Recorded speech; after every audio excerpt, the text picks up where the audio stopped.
We are live. Hold on.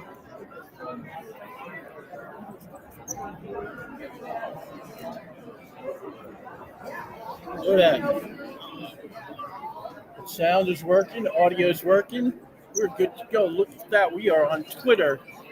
We are on Twitter Live. How cool is that? My executive producer, Miss Producer, you're awesome. Thank you. Thank you. So, hey, Citizen Media News, Roger Freeney here. We are at CPAC 2025. It's Friday. It's very cold out. And today's first interview, we are with Vem Miller. How you doing, sir? Roger. Pleasure to be on your show, brother. Thank you. We had the pleasure of talking for a couple minutes. If you look at Citizen Media News, we had about a 4-minute interview, I don't know, 4 or 5 months ago. Yeah, I'd Rescue the Republican. Rescue the Republican. Rescue the Republican. Rescue the Republican. Rescue the Republic. Well, it's Rescue the Republic, but that sounds pretty cool too. I think that's a really good idea for a new one. So, and we spent most of the interview talking about Mindy Robinson. Yeah, my business partner Mindy, she's amazing, and we'll get into her in a second, I'm sure. So right now, the big thing that you've been promoting is you have a documentary about the last year or two that you've been going through. Yeah. So tell what this happened. Thing right here, by the way, that's the flyer. Yeah. So tell exactly what happened.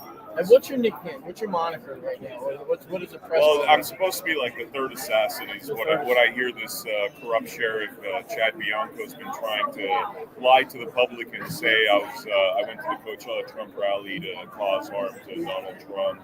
The story goes like this. I'm an investigative journalist. I run the America Happens Network with Mindy. And I was out in California from Nevada. I down there to do some surveillance because we got tips about illegal ballots being trafficked across California, Arizona, and New Mexico, originating from Tacoma, Washington. So I was actually doing surveillance at a truck stop where these trucks are supposed to be congregating, right? That's why I had my guns with me. I had a shotgun and I had a Glock, and I traveled with that from Nevada to California. While I was in California, I heard about a Coachella Trump rally, and I'd run for office in 2022, so I'm very well connected with the Nevada Republican Party. I asked one of the chairs of the Clark County, or the chair of the Clark County Republican Party, for some special entry passes, and then I went to Coachella. Once I arrived at Coachella, before I even attempted to enter the parking lot, the key thing here is on these rallies, the parking lot and the actual rally location are two separate locations, and I noticed because I've gone to so many rallies. I'm a Trump team leader in Nevada. I was tasked with getting votes for both the primary and the general election. So I was very involved. I've gone to a lot of Trump rallies. I've been in private rooms with Donald Trump, President Trump. And so as I arrived at this rally, I tell the sheriff in front of the parking area about 20 yards away that, hey, I got a couple of firearms in the car.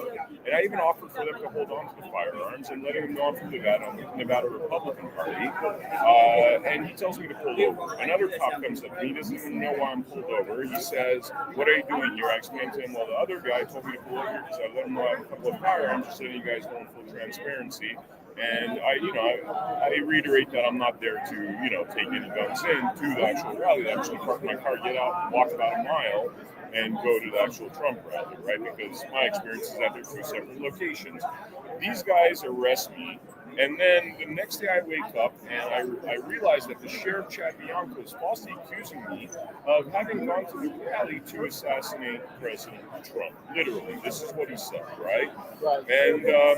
And he didn't know that I had actually recorded my interaction with the police officers where I had actually said, I got a couple of firearms in full transparency. They weren't aware of that. They were trying to create a completely false narrative. And we quickly realized, as you know, Mindy's my partner, we're investigative journalists, we do a lot of deep thinking, research. We realized that this guy's basically character assassinating me so he could get the national spotlights for his governor run. Lo and behold, he's trying to character assassinate me so he could get the national spotlight for his governor run. Which he just 4 days ago just declared his run for governor of California. So this thing was a whole plan by him to basically act like he's some kind of hero. Nobody believed his false accusations, including the Trump campaign. I had actually heard that Trump was interviewed a couple of days after, and he said, I think they got that one wrong when they was asked by the media. So everybody knows this is BS, but nonetheless, this man has character assassinated me. He tried to swap my parents' home 2 days after the FBI and the Secret Service cleared me. And it's basically been political persecution, where he's come after me to try to make a name for himself as some kind of fake hero based upon false accusations. So that's the general. How long were you in jail for? 5 hours. 5 hours. Oh, and then they released you. They released me, and then there was another lie there. They said I paid a $5,000 bond. There was no bond. Basically, everything the sheriff said about me and has said about me in these press conferences is. Did you go to jail again, or just 5 hours? No, just 5 hours. It wasn't even How 5 much hours. court time? Well, I got a pre-trial hearing because they're trying to get some unconstitutional gun charges on me for having firearms in my car, saying that I was carrying a loaded firearm in public, which we already have the evidence to show that I was not carrying a loaded firearm in public. But the California laws are so unconstitutional and weird, where it's like in California they could actually, and it's a misdemeanor charge. It's like even if there was a stick, it would be a misdemeanor charge and something that is $1,000 fine.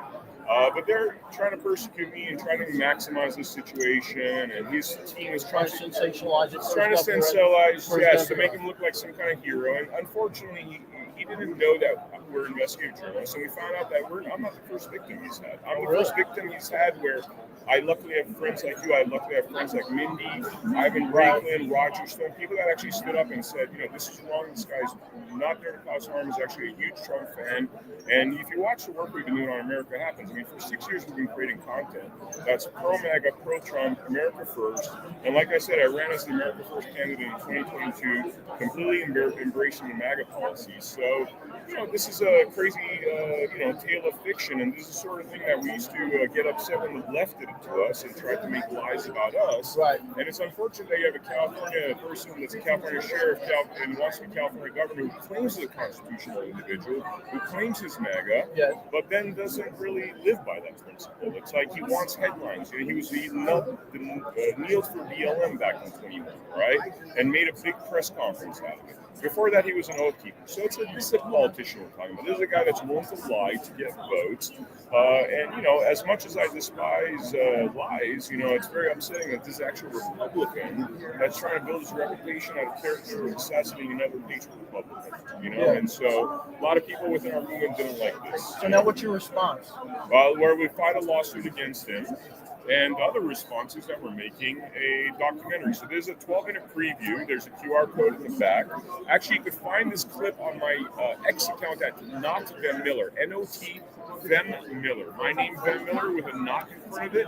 You will find an actual 12-minute clip that I highly recommend you watch, and especially if you're in California, you know people from California. Please do spread that so we can get a great California candidate, which I'm looking at one right now, by the way. His name's Leo Zaki of Zaki Farms. He's standing in front of me. I know you guys can't see him, but he is a great governor candidate, and that's the person we're going to be helping out to make sure that we get a right kind of candidate in for the race. Do you want to come in here, Leo, real quick?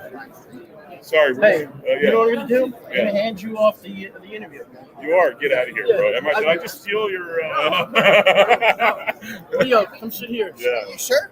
Oh, absolutely. All right. That's why we're called Citizen Media News. It's all Wow. it's Cool. not about me. Oh. So it's, go ahead, run with it. Thanks.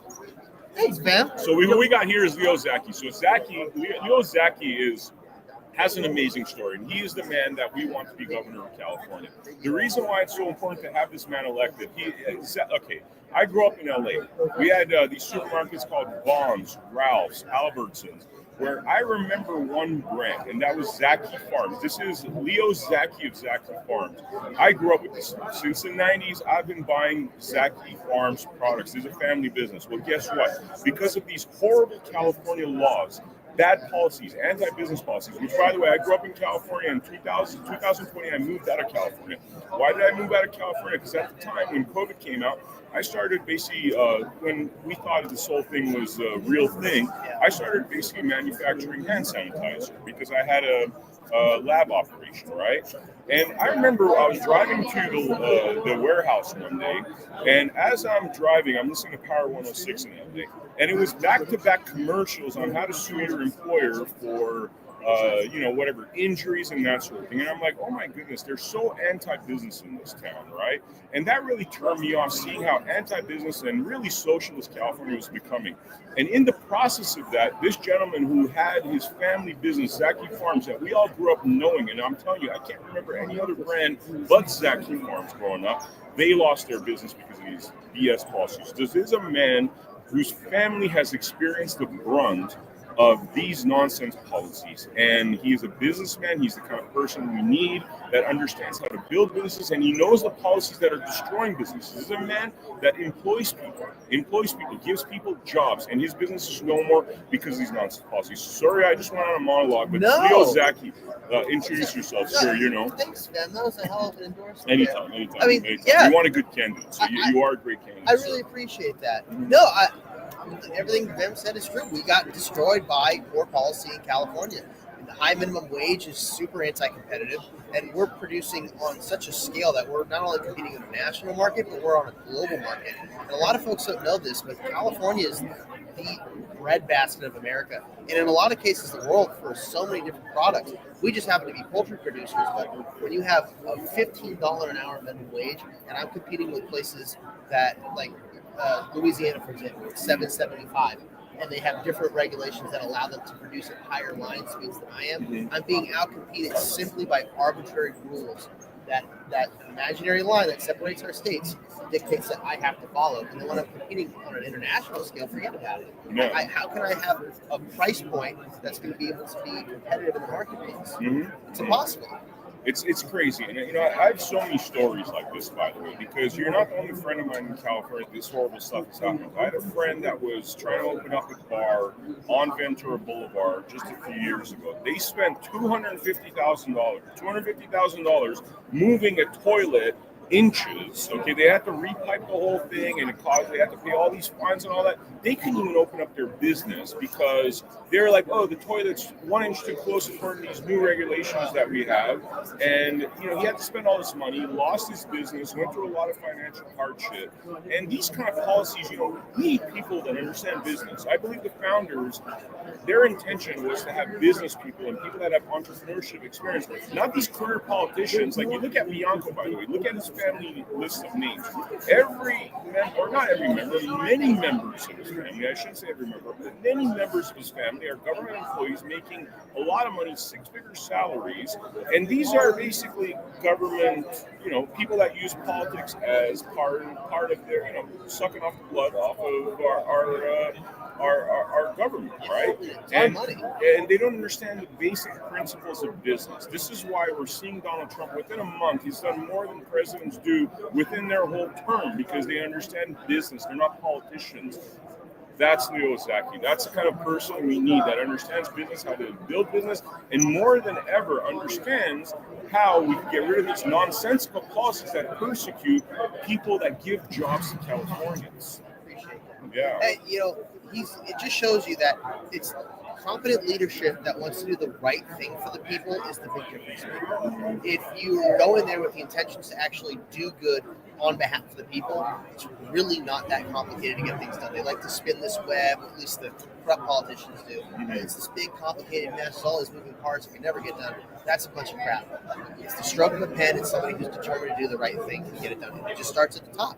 Because when you have leaders that don't care about what happens and they show up late to work and they don't put their best foot forward, everybody underneath them sees that they're not putting their best effort in. They say, well, I can show up to work. Like, I can do less. I can take advantage of the system. They're doing it, and that's what happens when you have leaders that don't care. That's something I've experienced in business. So as a business leader, I made sure I was always there on time, doing the hard work, letting my employees know that I know this industry and I will work shoulder to shoulder with you to get the job done. So you can't tell me a lie about why things aren't working. And then you also mentioned about our founding fathers. Our founding fathers, they were brewers, distillers, they were farmers. These were people that knew how to work the land, they knew how to operate a business, and they wanted to put out a product that was good for everybody. Because if they had crap product back then, if you kill somebody, and if you killed people, you would go to jail, or you'd You get a lot of trouble for that. Yeah. So they wanted to make sure that things were ran properly, and that's exactly what we need to have in our leadership in government today.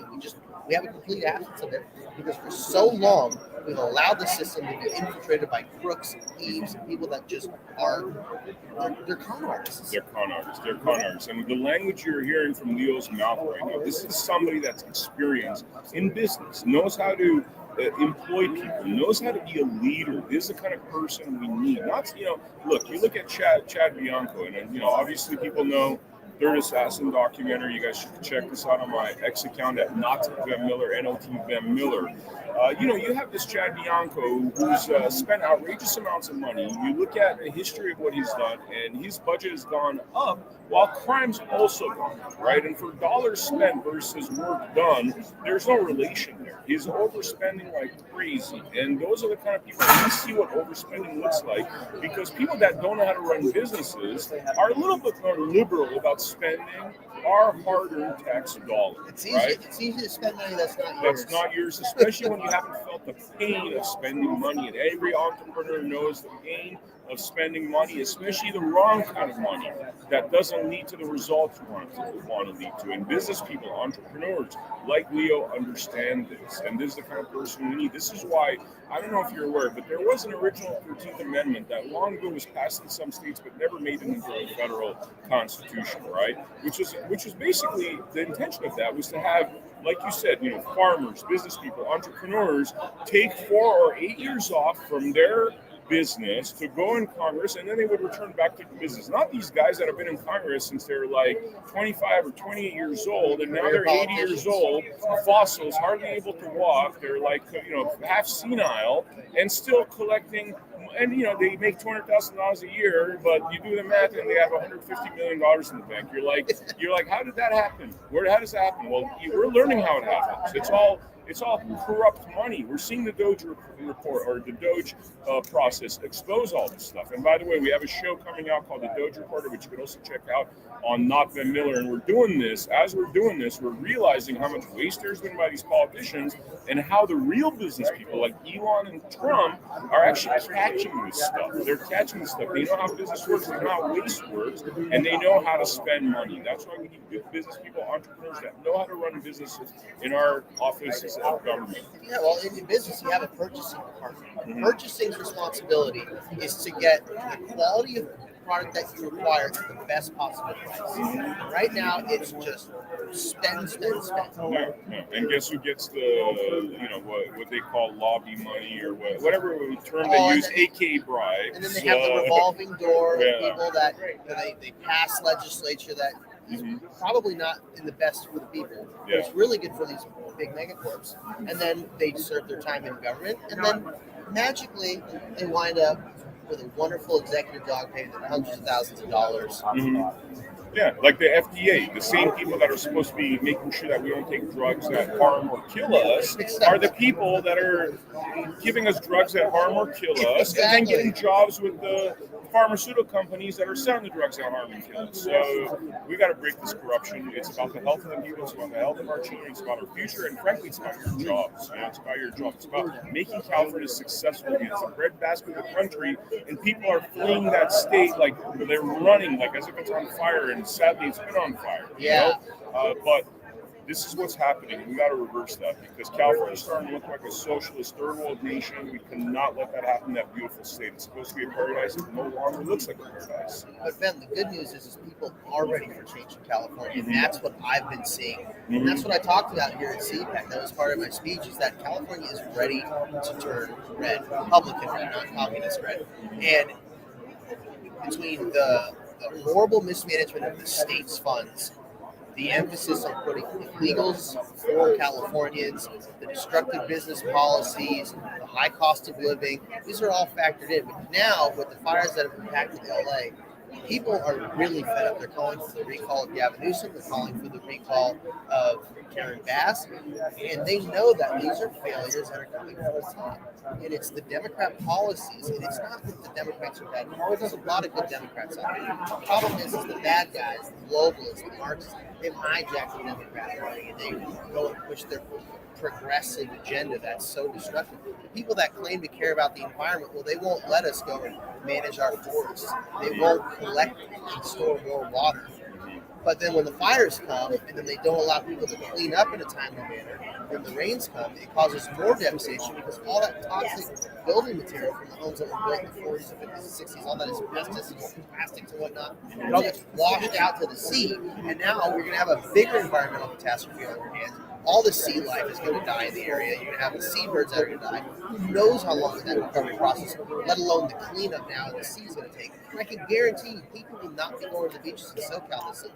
No. I mean, I hear crazy stories about California. Like when the rain happens, right? There's so much. I'm sorry, this is going to be foul and disgusting, Sonny, but this is your actual true story. There's so much homelessness. There's so many people living in tents. There's so much crap on the streets. And I'm literally talking about literal crap, by the way, that it gets washed into oceans. And then they put out an advisory at Suma Beach saying that, hey, if you swim, you might get some kind of infection and harm yourself. That's This why is I like what to this. go. And we can't even go to the beach because of these stupid California policies. And the reason why we have these stupid California policies is because we've had people that don't understand how to run business. They don't understand how to run communities that are put in charge of that. I mean, look at the nonsense under Newsom, and like people are ready to vote for, like, they just want somebody less worse. And I don't think it's about less worse right now. It's about getting a good person in office that knows how to run it. Well, that's the difference. We, for so long in California, we always say, well, they're not great, but at least they're this, or at least they're that. You finally have an opportunity with me to have someone that's great, that really cares. And even though I'm a Republican, it doesn't make me the stereotypical evil Republican. I'm a regular guy from California, fourth generation, been in agriculture, been in business. I own a bunch of different industries. I do environmental stuff. We have a technology that can take industrial plastic waste and convert it into graphene to use in electronics and other building materials. I have companies that have innovative solutions for water when it comes to raising crops. I mean, there's all sorts of things that California has the opportunity to create and have. I invest in those things and I believe in those things. And when we have the homeless problem that gets exacerbated by the $25 billion that they've wasted over the last 5 years, you get 50% more homeless because you're not taking care of the mental health crisis. You're not providing work opportunities for these folks. You're just put them in a luxury hotel and pay $400 or $500 a night for them. That's killing our budget. That's killing our economy. Mm-hmm. It's not helping anybody. You have to help people. And that's the thing. There's so many foundational issues in California that are wrong, and that's why I've developed solutions for so many of them. Drought, homelessness, wildfires, crime, corruption, for education. I mean, the list goes on. And that's the stuff I'm talking about. And I'm here to show people that it's not, oh, this is wrong, this is bad, we got to change it, we got to fix it. Let me show you how we're going to achieve these successes and bring the state back into the black, get it out of debt, and make things affordable. But really, water is the number one issue. Yeah, big time. And let's talk about this. California is California. It's a heavily Democrat state, right? So any Republican that's running is going to be facing a major uphill battle, right? We need to get Democrat voters. Let's talk about the crossover vote of your ability to be able to convert a lot of those individuals because of who you are, because of your experiences, because frankly, you're not a sheriff with a handlebar mustache that really has a civil rights investigation against him. I don't think a lot of people that are multicultural are going to be looking at him favorably when he has a civil rights investigation, when he has a history of doing things like unlawful things. Let's talk about that crossover Democrat vote. How are you going to get the Democrats? How are you going to convince these Democrats, a lot of them that have been brainwashed by the mainstream media, to vote for you? Well, again, it's about the key foundational issues. Californians, I understand, they're sensitive, they're emotional, they're empathetic, they care about social issues, and I understand that. A lot of the social issues that people talk about, abortion, gay marriage, stuff like that, it's already been decided, it's already established in the California Constitution. I'm not here to take away people's rights or anything like that. What it is what it is. I'm simply here to focus on the issues that impact all Californians. And by focusing on that, and that's all I want to do. It's going to show success really quickly. People are going to feel it. They're going to feel it in their wallets. They're going to see it on the streets, and they're going to be able to have a higher quality of life, what they deserve, especially for all the high taxes they pay in California. But we're going to cut those too, because we're going to make things more affordable. And by having additional revenue streams with my water solution, by having a robust water infrastructure where we can collect it, become not only drought-proof, but drought-resistant. We'll get to the point where we can then export our water without building piping to do it, because we have the lion's share of the Colorado River shed, so we just auction off the portions that we can do without to our neighbors, whether it's Utah or Arizona or Nevada or even Mexico. And you can sell it for a profit. Also, we have a lot of oil in California. We have the 7th largest oil refinery in the world. Why don't we have some of the cheapest gas in the world? Because we have this excise tax that's being abused. So right now, Gavin Newsom and the whole leadership in Sacramento, they borrow against next year's excise tax projected income to then supplement the current year's budget. And so they keep raising it. They love that tax so much. And then our roads don't get fixed, because that's the whole point. We pay the excise tax because we don't have tolls on our freeways. That's why they call freeways. So if we're not going to use our excise tax to take care of our roads, then we're going to do it. But what I'm going to do is make sure that that money goes to fixing the roads and improving them, and not just doing a bare minimum once over. We're going to make proper roads that are built to last, that are safe, so we can have better transportation and raise the speed limits for our truckers, because if the truckers can drive 5 or 10 miles an hour faster on the roads, they can cover more distance on the 10 hours that they're allowed to drive daily. You add 5 miles an hour to a 10-hour shift, that's 50 miles. You add 10 miles an hour, that's 100 miles. So you can really improve, and that's big cost savings to the companies, which then helps lower the cost of products, which brings the cost of living and paying for food down. That comes with the water as well. All the solutions I have, they're complementary, and they all work together. The homeless crisis, I mentioned that we're not focusing on the real root cause, and that's mental health, compounded by a drug habit, exacerbated by a failed education system. So we're going to give folks the drug treatment and the alcohol or substance abuse treatment that they need, give them the medical treatment that they need. We're going to put them in a position where they're going to do basic living wage. Deduct the cost of their living, deduct the cost of their medical care, and don't put them in debt. And give 100,000 people a shovel. You can dig a pretty big hole pretty quickly. Guess what else you can do? Pour some concrete. Congratulations, you built a really big reservoir. Now rinse and repeat, and that's how you get the water infrastructure in place in California. Wow. I mean, what I'm hearing from you is a lot of, what I hear is two main things. Firstly, you're not going to touch the things that Californians consider to be social issues that are near and dear to their hearts. What you're talking about is a lot of smart business, a lot of infrastructure work that is going to actually improve the lives of everyone, not Republican and Democrat, not split within this, red versus blue thing, but really helping all Californians to make California better, whatever their social issues and concerns are, whatever they have empathy. Them, it's we the people versus them, the criminals, them, the crooks. The people that have been putting us into debt, that have been making our lives terrible, that have been making our streets unsafe, that have been making our schools worthless, that have been releasing criminals out of our prisons. It's us versus them. It's not left and right. It's not Democrat, Republican.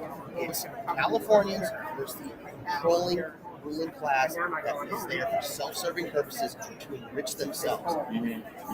Yep.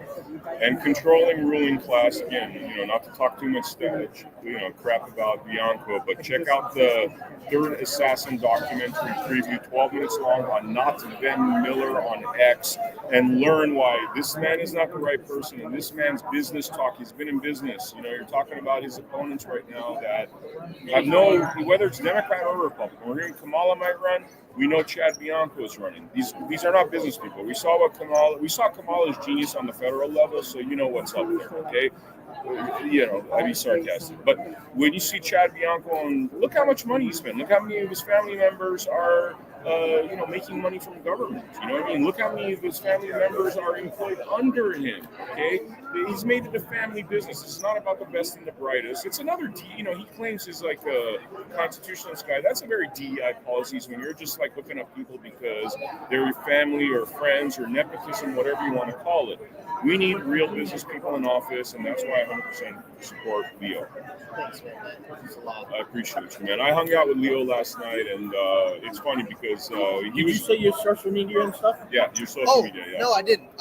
You can follow me on X and on Instagram at Leo S. Zaki. And you can tune into my radio broadcast, New Pacific, Monday through Friday. It's called American Matters. Just go to American Matters Media's website, americanmatters.us. Click the link, it'll take you to the Facebook page. You can watch it live there. And go to my website, leozaki.com. Do you accept donations? Yes, I do. How do you send donations? You can go to leozaki.com. There is a donation button there, and I would really appreciate your help because we're all in this together. I'm fortunate to be in the position where I have the seed capital to do this, but I can't do it on my own. And I'm here to do this for everybody, as I mentioned before. So what happens in California winds up affecting the nation. So it's not just about California, it's about the whole country. So it doesn't matter if you're a resident of California or not. My election matters, and you want to have someone like me in office.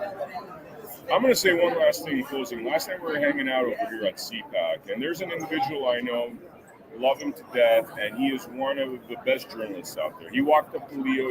He said, "Look, man, Governor of California, very big uphill battle for a Republican. He didn't want him to, okay?" And within 5 minutes, Leo spoke with him, and I've never seen this particular gentleman's very stubborn, hard to convince. He's definitely very experienced in politics and knows what he's talking about. But within 5 minutes, he was like, "You know what, Leo? You actually have a chance." And you said something where it resonated with him. And he said, "You talk like that, and you can actually win this governor position." So, you want me to say what I said? Yeah, go for it. I'll clean it up for the broadcast. Yeah, this was a little bit like we were hanging out, boys and all that, you know. So, it has to do with when people are worried about, like I said, the social issues. I said, I don't care who you like to fornicate with, as long as it's not children or animals. It's not my business. That's what it is. That's what it is. Staying out of people's private lives, not infringing upon people's right to life, liberty, pursuit of happiness, but giving them what they need to build the best version of their lives for their families, for their children. And this is what it's all about. This is why we're here fighting this fight. Thank you, guys. Thank you very much. Roger, should we press stop on this? No. Take over? Thank you so much, guys. Thank you for all the viewers out there. And don't forget, check out AmericaHappens.com and not Vem Miller on X. Thank you. My microphone. There you go. Can't forget the microphone. There you go, sir. Thank you so much.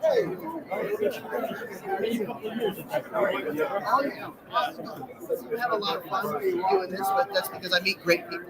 Yes. So, thank you. So this is So this is a new realm for us to actually be broadcasting live from Media Row here at CPAC. And as we sit here, all the people are walking in front, and that's why you'll see us look away because somebody waves at us that we know. Pretty exciting. I don't know who's on the floor right now. I haven't been following who the agenda is. But we've had a list of people, a string of people that wanted to come in and do interviews about their causes and their ideas of conservative values in different ways and who's running for office. So,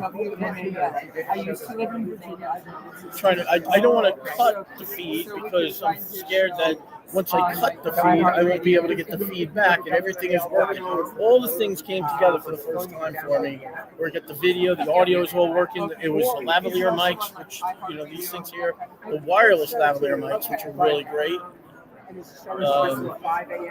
So we're just waiting for the next interviewee. But it's been pretty exciting couple of days. the first day, the J6s were here, and they wouldn't let a bunch of them in. And then I guess that got resolved, and so the J6s have been around. You've seen us do a couple of interviews. Well, not yet, but we're going to be posting those because those were just hard videos where we just did the straight recording. Didn't get an opportunity to do those live. There must be a big speaker on right now because a lot of times when there's no crowd, it means that everybody's inside the convention hall, the main stage, and watching.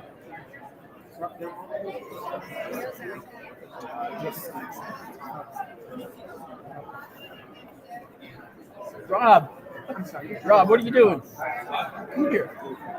All right, I'm going to call Rob O'Donnell.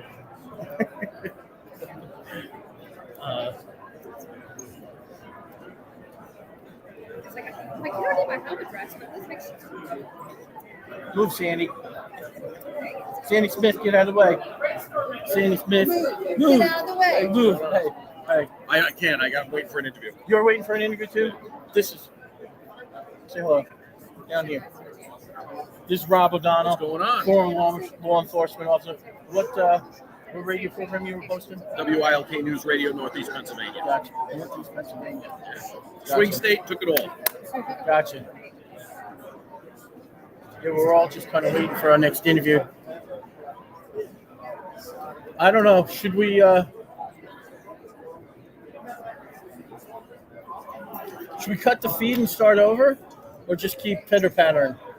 Cut the feed, start over. We got 94 people watching. I don't know. Somebody's got to show up here soon.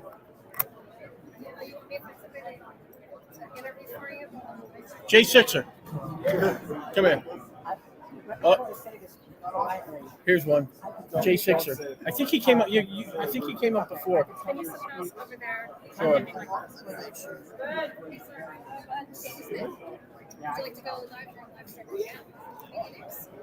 Michael Corzio. Hi, Michael. Yeah, you had asked me earlier. I think. I don't know. You J6ers look all the same. So hey, Michael. How are you? Roger, you're on System Media News. So you were there on January 6th? Yes, sir, I was. Okay, so why'd you go? Okay, well, my story's Cam right there. My story's a little bit different from a lot of other people's. I got a little bit of background. I was released from prison in 2019 after doing an 8-year bid, and I was for attempted first-degree murder. It's not what it, on paper I look real bad, but the whole situation really. You look bad right sitting here next to me. I should have gotten a self-defense stand your ground case. I had an ex-girlfriend that lied, but it's neither here nor there. I did that. I got out. I was under the Obama administration at first to know how hard that was. And then I got out, we were under the Trump administration. Within 1 year, I was able to start my own business up, acquire 2 vehicles, tools, and my own place. Economy was great. Then come the lockdowns and the COVID pandemic, I lost all my customers. I was living day by day, and I was fixing to lose my house. The car's always running out of gas. I couldn't make ends meet. So a friend of mine got a hold of me in December 2020. He goes, hey, I'm going up to DC for the J6 Capitol protest, or the J6 protest for the Stop and Steal rally. I was like, dude, I got nothing else going on. I lose everything anyway, so why not? We're going to go. So I went, wanted my voice to be heard. People got to understand. I'm a convicted felon. I can't. What part of your voice did you want heard? I wanted the simple fact I can't vote. I can't participate in my country's elections, but yet I am a taxpayer and I'm unrepresented. So I wanted my voice to be heard, and the only way it was going to be able to be heard was by exercising the First Amendment right to protest. So went up there. Everything was great. We saw the rally. It was awesome. It was like a giant rock show. And everybody was happy. Everybody was like, the atmosphere was phenomenal. Were you singing Star Spangled Banner? Yes, sir. Did you sing the Pledge of Allegiance? Yes, sir. Did you sing God Bless America? Yes, sir. So did I. And it was when people got to understand. Okay, Trump didn't say let's go up there and raid the Capitol or anything like that. He said let's go up there and peacefully have our voices be heard. And that's exactly what we did. And by the time I got up there, there's probably about 10, 15,000 people. Then look back, there was like 100,000 people walking. Right. By the end of it, there was probably 1 million plus people there. And everything was great. We Stop the Steal. This is our house. USA, USA. I love it. So out of nowhere, flashbangs and tear gas Right. got chucked out indiscriminately into the crowd. I'm talking men, women, children, elderly, veterans. It's like you weren't doing anything, but yet you had explosions about 6 inches from your face to a foot from your face, breathing this noxious gas that was making people choke, throw up, and everything. So finally, the crowd just started getting agitated, and that went on for about 15 minutes. And that's when everybody just said, you know what? That's it. And then they rushed. The thing I found was when they started doing the flashbangs, there was a surge towards them because that people were like, I know attracted to people or something. It exhilarated the crowd. I think it did the direct opposite of what it was wanted to intended to do. Yes, exactly. And here's the thing that they had to understand. Okay, we are patriotic, real Americans. We don't go and riot in our neighborhoods. We don't destroy our communities. We had a problem with the government. We had every right to be there. We wanted to redress it right there at the foot of the Capitol. Redress a tyrannical government. Exactly. Okay, because we have every right to do that. Yes. So finally, we have constitutional rights given to us by God. God above. That is it. Okay, inalienable rights that can't be taken away from us. And the problem with our government is that they have been so corrupt for so long, they actually think that they rule over us. We are peasants. We are their piggy bank. Well, guess what? You had your foot on our neck for long enough. You pissed us off, and we went there to show you what the American people wanted. Yes. You ended up setting us up. You had confidential FBI resources in the crowd. You had agitators in the crowd. We don't even know how many agencies were involved and how many people were involved from the government. So they entrapped us. And then when I made it up to the West Terrace, there were 6 officers standing off to the side, and everybody was walking single file through a door that was supposed to be magnetically locked. How did that door that was magnetically locked get open? It opened from the inside. We were let in. Cops were telling us we were allowed to be in there. We were telling them, God bless you. We hope you make it home. Thank you for your services. And they said, just don't break anything. You have every right to be here. This is our house. Unfortunately for me, I was picked up in the visitor center, and I was arrested on January 6th. The visitor center? Yes, sir. And then, you were never in the Capitol building? I was in the Capitol building. Okay. That was the visitor center across from the atrium inside the Capitol. No, but the Capitol building is here, and the visitor center is just kind of. Well, I had made it in on the West Terrace, walking with a big group of people, and eventually where I was picked up was in the visitor center. Right. And I was just like a tourist. Gotcha. Yeah. And on the CCTV, you can see me walking up. You can see Capitol Police there. I'm talking with them, shaking hands, patting them on the backs, telling them, I hope you all make it home. Everything was great. Then I see a door open up in there while I'm talking to an individual, and like 15 police officers come through, like stormtroopers, and just started indiscriminately just attacking people that weren't doing anything. So I was in the middle of getting a picture of them taking down one gentleman, and then an officer came up to me, tried to grab me by my neck and throw me on the ground. And I told him, you don't got to do this. I'm not here to fight with you. If you want to arrest me, I will go with you peacefully. But you're not going to throw me on the ground. I said, well, I'm going to arrest you. Can you come with me? All right. Zip tied me and everything. So there was about 4 or 5 of us that were arrested together in there. These individuals I do not know at all, but we're all co-defendants because we were in the same area. So then we're trying to get out with the detail that I was with. The chaos was so much, we ended up catching up with Ashley Babbitt's detail, her gurney.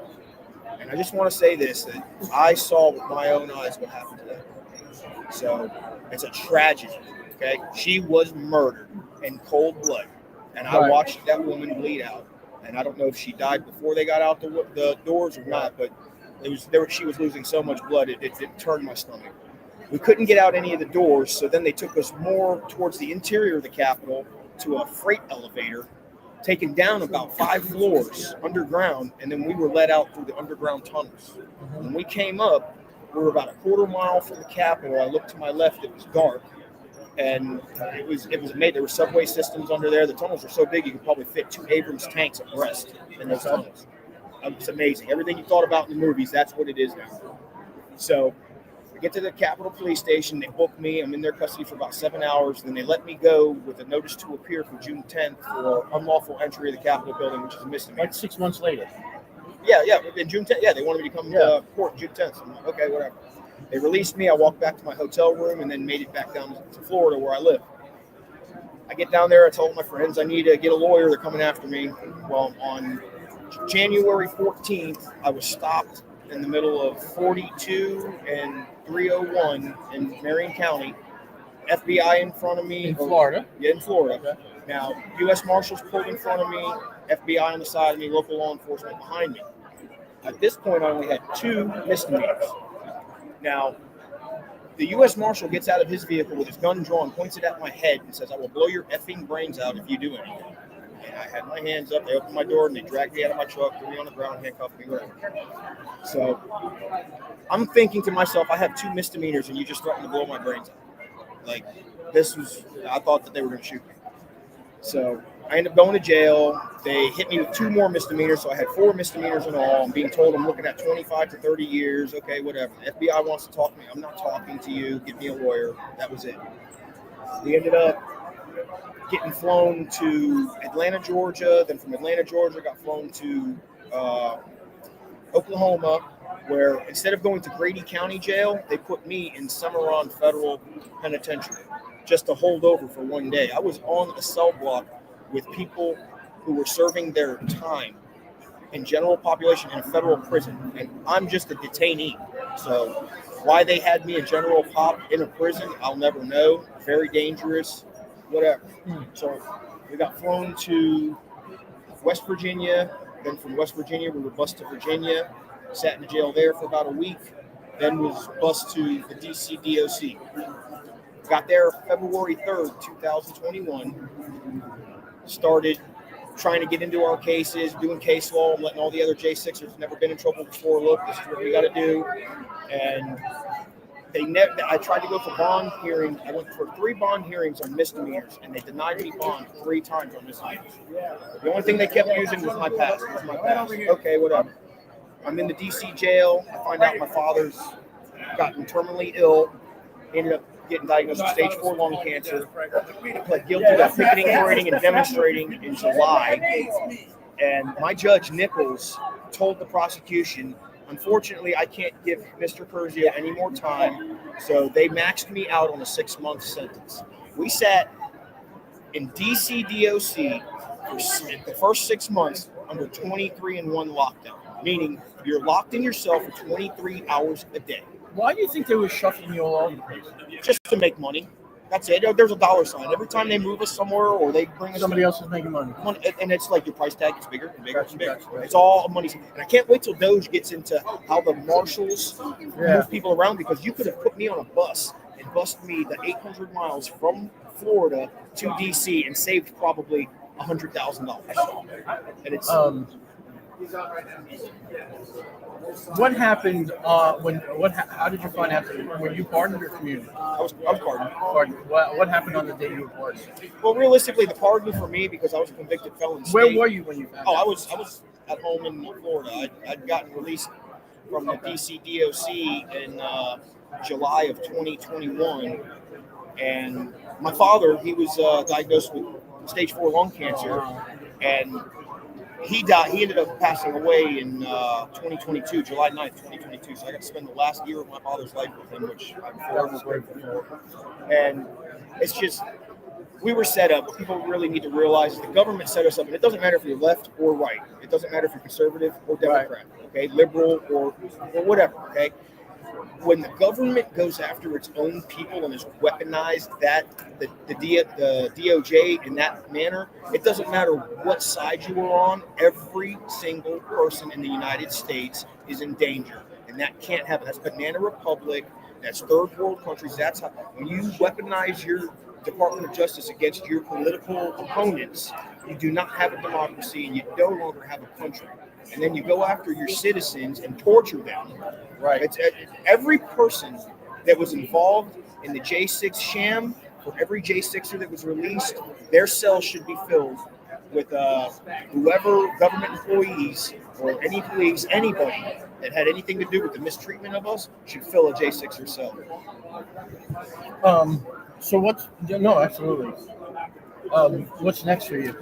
Well, right now, I'm a construction worker, got married in 2023, and I got a good paying job now, and I'm just living my life and really would like to get into some activism for prison reform. And the reason why I say this is because it's bad enough when you go to prison or you go to jail It's bad enough you're in a hostile environment 24 hours a day, 7 days a week.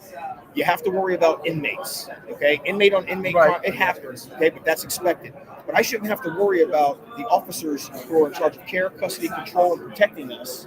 I shouldn't have to worry about one of them getting vindictive or not liking me, and now my life's in danger for a DOC employee or a staff member, because I've witnessed people be killed because an officer had a vendetta against this person, didn't Right. like the way this or felt like this person disrespected them. Next thing you know, a guy's getting his head stomped in by 2 or 3 officers, and they're saying he was combative or he was on drugs, and it's all a lie. A lot of the deaths that happen in prison that they say is use of force, I guarantee you 90% of those were basically planned murders. I've witnessed this firsthand at least 3 times in the Department of Corrections in the state of Do Florida. you think those will have an They impact? will have a field day if they went after how they spend the money on the Bureau of Prisons and the U.S. Marshals for extraditing certain individuals here and there. You should have a one-shot trip. It shouldn't be, I'm going to take you from Florida to Georgia to Tennessee, then to Oklahoma, then to Virginia, West Virginia. Like, that's way too, there's no reason for that. And they're just using it to get money. Each one of us is a cash cow. That's how they make their money. Ching, ching, ching. Especially when they have to fly you. On air, Yeah. it's a 737 jumbo jet. Those things are not cheap to fly, they're not cheap to fuel, they're not cheap to maintain. So each person that gets on that plane, cha-ching, cha-ching, cha-ching. Are you safe now? Yes, sir, I am. I'm safer now than I've ever have been. I'm not worried now that my house is going to get raided again, or that I'm going to be arrested on false allegations again, or that my family's going to be in danger. You have social media? Yes, sir, I do. You writing a book or anything? I'm going to be part of it with my friend Timothy Hale. When we get everything out, like we're in the works of it, we're trying to network right now, but it's not about like people getting famous. It's not about people making money or getting views. What it is about the story getting out there and the correct story getting out there. I have on my YouTube channel, when Trump was inaugurated, I released all of my J6 footage from that day that I was there. So anyone that goes to my YouTube channel, it's Mike Curzio, check it out. If you want to use my videos or any of my footage, it's not monetary. You don't have to get with me, please, by all means, push it, because I want the story to get out from actually what happened and you can see for yourself. That's it. What's your social media? My social media, I'm on YouTube, Mike Curzio, aka Metal Mike. And Metal Mike? Metal Mike. I have a band called Division of Corruption. Metal METAL. METAL. And I also have a band called Division of Corruption. One of our most popular songs that we have out was a song I wrote in the DC Gulag, the Patriot Anthem. Check it out. Okay. If you like rock music and metal music, please check it out. What do you play? Guitar? I'm a vocalist. Vocalist. I'm a songwriter, singer, and songwriter. And you like heavy metal, you like mosh pits, you probably like my music, and just I just want to get that out. That's it. Everything else, J6. By all means, use any of my material. Metal Mike. Thank you so much. Thank you. It's nice to meet you. Y'all stay free. Thank you too.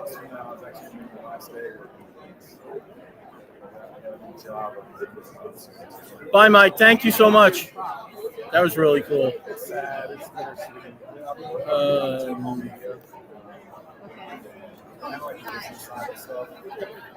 Excuse me. Excuse me for 1 second. Dean Kane is at the booth next to us. So, oh, right.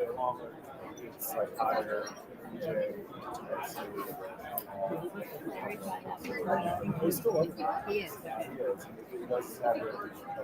Show there as well. So I'll be still with him. I'm gonna be sad. I just love it.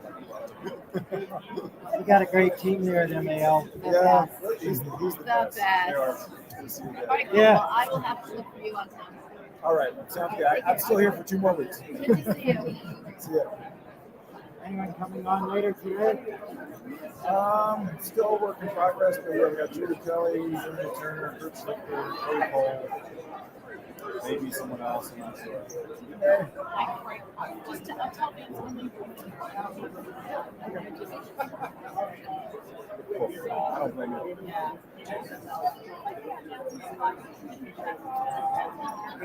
Yeah, that's not fun. There's nothing to look at that drive. I've done it many times.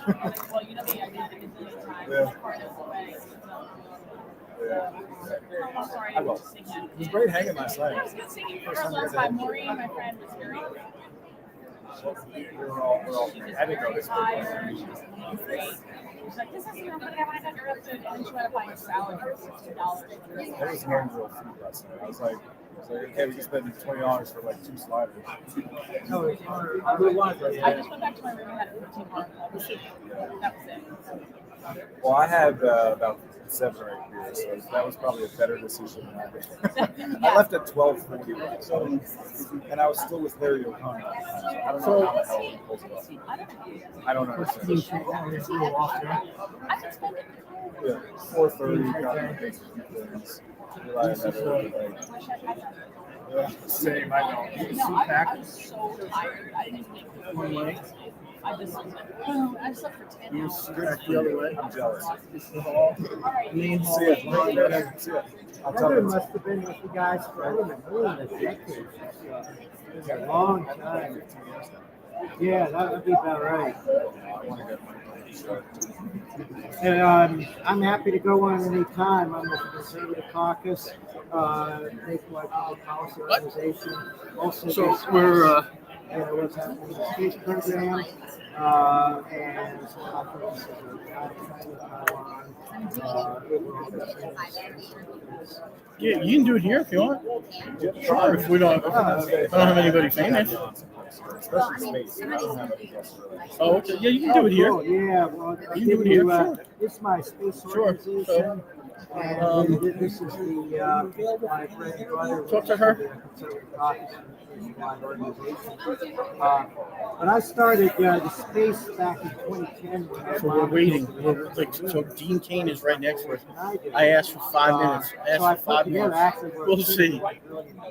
I'm a big supporter of Dean Kane. He's one of the Hollywood conservatives with Kevin Sorbo's, James Woods, real James Woods, One plan that you all endorse, and you're saying return to the moon and so forth. So I started calling it, and it's like Buzz is like, no, that's not how you right do there. it. This is how you do it. Dean Kane. I've got this plan here. I'm gonna take a selfie from here. So I go to some of the others, and it's the same thing. But, Alan I got- Dean, I already have a selfie with Dean. now an artist, and he's like, I want to interview me. Are we live? Yeah, we're live. Oh. Wow. This is Sandy Smith. Come here. And I go to others. And This is Sandy Smith. I cannot be live. Hi, Yeah, everyone. no, that's exactly it. It's just I'm like, coming over here. We got a lot of people finally, party. You That one know, right there. what's really cool is Dean Kane is sitting right next to us, and that's why we're pop off camera. Yeah, so we're hopefully give us 5 minutes. save the rock, keep building the rock. Period. No, it's a national imperative to return to the moon, and he got the folks to sign on to that. So save the rocket has been going at turtle speed ever since Trump resurrected, but didn't put in enough money and he didn't know what the Congress behind it. Now he got bust. So we get to see some fun things happening. For sure. That's interesting. All right, I'm going to reach out when we cover space. I appreciate you guys. Great. Oh, cool. Yeah. Yeah, thanks. He's going to be taking over for you. I'm going to pass on my Rolodex and the unit. So here's a quick question of space. Realize it's got a rocket. It's just going to orbit Earth 3 times. If you go. Probably not. This is CPAC. I was interviewing a. Oh my God! Oh yeah! Yeah, so I was actually working for Fox on that rally. yeah. I don't mind. Oh, you're gonna Um, Mars. we're dating.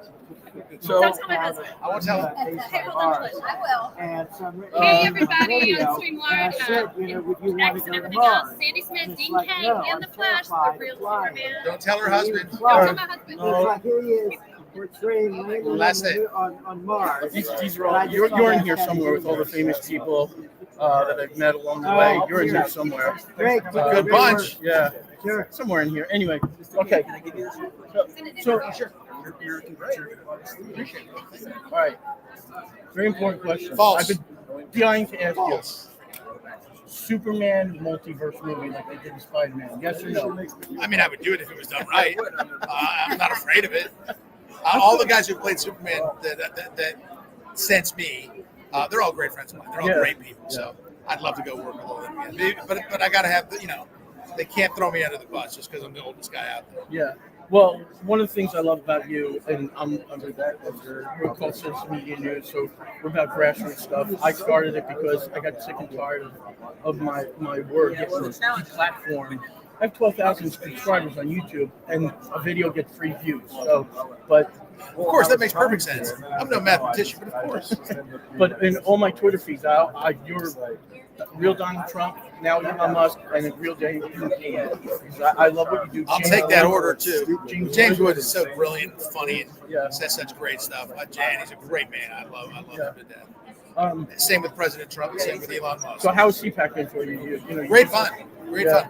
Well, it's just odd to be in a place where you're surrounded by conservative folks. Yeah. You're just not used to that, especially coming from Hollywood where I am. Yeah. It's refreshing, and it feels like a lot of common sense and a celebration, which I really like. What's happening with you from a conservative standpoint?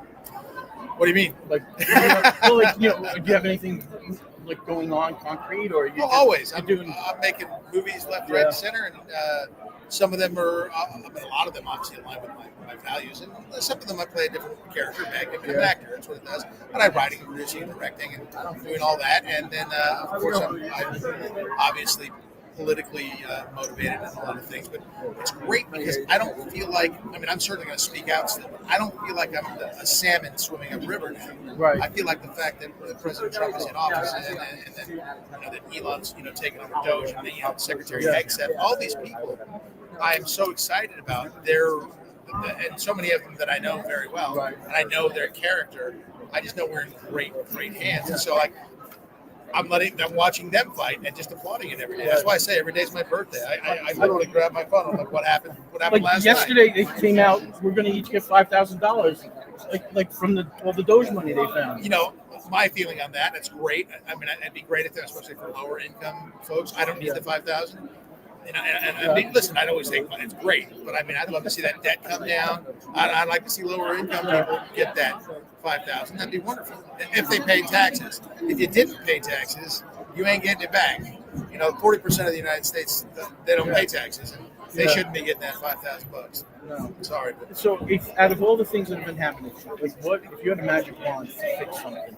What would be the biggest, the main thing? Like, what's your passion? Well, that's my passion covers so many different things. But I'd love to see the situation in Israel cleaned up. I'd love to see that whole situation just finished. And I think President Trump, it's just horrendous. The Bemis family, it breaks my heart. I have so many friends who are Israeli and Jewish. I've been to that neck of the woods a number of times. It breaks my heart, and so I'd love to see that done. I'd like to see wars done. I'd like to see the war in Ukraine finished as well, and I'd like to see some common sense restored here. And all of those things are happening under this administration, I think, at record speed. And I'm a total optimist, and this is making me even feel, like I'm such an optimist. I'm like, these things can happen. Well, it's happening at a pace that I couldn't even have been that optimistic about. So it's incredible. And I think it's going to empower people. And there's going to be a ripple effect of things getting fixed and conservatives standing up, and it's going to be. I mean, gas prices are going to start coming down soon. I know that's going to take a little bit longer because you've got to get the energy going. But energy's all run by that futures. So when he's starting to open up, all this property and land and water, whatever, to drilling, then they're starting investing, and then it takes a little while to get it to market. But there are futures markets. They start going, okay, this price is going to change. I mean, President Trump is playing 4D chess all the time. When he talks about tariffs, oh my God. That's exactly it. That's what I'm reaching out to. Got to make a Star Trek reference. Yeah, And so I'm excited to see how things are going, and I think he's got a plan for all this, and I really believe with all my heart they'll end these 2 wars, and I think that's the best thing that can happen. Was I thought we were. I no, thought no, we were shaking a hand. I'll go one more Dang, question. all right. Was everybody safe in your family from the fire? Yes, You know, like- I left California about 2 years ago, Okay. a little less than 2 years ago. 6 of my former houses burned down. Wow. My brother and sister still live out there, Okay. so they're fine. But it takes them 4 hours to get to the airport if they have to, because they can't drive through Malibu anymore. Right. Malibu is ruined in that sense. And I think what's really interesting about that is I think everyone's going to start seeing the bureaucracy. Right. And whether you're blue or red or whatever, it doesn't matter.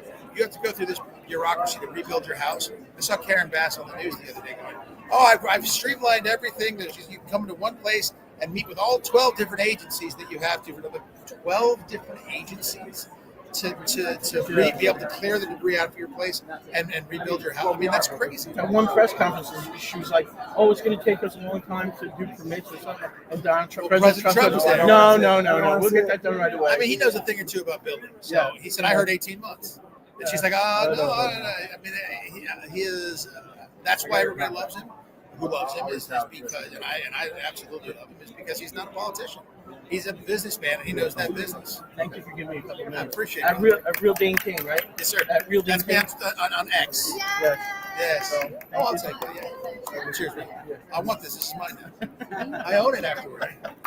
Do you want a place to look at your schedule? Yes. Yeah, let's go back into the back. Oh, yeah. Cheers. Yes, sir. Yes, sir. Oh, you're a Roger. That's my brother's name. I have said that name and bad things after it many times. Well, he's my brother. He's my big brother, too. Certainly. Thank you, Dean. Yes, sir.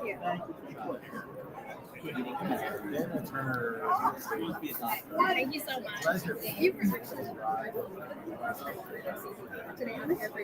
Okay, I'll take I that. know. Very nice kind of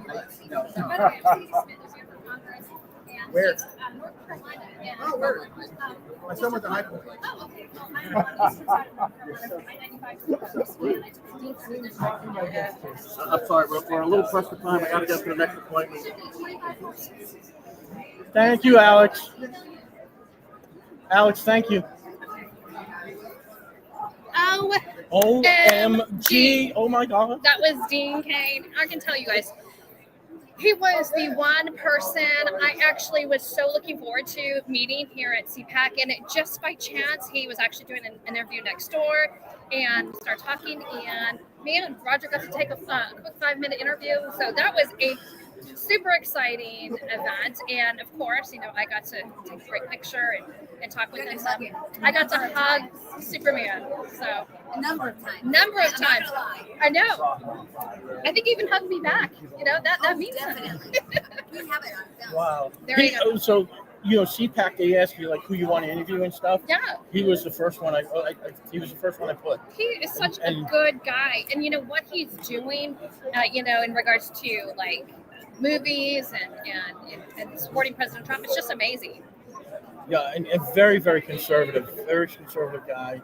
Like I said, I'd tag him in just about every tweet I'd make. Not that I don't make a whole bunch of Twitter tweets, but I'm not like some journalist who like just tweet to hear themselves talk. So we have a lot of people here at CPAC that we are actually talking to, and we would actually, they didn't even have me mic'd up. Well, at least we did.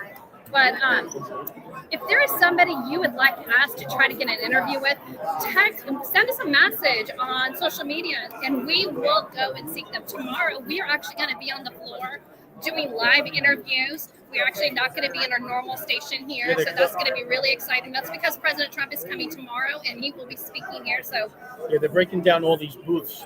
So, what's been your favorite part so far? I know that was my favorite part, but what's yours? The best part is, hold on. Mindy Robinson. Mindy, come here. Hey, come on over. Come here, Mindy. Can you hop on for a second? Just for 5 minutes? All right. I'm going to pop off so Mindy Robinson can come in and Roger can say hello real quick. Give her your mic. Oh wait, you're wearing a bunny suit. No, unicorn. You unicorn? Hold on. Uh-oh. I know what it is.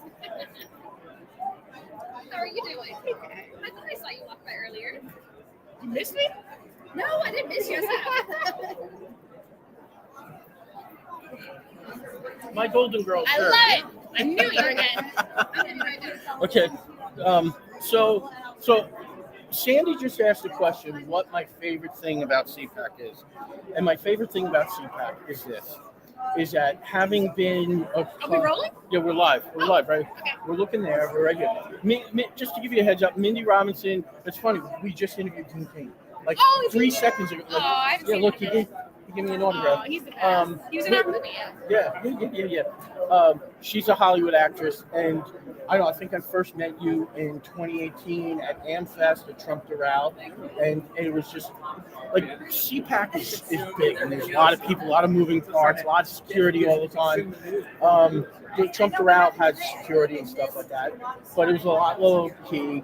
And at the end of the night, we all ended up on the patio. Everybody was out there just till 2:00 in the morning, just sharing stories and just having a good old time. And that's where I met Mindy, and she is a warrior. She's a consummate fighter in Nevada politics. Not only has she been in Hollywood movies, but she's also run for office out there. I went and helped campaign for her, so because when I believe in somebody, I do what I can to help, and I love door knocking. I love going out and speaking about the people that I support. And then we have 2 other favorite things. One of the interviews we did was we went through her IMDb, and I think that's on the website, and we just went through all her movies, and she just said like a blurb about each one, which was a lot of fun too. I'm the best part of a lot of bad movies. Some good ones too. She's like, I was in that movie. I think you said it one of that movie. Oh, we made a what was it, like Haunted Monkey 3 or I don't know. It sounds like something. Yeah. So, but the best part with me and Mindy was we were at Health Fest or something in Dallas. It was Matt Couch's event. We did the karaoke. We did Summer Lovin'. We went all out too. Yeah, we went all out. Production. It was. I was on my knees singing. Yeah, there's a little crowd there, so that's how I know Mindy, and that's the best part about CPAC is you get to know. It's almost groupie like, or I don't know. Well, we're sensitive, so we were very, very, very sensitive for a long time, and like to actually talk in person, you can exchange information so much faster, so much better, and then it kind of becomes like a family reunion thing when you go to these things. Just seeing everybody again. I mean, you stand in the lobby and it's like, I haven't seen you. Where you been? Oh, how are you? And it's just so much fun. Now we earlier we had Vem on. Oh yeah. Okay, so we did Vem, and this is Mindy. Mindy is partners with Vem from America Happens, and so you're fighting the fight against the corruption and stuff like that. Mindy has done a documentary. She did it all on her iPhone about. Go ahead, no. The Las Vegas shooting is probably the big one I'm known for. I've done other docs, but that one, people have done parts of it, but no one had pieced it all together. Right. And, when you see the media drop a story after 2 weeks like that they normally would jump on and something's wrong. And there's a lot wrong with it, and I can never do that. It's been a half year now. It was good. It was good. And I mean, just all the different things. I wonder if Doge is going to look at that type of thing or that corruption. It's sad that when you look at our money was going to pay for own destruction and paying for leaders, but it's also paying for propaganda against us. And meanwhile, people like we make no money. Like we make almost no money. Like we're trying to sell T-shirts to stay alive and stuff like that. And it's infuriating. But at the same time, that's the difference between journalism that's profit-based and one that people just want the truth out there. Right. Yeah. I mean, some grants for some independent journalists would be nice. Yes. Trump. Jeez. Grants. Yeah. I mean, and there's so many of us. I'm self-funding basically. I do this all. I pay for my trip here and whatnot, and because I believe in getting the messages out and doing. I believe I do unique interviews. I hope.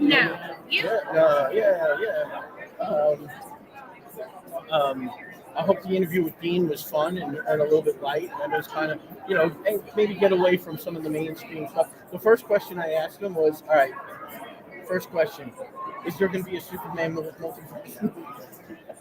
Like Spider-Man? So. They ruined Spider-Man. Huh? How many times did they do the Spider-Man origin? Like 3 times? They're coming out with another one, aren't they? Did Spider-Man ever do anything else? No. MJ gets less hot every time. Have you ever been asked to be MJ? No. No. No. Is he here? What? I don't know. It's like a high school kid. You look like a high school kid. No, I hope not. I don't know what high school you go to. So what's next for Mindy Robinson? I'm working on a new podcast. Okay. Mindy Robinson, stupid ass podcast to save the world.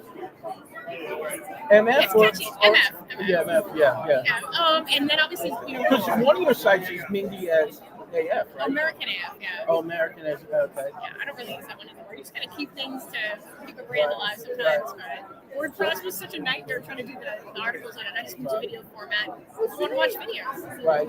And yes, we're working on a new documentary. Previews out right now with Vem, the third assassin, about how they tried to blame him for trying to kill the president, which never happened. Yeah. And that guy's trying to run for governor. We said he was going to do that, and that's exactly what happened. And that's what Vem said earlier. Yeah, clout chasing. Yeah.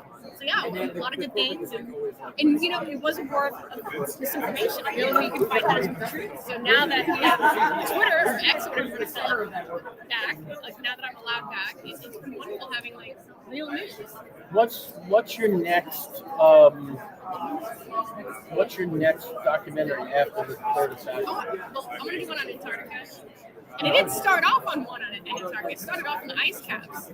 And then as I looked and tried to find old pictures of ice That's my caps. bucket list, to go to Antarctica.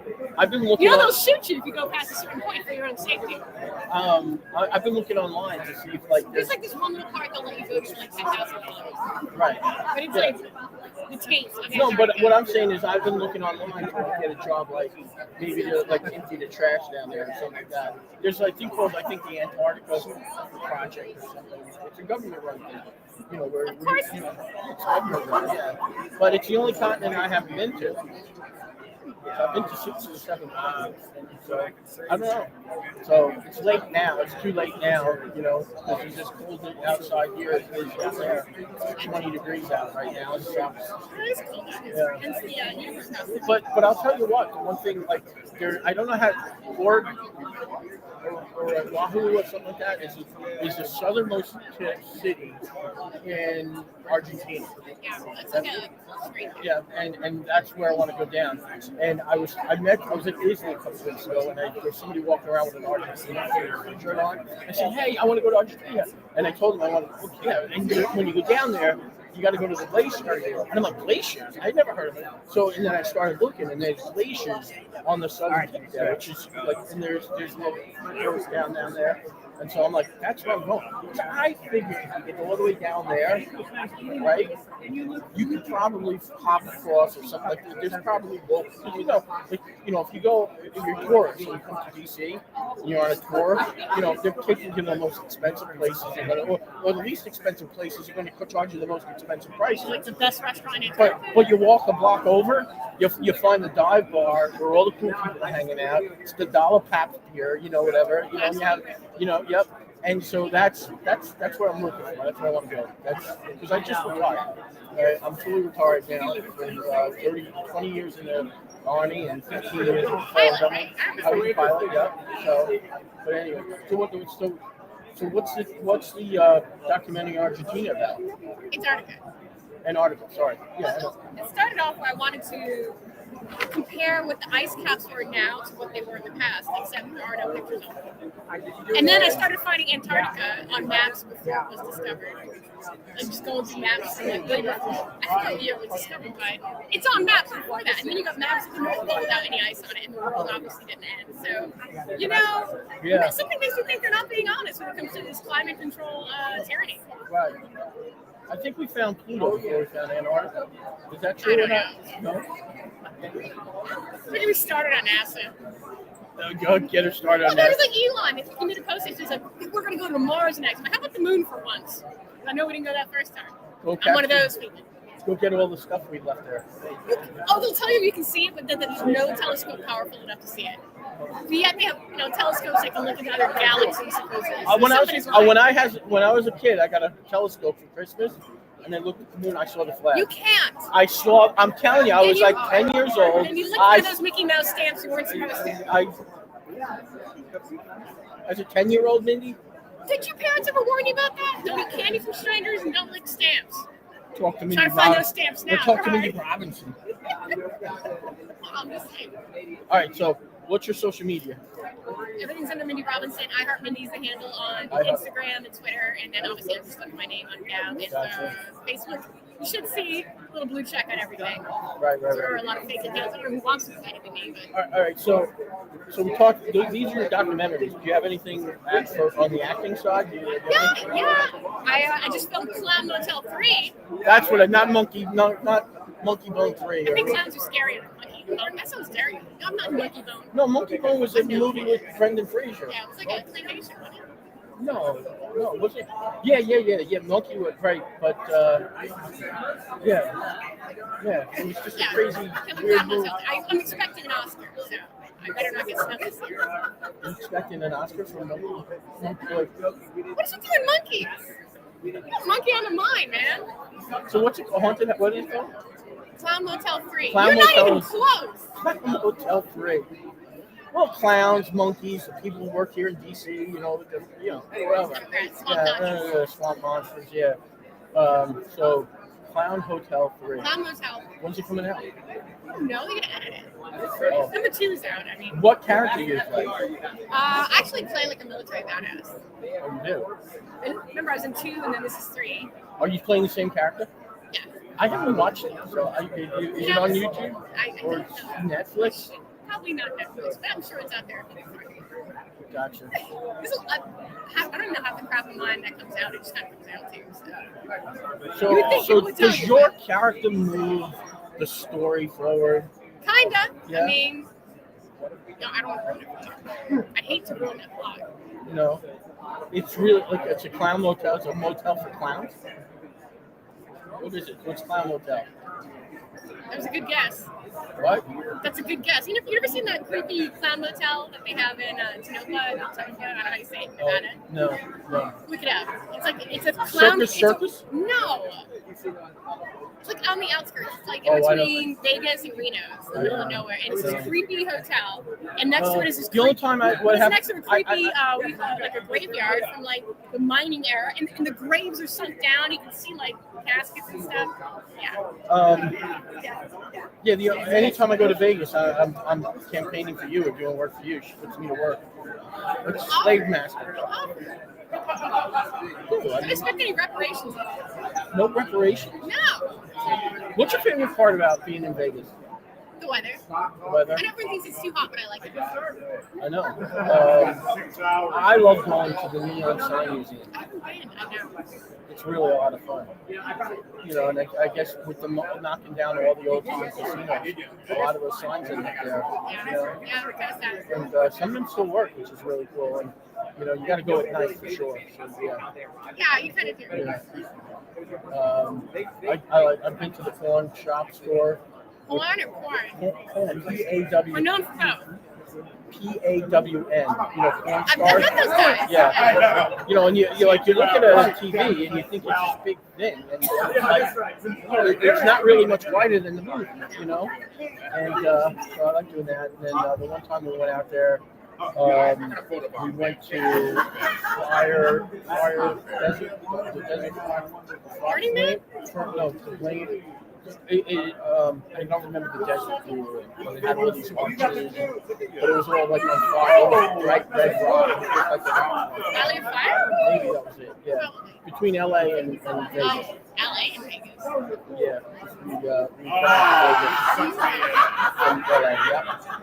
All right. Thank you, Mindy. Thanks for No worries, of course, anytime. And you brought the Summer shirt. loving. You brought the shirt. I brought the shirt. She wears unicorns. Why not? But this is what happens at CPAC when you go to these things over and over again. You go to Reawaken, you go to AMP Fest, you go to AMP There was an AM Fest and an AM I Fest. know. I like AM Fest and an AMP Fest. And the AMP Fest, That was a blast. That was Florida. the AMP at Trump Doral were actually my favorite. And then It was nice. It was warm. We had pool parties. And it was just We hung out every day. And that's where I really got to see the people. I mean, yeah. speakers are fun. What's really funny is like, who's speaking? I'm like, I have no idea. I'm like, I mean, whatever. And you can tell when somebody new came and like somebody's over because the crowd surges. Because the like right now somebody. Yeah, so it's not too busy right now. So there's probably somebody. So there might be somebody famous on stage. Maybe Dean Cain. I don't know. He left here to go on stage. Oh, there's Michael Watley. Michael Watley. Hello, Michael Watley. The RNC chairman. He used to be North Carolina's chairman. Yeah. So. Any more political endeavors on your Well, we got to fix fraud. I don't really want to support human rights. Frog? The fraud. Frog? Fraud. Fraud. Why? Oh, there's a commercial like that, isn't there? Yeah. Fraud. We just make it stuff.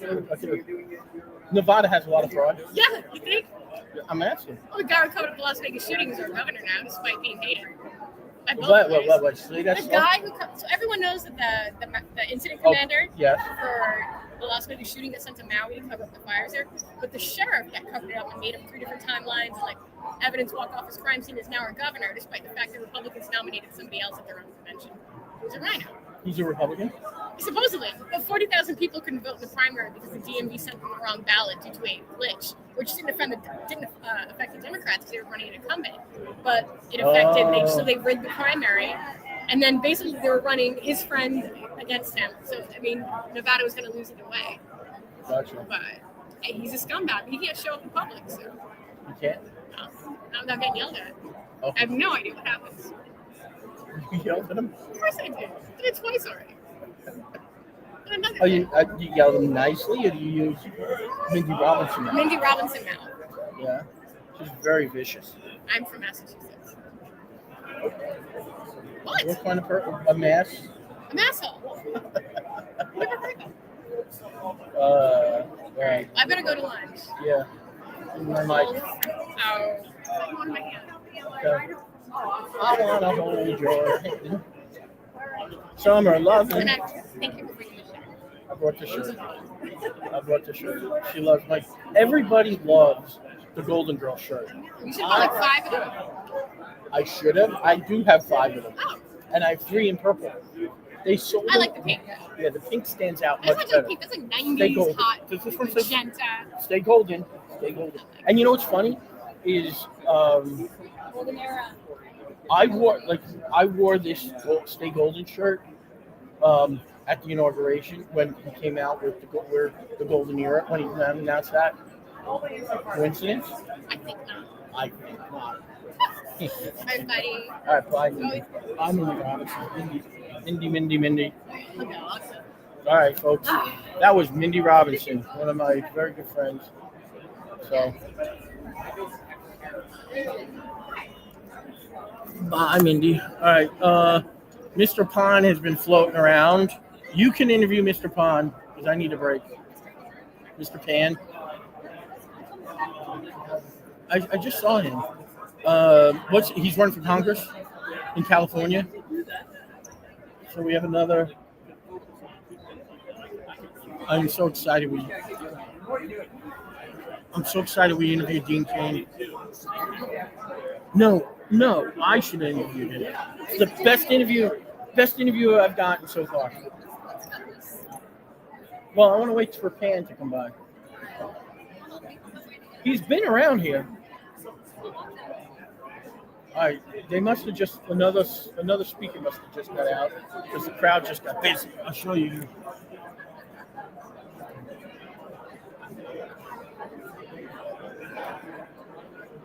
Sandy Smith, you're right on camera. Yes, on social media.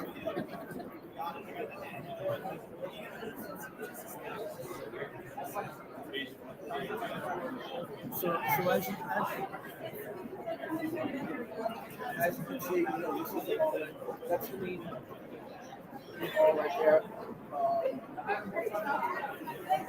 For CPAC and the speaker room.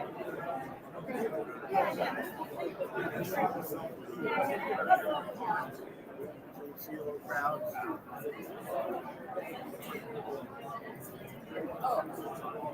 We'll work on that. Yeah. We'll work on that.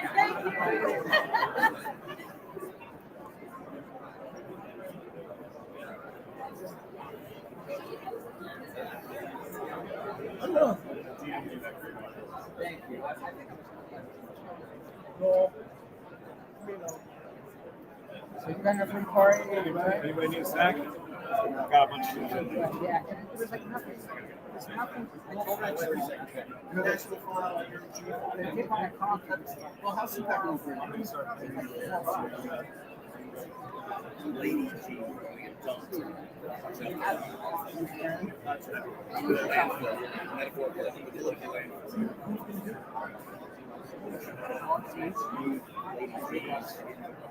Lady G.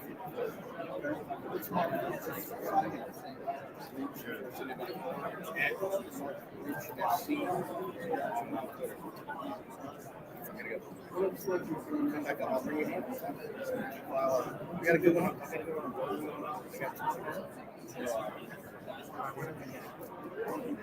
Big investment for Vietnam. Mo Fritz, the chief of National File. Built the Ashley Diary Story.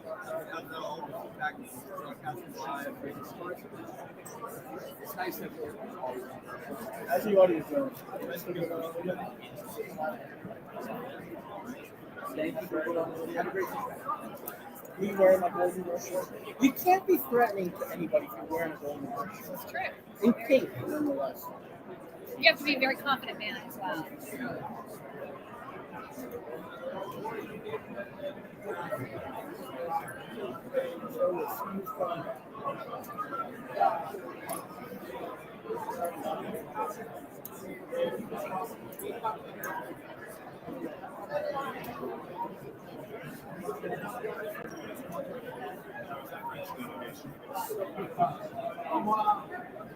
What's really funny is that groups of people that flag will have a speaker.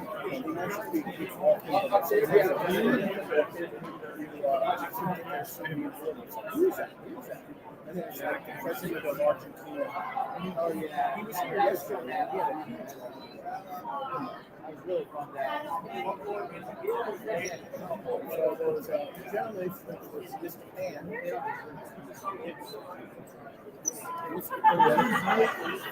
Hi, guys.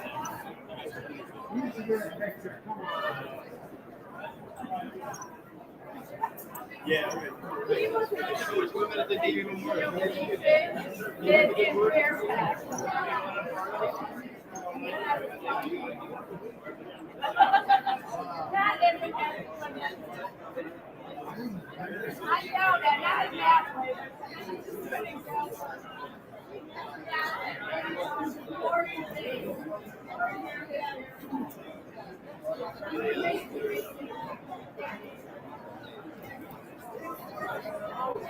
Where are your followers? Huh? I know, I don't have any followers.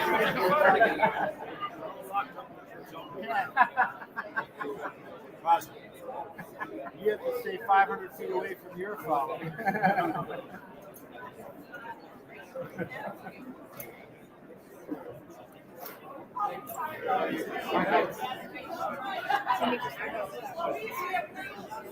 Camera live. This is Alex. I just want to come and say hello and say, man, that's not your problem. You're doing this for me. I'm impressed. Yeah. I got to thank our engineers because That's great. I'm just the guy running it, but he's Well, I think Heather talked to me about next. I may be doing it next Friday. Okay. Because Larry's out, so I signed up for this week. I think I may be with him. Take care. The other shirt I'm wearing is this one. The other shirt I'm wearing is this one. This is from That's part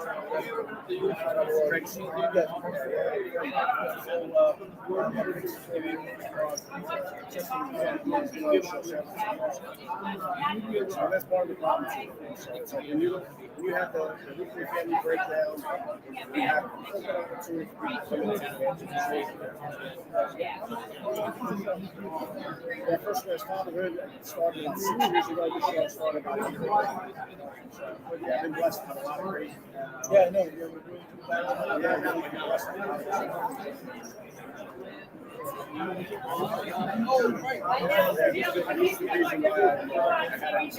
of big name that came on. Came on, enjoyed it. Social media.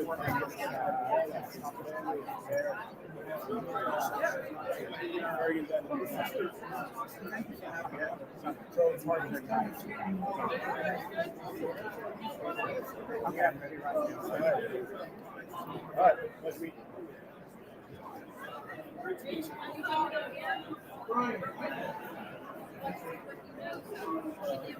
Hey, how are you? Volunteering anything? Yeah, would you like to interview her? Come on over here. What? No, I can't be interviewed. Yeah, okay. We'll No, you're okay. do bad things to me later. I just wanted to say talk about how you like volunteering and what the experience. What I've That's what you're But good. I love it. That's It's the awesome. best getting here. That's fantastic. Absolutely. Well, we appreciate you.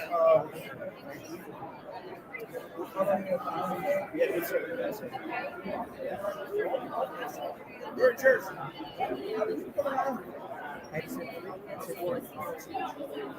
If you need anything, I'll look for you. Because you're the one to call. You'll take care of it. if I can. Absolutely. But if you can't, you'll find somebody who can. I just met Superman, so we're good. See right here. What's that? Who that? Just about 10 minutes ago. Yeah. What are the odds? Yeah, he's a great guy. He was literally the one person I wanted to meet when coming here. I was like, and they came across the feed like today. I'm like, oh, that's what I want to see. And he's like right there. He just pops up out of nowhere. That's right. You know? That's right. That's how it works. He's really fast. Yeah. Very cool.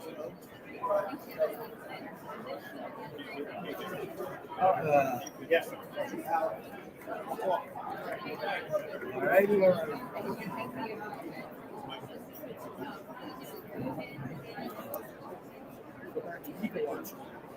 Okay, I'll stay back. I'll stay up. I'll stay up.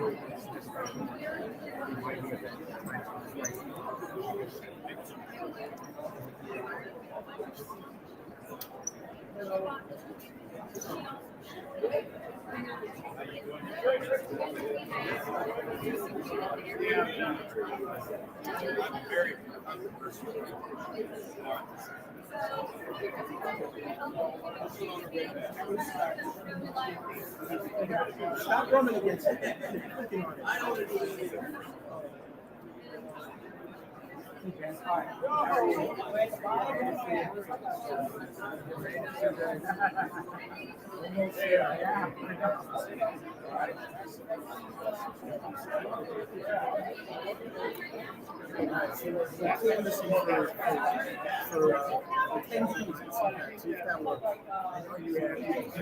It's hard to get like lawmakers, but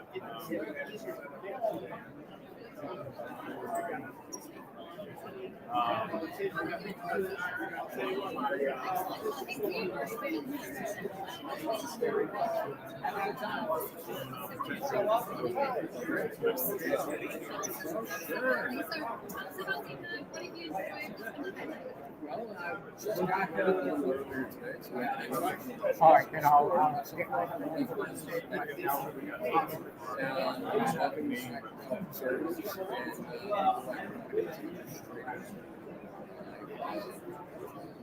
on the meeting match we did. Just this one. That was kind of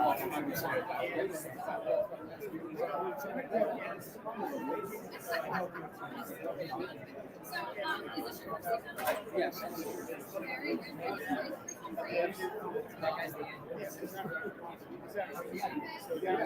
New Jersey. You got it. They said it, not me. Hey, listen, New Jersey too. Really, what exit? Well, thank you so much. Nice to meet you. What do you do? I have my own company. Hey, Sandy. No, it's fine. I have my own company. What do you do? I'm a programmer in 13 languages. Programming various different things. Years from now, I'm getting pushed out because of AI, which is another issue that might not be because of the fact that Trump needs to do this for us. Because since we're on TV, I'm going to explain this to everybody. AI is comprised of everything in your crackling little phones that you said to somebody, and now thinks it's back. So if you said that Rush, back in black, now AI thinks that Rush was a bad word. No, it was ACDC. So that's what's happening is because all of the neurons put everything in there. Now it's a library that AI puts back into. It needs to be regulated, and it's with action, verified information. That way, in the future, the next generation of kids will not be Yeah. How are you combating it? It's kind of impossible. I'm up against an army of a bunch of brainwashed liberals who literally spent the past 15, 20 years. I dabbled in AI back in 2000. And back then, I was saying incorrectly. Look at WikiLeaks. Now it's on YouTube. Okay, Wikipedia is completely retarded. It's all, facts and myths. They think Nazis were right when they're actually leftists. And when you try to explain it, they use things like Wikipedia. No, it won't. How many rights did a German citizen have after World War II? Did they vote? Was the companies, private?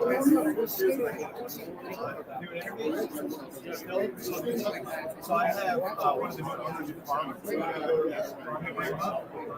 What's that? It's Jason. It's something else. I was going to bring mine. You ready for that?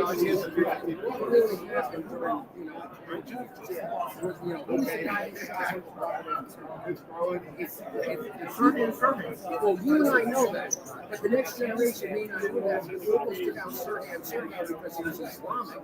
Who killed Sergei? I don't know. He's still alive. James Earl Ray. No, you think about Lee Harvey. Who killed him was Jack Ruby. Right. Jack Ruby's name will disappear because the kids won't remember it because AI is going to write it. We still know the facts. So what you have a website or platform, or what do you do? Well, I have my own website, but right now it's a piece of crap. I used to have a website that had more people on Facebook than I see the international influence.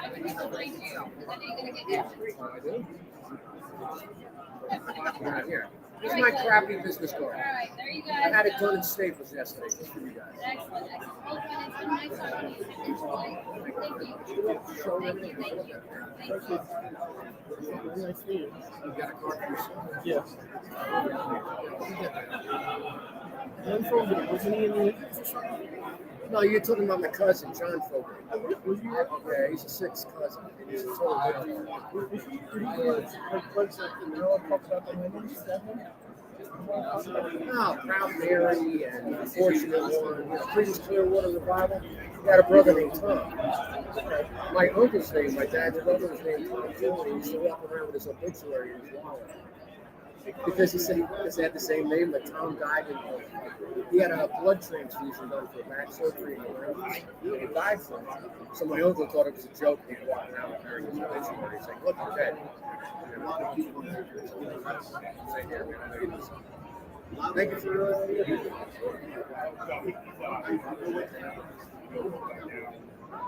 So I think you're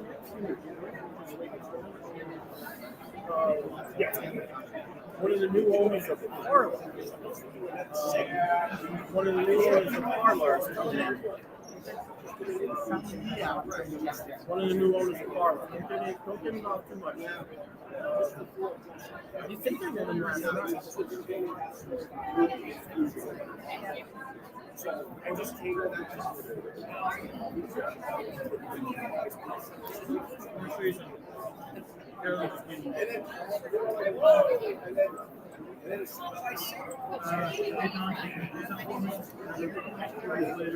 And is this your first time? And how are you enjoying it? I've loved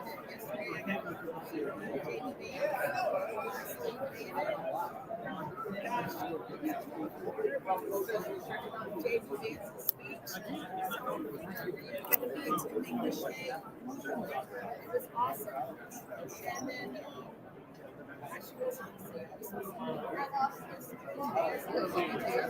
Yes, ma'am. How can I help you? Anybody's here doing active radio? No, this is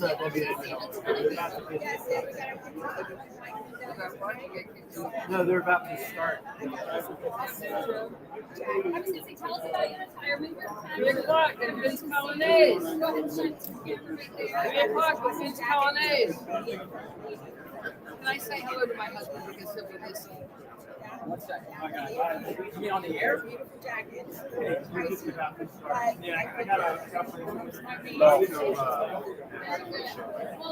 great to talk to you. Enjoy CPAC and tomorrow it's Thursday.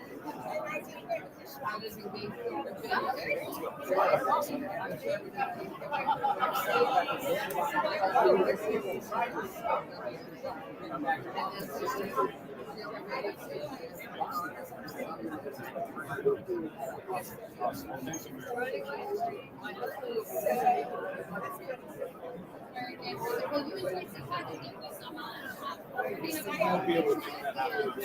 We're not taking calls or anything like that. We got a guest line.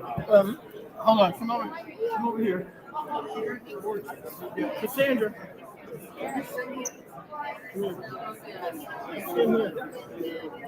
Hey, how are you doing? How are you doing today? So this is Cassandra. She's been out interviewing and she's got a very exciting story which she's working on. What are you working on right now?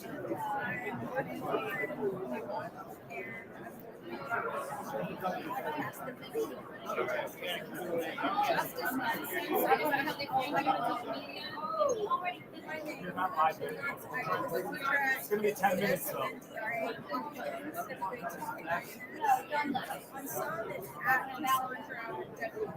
Excellent. So you've been here for a couple days. What has been the highlight of CPAC so far? It's very calm. It's great. Seeing friends. I've been around Patriot events all over the country, and I've got some friends that are from other nations, and this event in particular brings the international people as well. And so I just thought connecting with people who are in this, because usually if you're willing to show up at an event like this, you're dedicated at least to serving people. And I feel that that's a lot of really big, but we got to keep them Just keep on fire. so we got to win the house, and there's still a lot That's of right. We cannot lose the House. We've got to make sure we win the House, the Senate, and make sure that President Trump has, the tools that he needs to make sure we continue to push the America First agenda forward.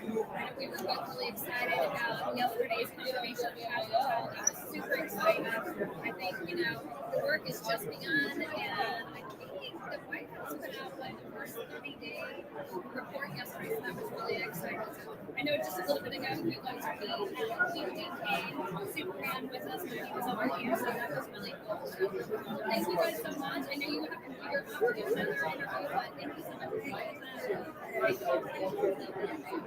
So we're coming to you live from CPAC, and we're going to step outside. Let's just see some of the folks.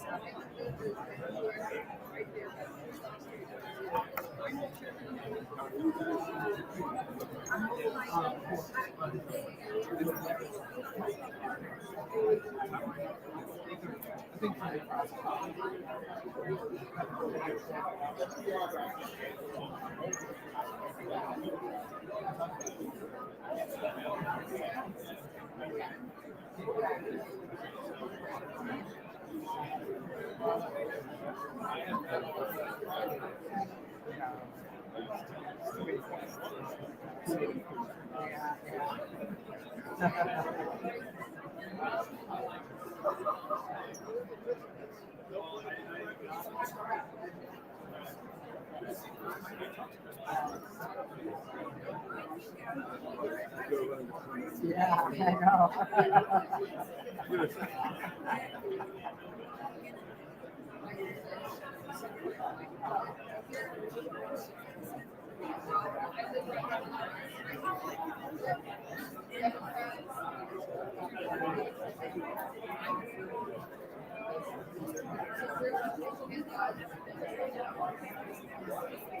I just did a few. I'm done with that. I'll be here.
No, who got next?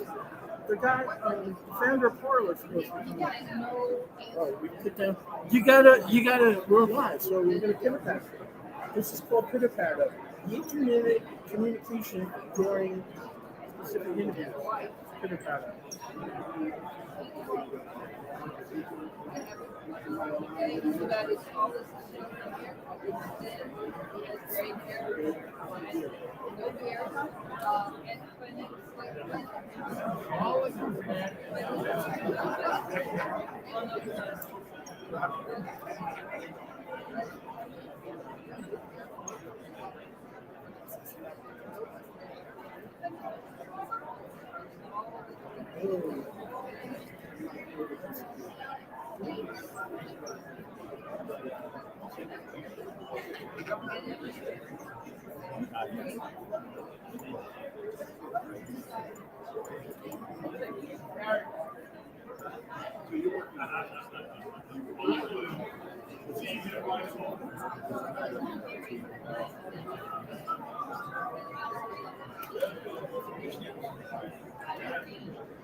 You don't remember from yesterday? 2 days ago? I have an interview scheduled in 5 minutes. All right, come over.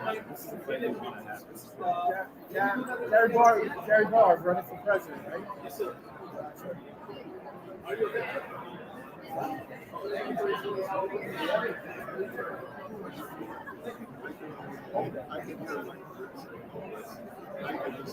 Gary Barr was running for president. He announced right here tonight. Hang out with you today.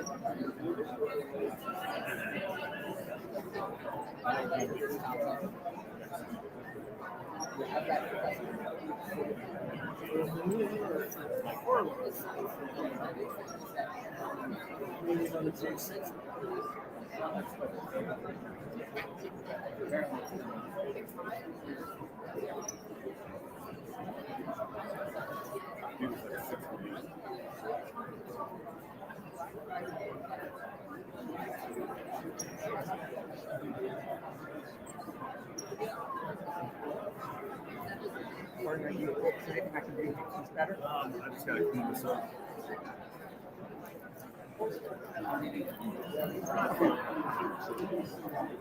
Right now, I have a potato pants on. Want me to put it up?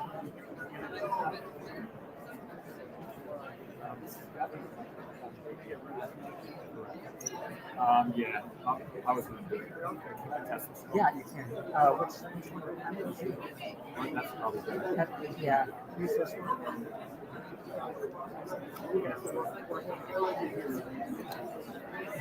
Hey, can you do the whole headset?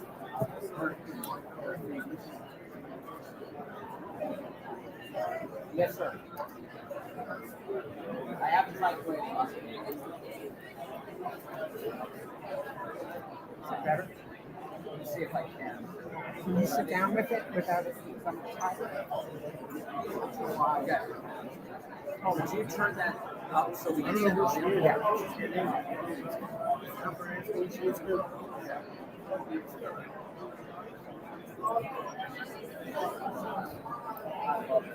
It's so good. So that's good.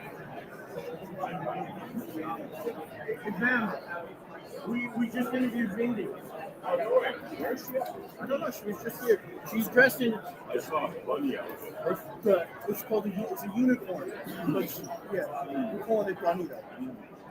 It's not a bunny. It's a unicorn. We're live right here too. Oh, we are? Hey, what's up, guys? The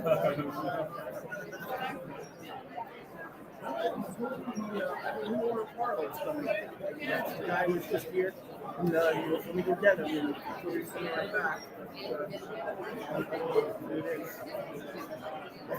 I guess it's a different. I met one of the guys last night. I'm getting more.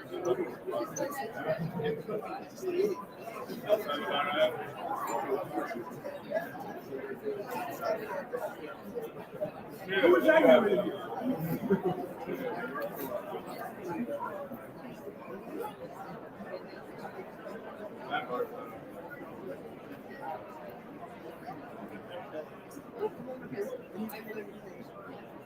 So I'm live on this one, and this is Rosita.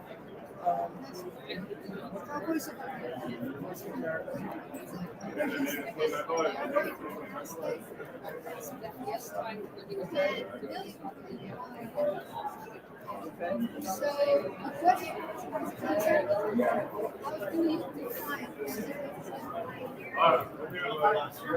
Conservatism is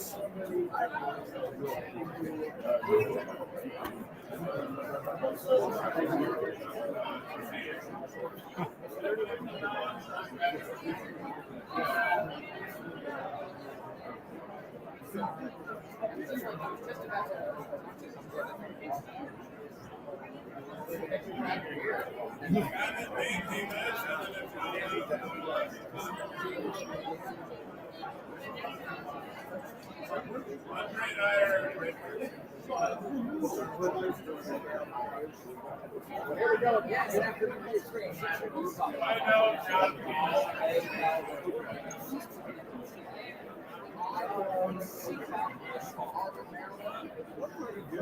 Actually, I'm really excited to just probably come on the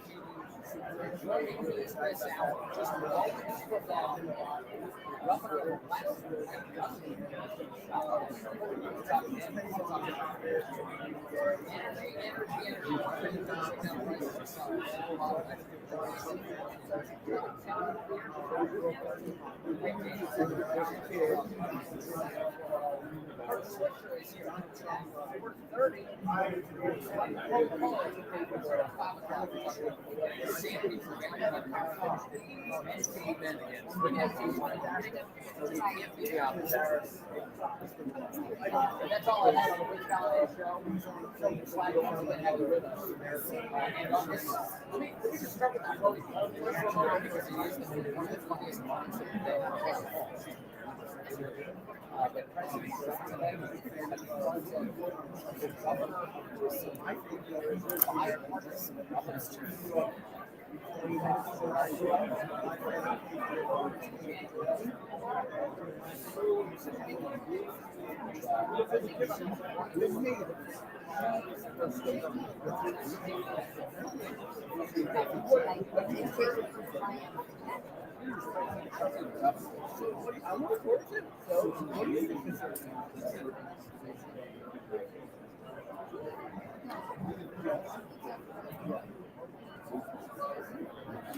Which God do you believe in? Which God do you believe in? Are you Catholic?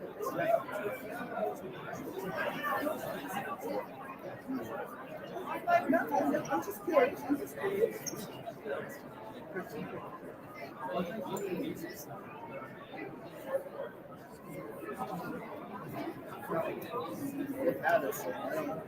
I interview her, she interviewed me.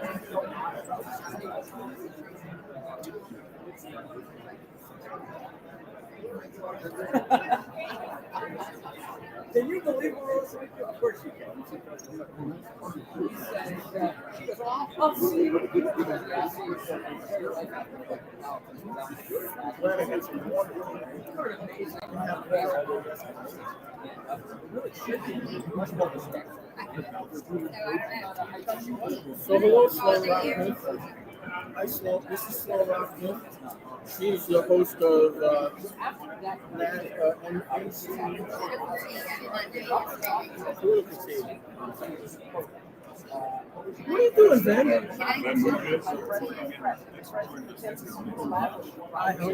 Yeah.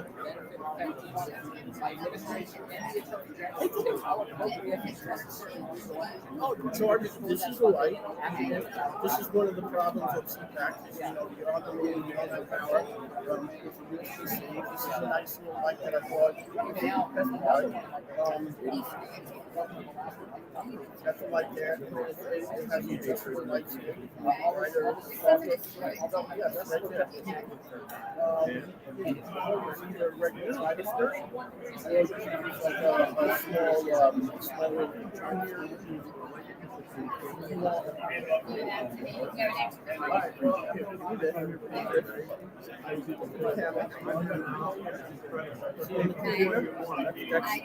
small pitter patter. Go look for your tripod. Something. Talk about Israel.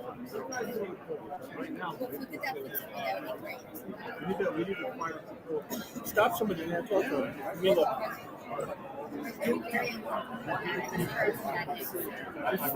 Hey, you want a big tripod or a little tripod? Whatever. Well, which one do you want? You want a tabletop like this? Or do you want, you know what? Here.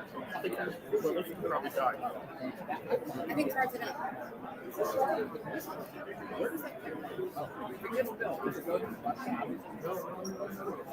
just take time, right? 800 miles south. I will be back with this. Thank you. Where's the other light? It's right here. Thank you. Okay. I'll bring it back. The legs pull out. Okay. Expandable. So you have an 800-mile pipeline. You get JP.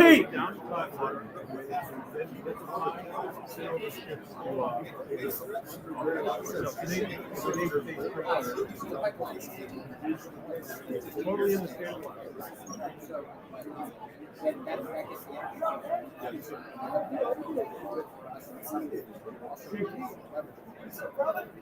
And it also helps our allies.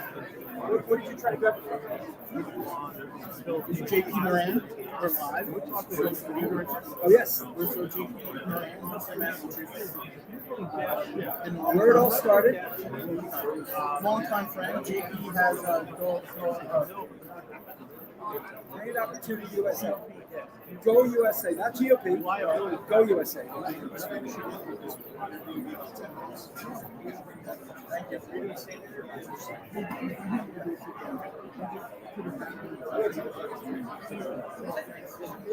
That's a guy that's every morning I wake up. I got some. I'm looking for the grassy hill. I'm looking for the guy on the grassy hill. Oh, yes. So we're doing this. So JP has a great program, platform, great conservative.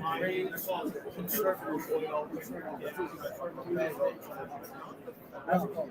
We actually rate everybody. Conservative, we rate everybody. Not just conservative. Everybody gets rated. Yes. So like John F. Kennedy. 4.2 out of 5. Okay. Ronald Reagan. 4.4 out of 5. Joe Biden. Negative 3.8. That's the high score is like Roger Freeman. 4.8? 4.9. That's right. You got a 4.9. That's right. I'm Mr. 4.9. That's right. I know you told me so. That's right. So how do you find your website? It's opscore.org. OPP. Opscore.org. That's where you see all the ratings. We got another website called WSA. It's the headquarters of the company, but OpScore is the ratings that you want to see. So you can see the ratings and guess how many people support our side across the board, not just conservatives, all donors, what percentage of people support our MAGA principles and MAGA candidates? What percent of people? 85%. We did the test, and actually 85% of people across the million people that we got our ads out to is 85% plus. And after learning the issues with the obstacle and they matching themselves up, it's 85%. And how many is the obstacle? We hope everything goes well.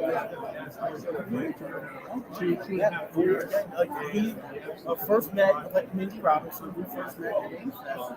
Trump around. Yes.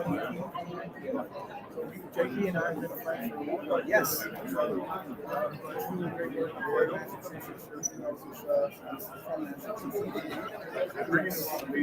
Well, we started it.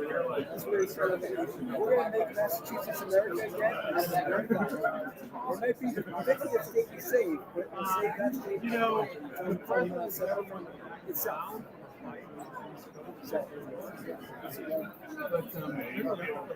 Thank you for stopping by.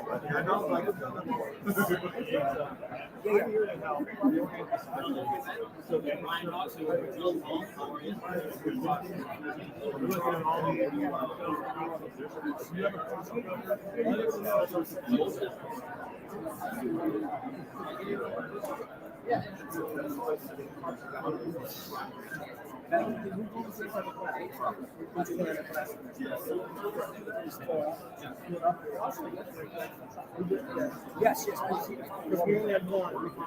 One was very smart.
Now, the last 2 weeks,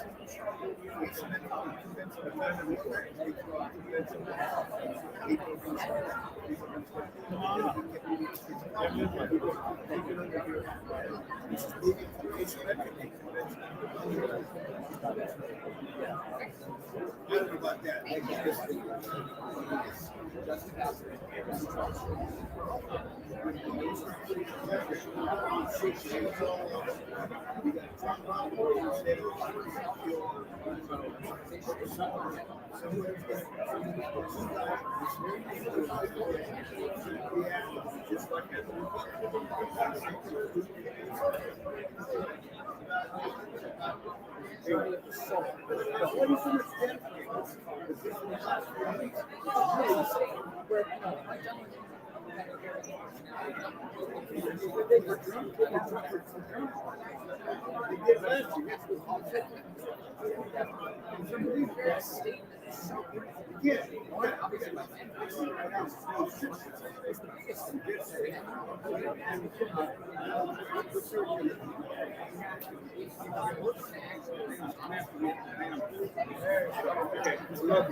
You're a student. So you're going to be good. Apologize for being good. Also, we got to go downstairs.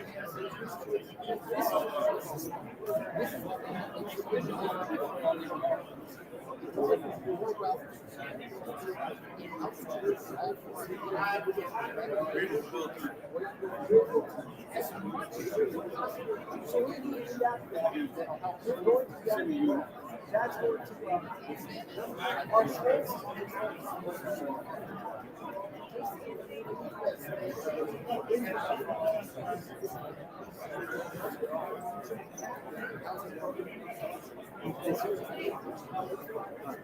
Let's find out what else.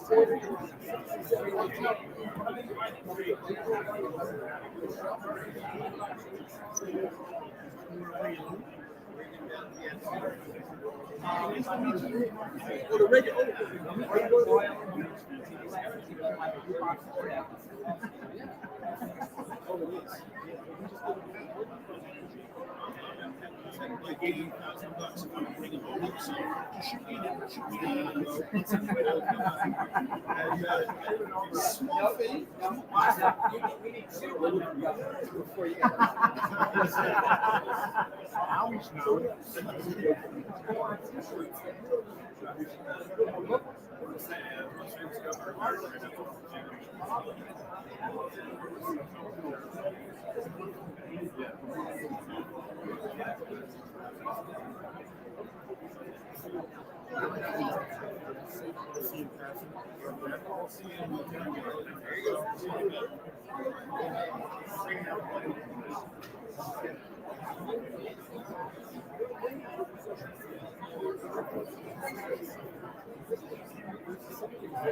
Hi, Kimberly Love.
We're live. You go. I mean, we've been not all the time. I listen. I'm an expert in warfare. Starting to see change. Seeing a movement in asymmetric to conventional movement.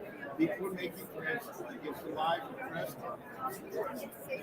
Us, so the people failed threats of Congress in Congress.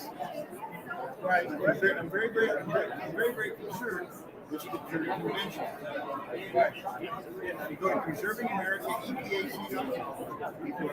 EPA, Preserving America, EPAC.com. You can watch documentaries about Marxist political warfare, how it's worked, how it's actually laid out, and what we must do to win it. Trump cannot do this by himself. He needs all of us, guys like him, guys like you, a couple million others, Americans, to basically keep the ideals, ideological, what you might say, the values of moving. Trump, J.D. Vance, and another fourth term conservative. 16 years to get this country solidly back on track. Trump cannot do it.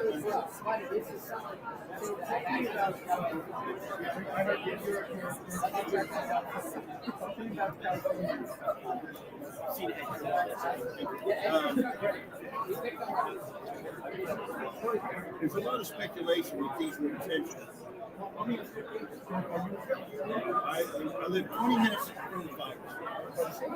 Everybody's safe. It's okay right now.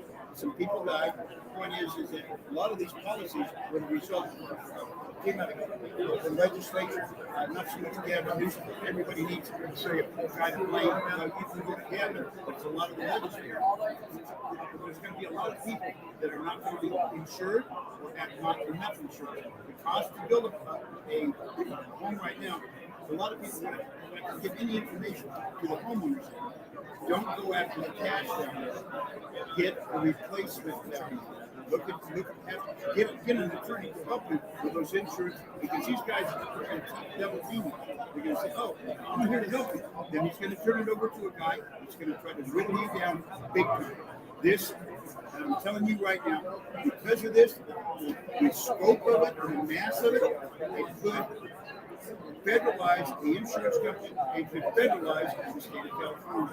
If you don't think that's the case, I got to reconsider. Preserving America, EPAC.com. You can see our documentaries here for free on March 24th, How We Can Win It, and my book titled The United States and Socialist Republic. You go, G. Berner. You can call me H. G. Berner, but my friends call me you.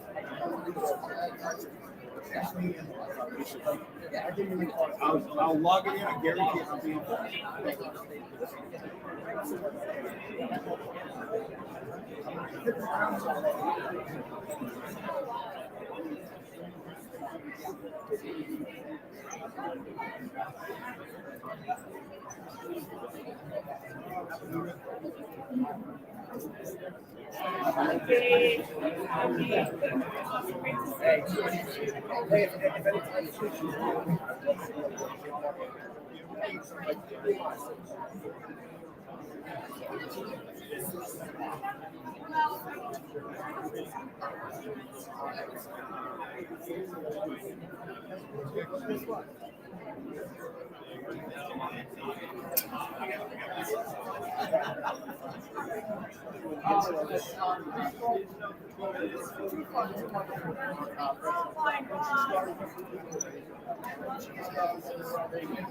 Sit you down right here. Let me move this. Roger. Oh, so we're doing. Oh, and here's Mr. Pan. Yes, I know. It's you know. You've been waiting patiently. No, he came. I said, he's coming through. We need to get him on. And David Pan. I knew. All right. I'm glad you came by. Perfect timing.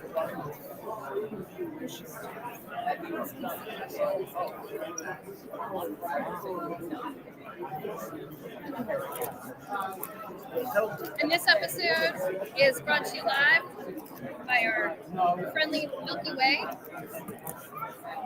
They were out of Snickers, so I have to still deal with Betty White.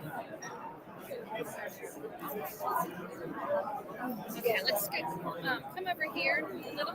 See how you're right there. So I'm gonna closer. But look, right there's the camera. Hello, everyone. It's Sandy Smith, coming to you live from CPAC 2025 here in Washington, D.C.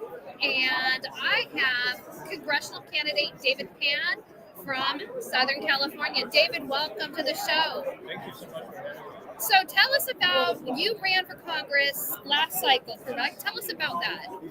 So I'm a professor at UC Irvine, so like the sole Republican pretty much there at the California.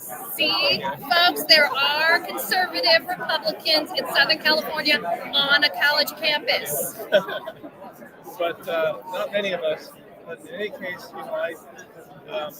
feeling so isolated that I said, we need to do something about the universities. It can't happen from inside, it has to be from outside. So I ran in Congressional District 46, which is basically San Diego and Anaheim. And it's pretty heavily Hispanic and Vietnamese district. But, they've been traditionally voting a lot, especially Hispanic voting Democrats. But I think, what I've discovered, walking outside like 30,000 doors to people, they're basically conservative. They just don't realize it yet. So you talk to them and you tell them, look, this is what we're about. We're about public safety, we're about closing the border, we're about reducing inflation, getting rid of government regulations that prohibit business. They believe it, and they say this is what we're doing. School choice, that's a really big issue in our district because you have these really failing schools. A lot of that is of the unions. They don't want to allow schools. Well, I will tell you, California had a lot of movement this last cycle. We had places like Huntington Beach, which is in Orange County, which is right next door to your district, that went all red, and we're seeing a lot of progress. And you mentioned that you walked or knocked 30,000 doors. Well, not personally.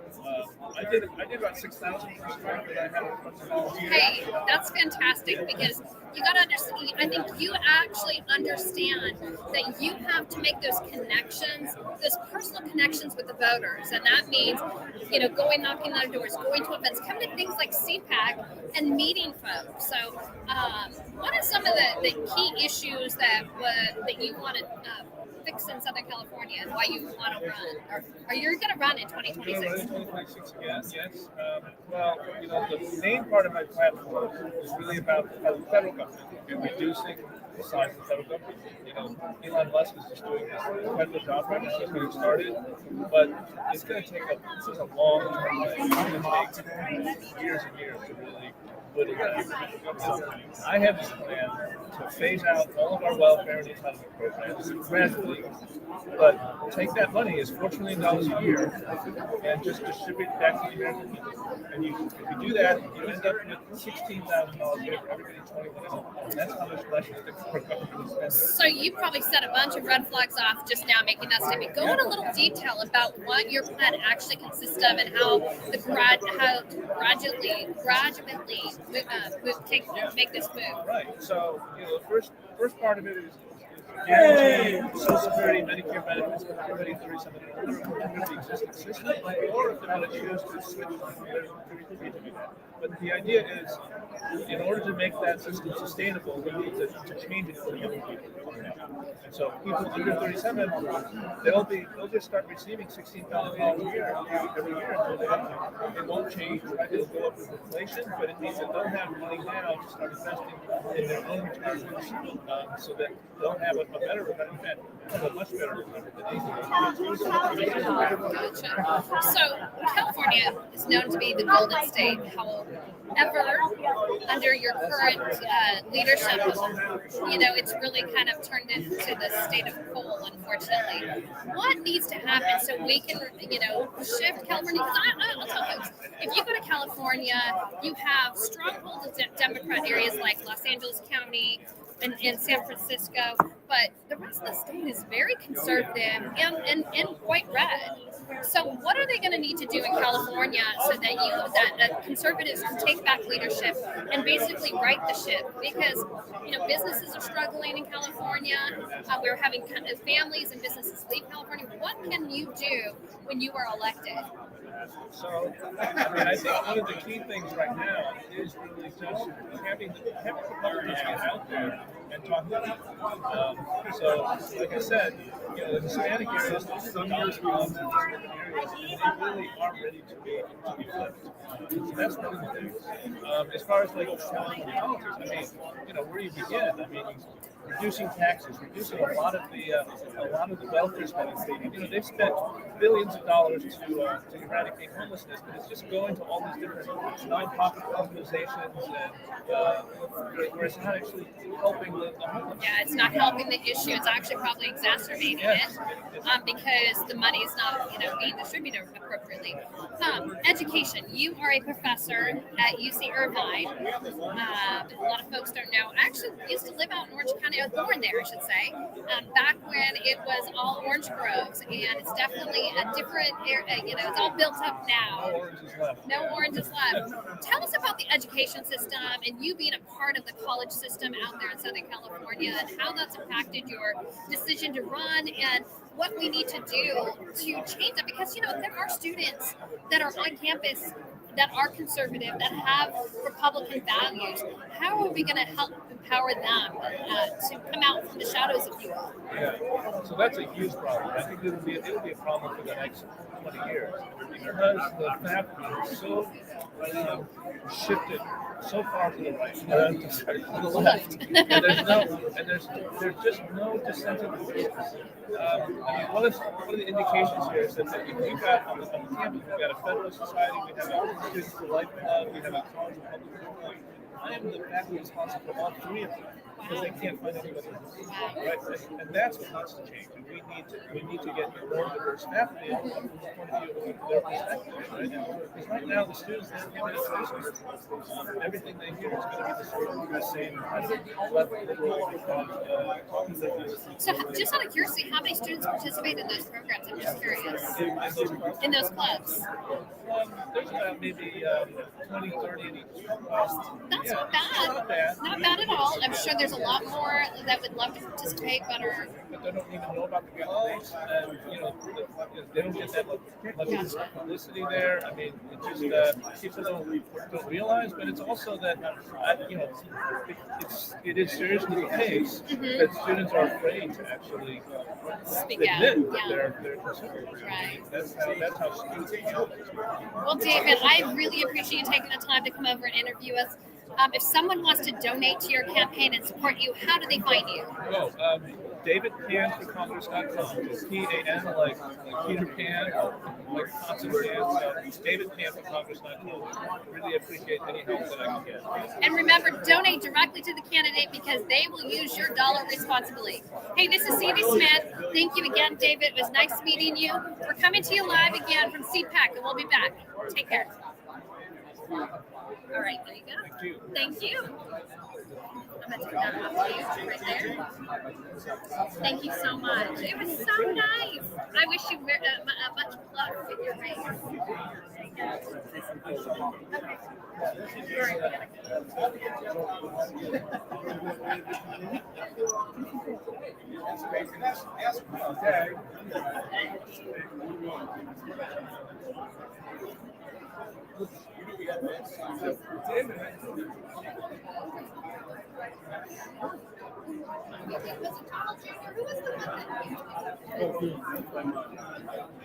All right.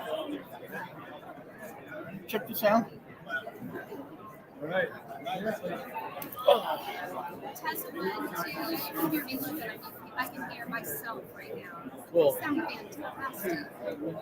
You're Sandy Dam Smith. Excuse me. That's why I said dam. Like dam, like the Hoover Dam. What did the fish say when he bumped his head? Hey guys. Yes. What did the fish say when he bumped his head? What? Damn. No, please don't do that. Guys, I know. You know why he bumped his head? On the dam. He bumped into a cement wall. Dam. D-A-M. I understand. D-A-M. So we know that Roger Farini here at Citizen Media News is not a comedian.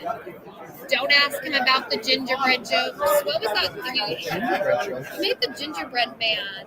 Like, what do you name a gingerbread man? What's the name of a gingerbread man who's like in a frying pan, or I don't know? board on the floor, on the wall with art. I remember that one. Gingerbread man with no arms and no legs. What do you call Matt. it? All right, Jason's coming in. All right, Jason's going to come in. Guys, we are having an absolute blast here at CPAC. We're meeting so many people.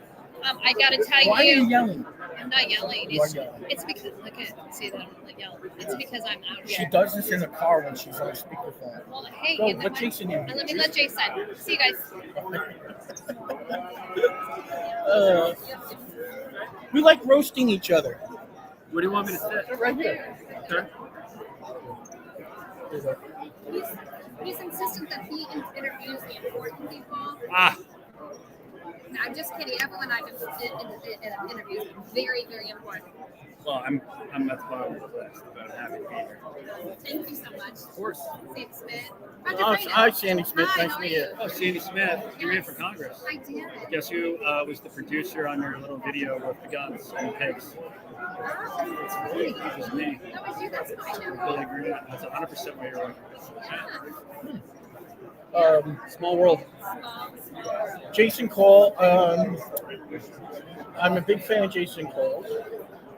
Before what we're going to talk about today happened, I have a degree from Full Sail, a master's in public relations, and a degree in cinematography. And you own Arsenal. You did, yeah. And so you've been a producer and director of films and documentaries, and just fantastic work you do. And we had Dean Cain on here before, and it's so great. Yeah, and Mindy Robinson. Two great conservative actors in Hollywood right now, and I'm been around you a little bit. I'm working with Dean C. Jones. He's a Emmy award-winning makeup artist on He's Star doing Trek. horror stuff, right? Huh? He's doing like horror stuff, Star Trek. Horror stuff, Yeah, right. We were just finishing up a film with Kevin Sorbo called Another Life. Yeah. Cap, I think, he's out in California. Working on distribution deals. I've gotten to meet Mark Cook. I told you this last. Mark Cook, who was involved with Passions of the Christ. Mark Cook made the movie Lost in Space. Their big thing was they knocked Titanic out of the first place. Lost in Space. And it was a movie that I got to see. I was in Guam with my wife, and it was a movie we saw right the night before we got married. So I told Mark, I said, I saw Lost in Space, and he's like, you're the two people that saw it. Very fun guy, very religious, very connected with God. But it's so great to be around not only the actors I mentioned, but now the upcoming directors, executive producers, conservative that are going to be producing like these movies and stuff like that. Yeah, it's a phenomenal crowd here at CPAC. Yeah, it's a phenomenal crowd. So before we get to what are you working on from a movie standpoint, media standpoint? Not a ton. So I pivoted a little bit. I worked as the chief growth officer for Parler. Right, that's the big story. And it's the big story. I'm still waiting to be verified. I can take care of that. Since just give me your hand. 2019 or something. Text me your hand. It'll be fine. I'll get you verified. Remember, you fixed that problem. Because everybody I knew that was on Parler before the thing that happened. Before then, you could never get on it. I don't know. So the team at Parler right now, led by Yasser, is amazing. Okay. The server infrastructure that he's put in place is phenomenal. And I really think it started off when President Trump was banned from social media in 2021. It hit something inside of Yasser personally. And he has put together data centers, 29 data centers in 24 countries. He owns a content delivery network that's been used to stream the Super Bowl. He has put together an entire tech stack and ecosystem valued over $1 billion, where then he bought Parler. It's like the smallest piece of it to be the front end. If you've ever had a Parler account, you can log into Parler right now. Credentials in that account. You can rejoin. We've launched Play TV, which is a long-form and short-form video system where you can post your movies or your documentaries, and then it's all tokenized. It is all uncancelable. It will never be demonetized. And that's just come out in the last couple of months. So you just rattled off a whole bunch of different platforms. So which platform matches up with, like Facebook? Which one matches TikTok? Which one matches up with X? So I would say Play TV does long form and short form video. So it's kind of like YouTube.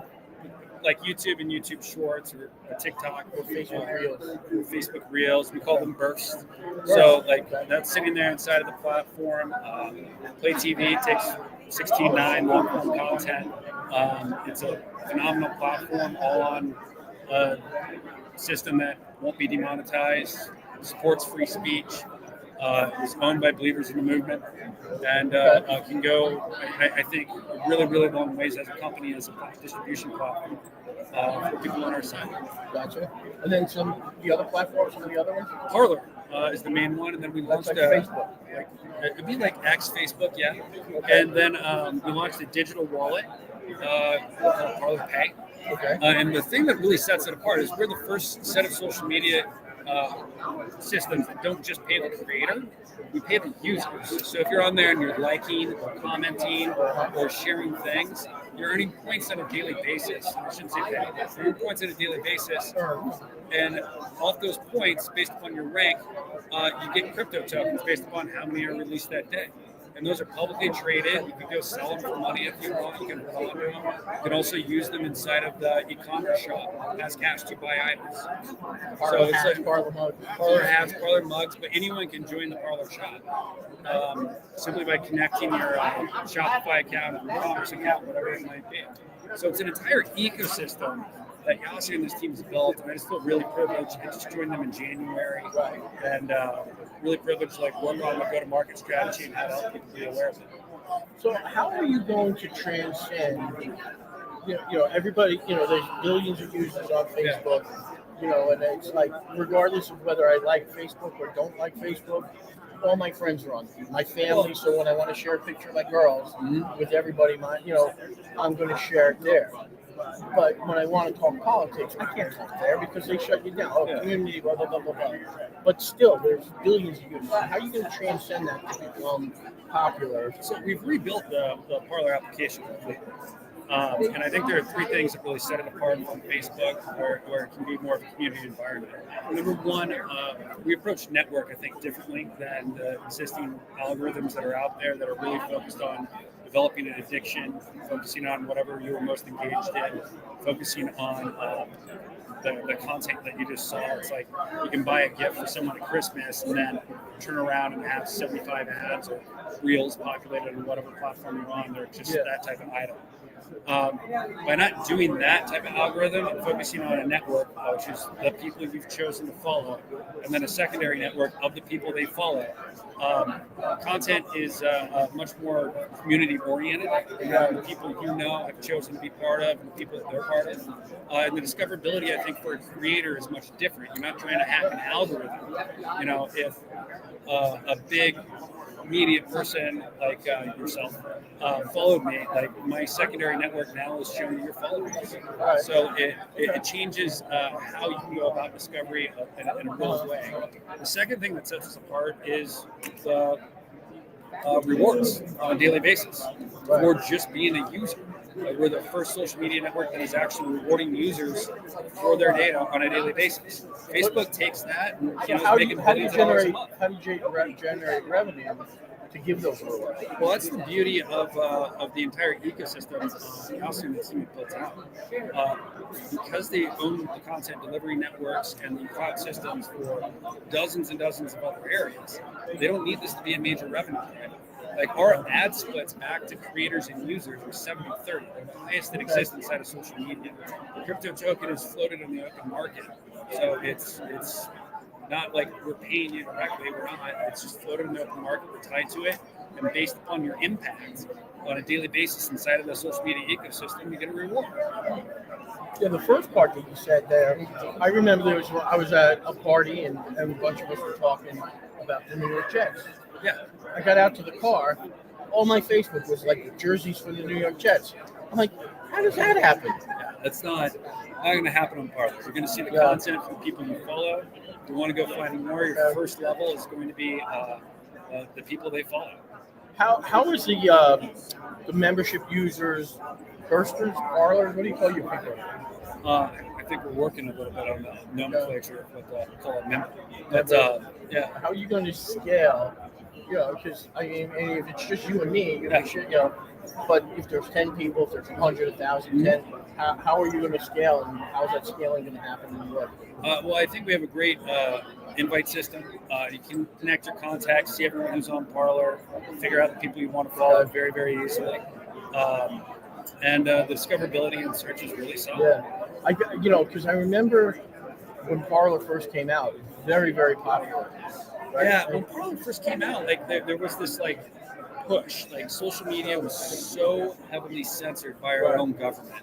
And then you went into COVID where we were just being gaslit by Dr. Fauci and the exact government apparatuses that are supposed to speak truth to us. And Parler was the one place that you could like go and speak freely.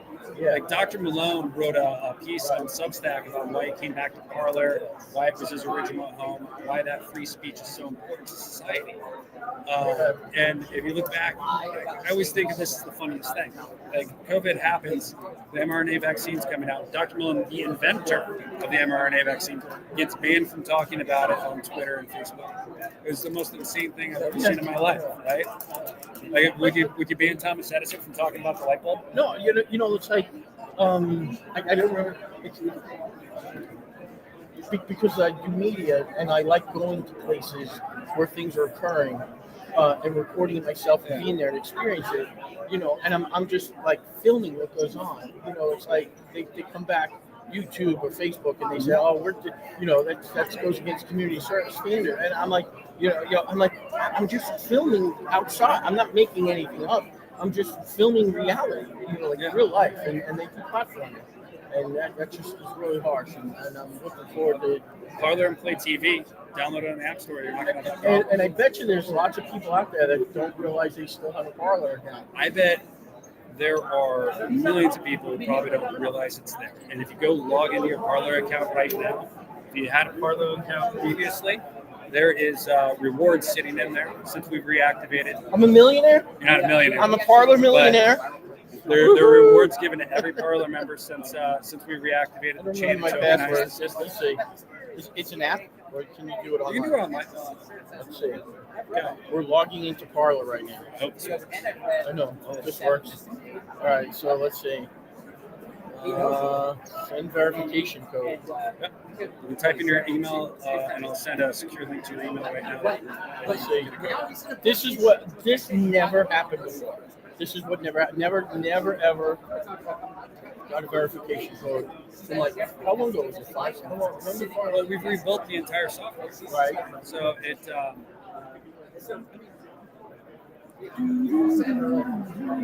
Real live. This is what's great about live. I'm totally going to blame the Wi-Fi incentives.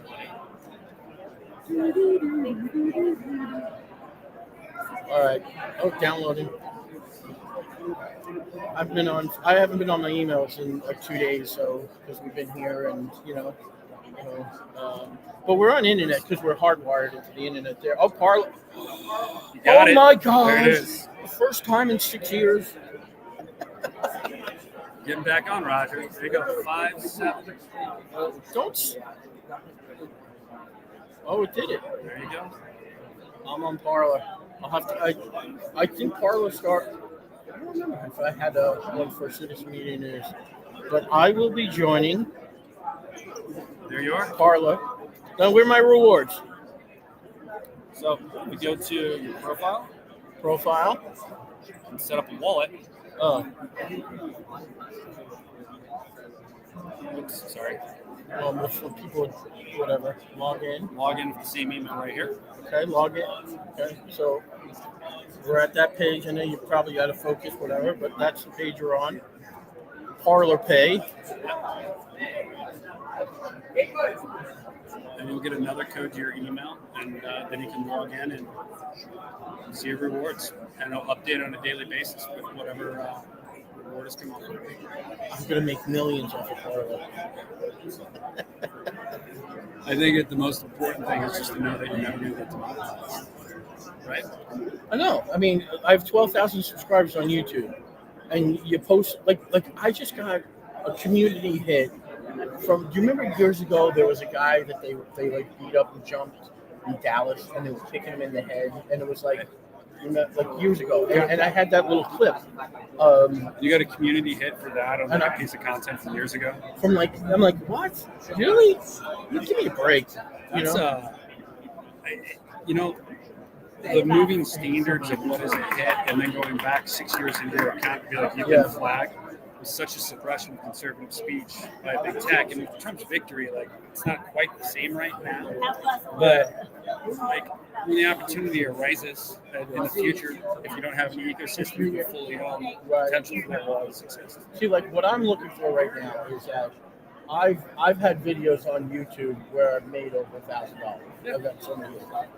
So, but they get taken down all the time. So the one site that doesn't is the Rumble site, right?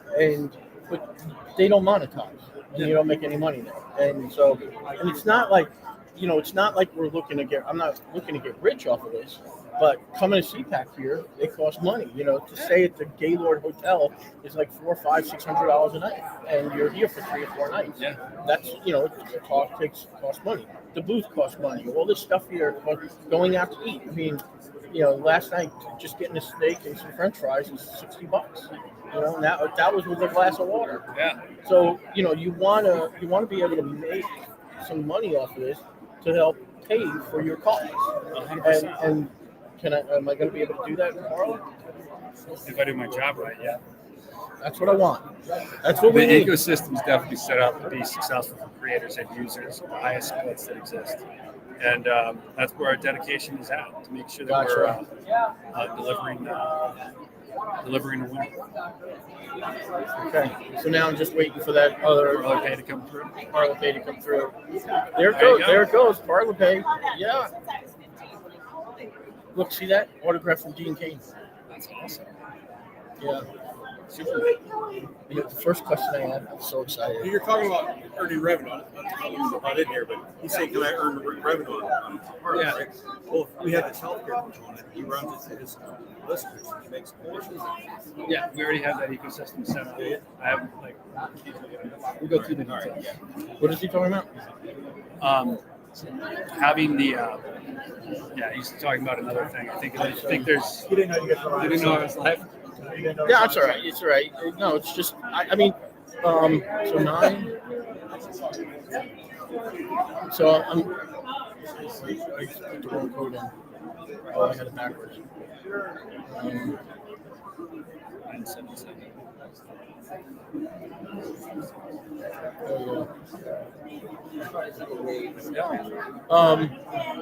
So now I'm going to get rich. I didn't say that. I'm getting rich. You heard it here. So as you post it all on here, you're going to get a daily update. Okay. And it'll be op tokens. And pull the current price so you can see what that. How many members are on Parler right now? Well, we have 15.3 million accounts, like yours. Right. And we have had hundreds and hundreds of thousands of reactivated. And we started our media campaign. Yeah. I mean, I came here, and like Parlers all over the place. Yeah. I mean, there's booths up here, there's booths downstairs. I'm like, a little bit of a coming out party. Like what? What's going on here? And to hear that you're involved in it, I'm like, holy mackerel, that's awesome. I can't imagine something that's more important than having a reliable platform for us to be able to utilize. We know So there you go. That's the point. I don't have any points yet, but that's all those zeros are going to be filled in someday. No time. All right. So, no, but what else is going on in your life? I mean, I'm loving Tampa, Florida, and working on this tremendously. I just see it as a really needed space to be filled, and I love the fact that they have a complete ecosystem with banks attached, full server infrastructure, and everything else ready to go. Right. Okay. Jason, it's been a pleasure. Likewise, Roger. Good luck. Thank you. Good luck. I'm going to join on for Citizen Media News here soon. Wait, me ask you this question. It's a functional question. So, like Facebook, you have your wall and your profile, then you have a page, and then you have a group, and nobody ever knows which one's which. What do you got going on in Parler there? So, on Parler, we have your natural feed, which is going to be the people you follow. You're going to have your profile page, which is going to be the content you've interacted with, commented, or posted. And we're really going to lean into over the next several months on building up the community functionality. Okay. So right now it's called groups. It's going to be communities, people of like-minded interests, be able to self-organize themselves, share content, find each other. So I have the main wall for citizens being used, and then you can create a group. Okay. Yeah, thank you. Awesome. Don't forget the mic. So, thank you, Roger. I appreciate it very much. I just wanted to be on air, man. That's why I did it. Hey, it's my debut. I really appreciate it. This is Dan Pierce. Yeah, Good interview, Dan. Oh my God. Listen, I totally fucked up there. Sorry. Yeah. So,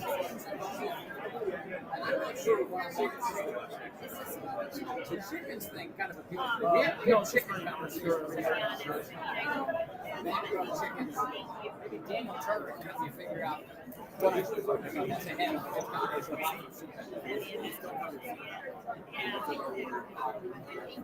Now we're just looking at the whole. I really do like this.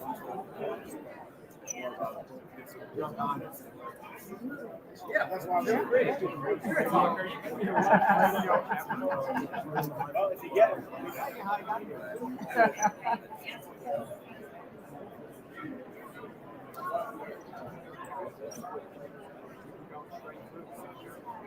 Right, okay.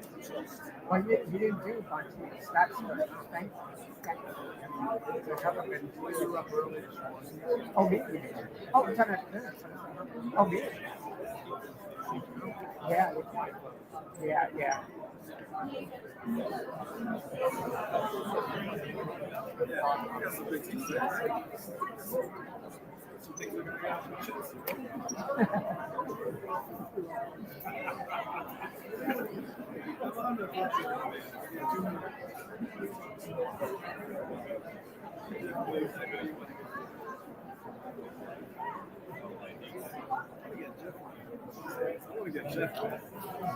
I might.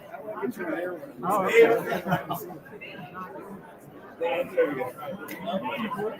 I know. We have to That's true.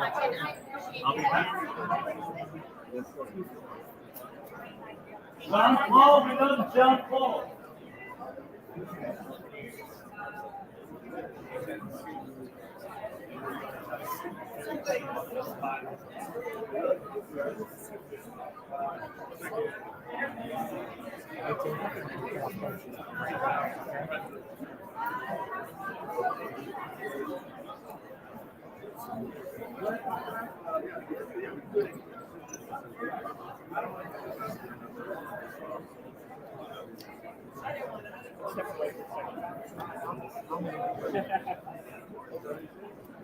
What do we have here?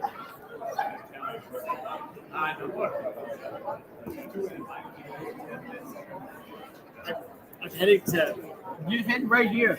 I'm stealing you. Where are you going? I'm heading to Epic Times. I just got them. Audience. How long you got? I got a few minutes. Okay. Look, I just did the biggest score of my life, which Really? was I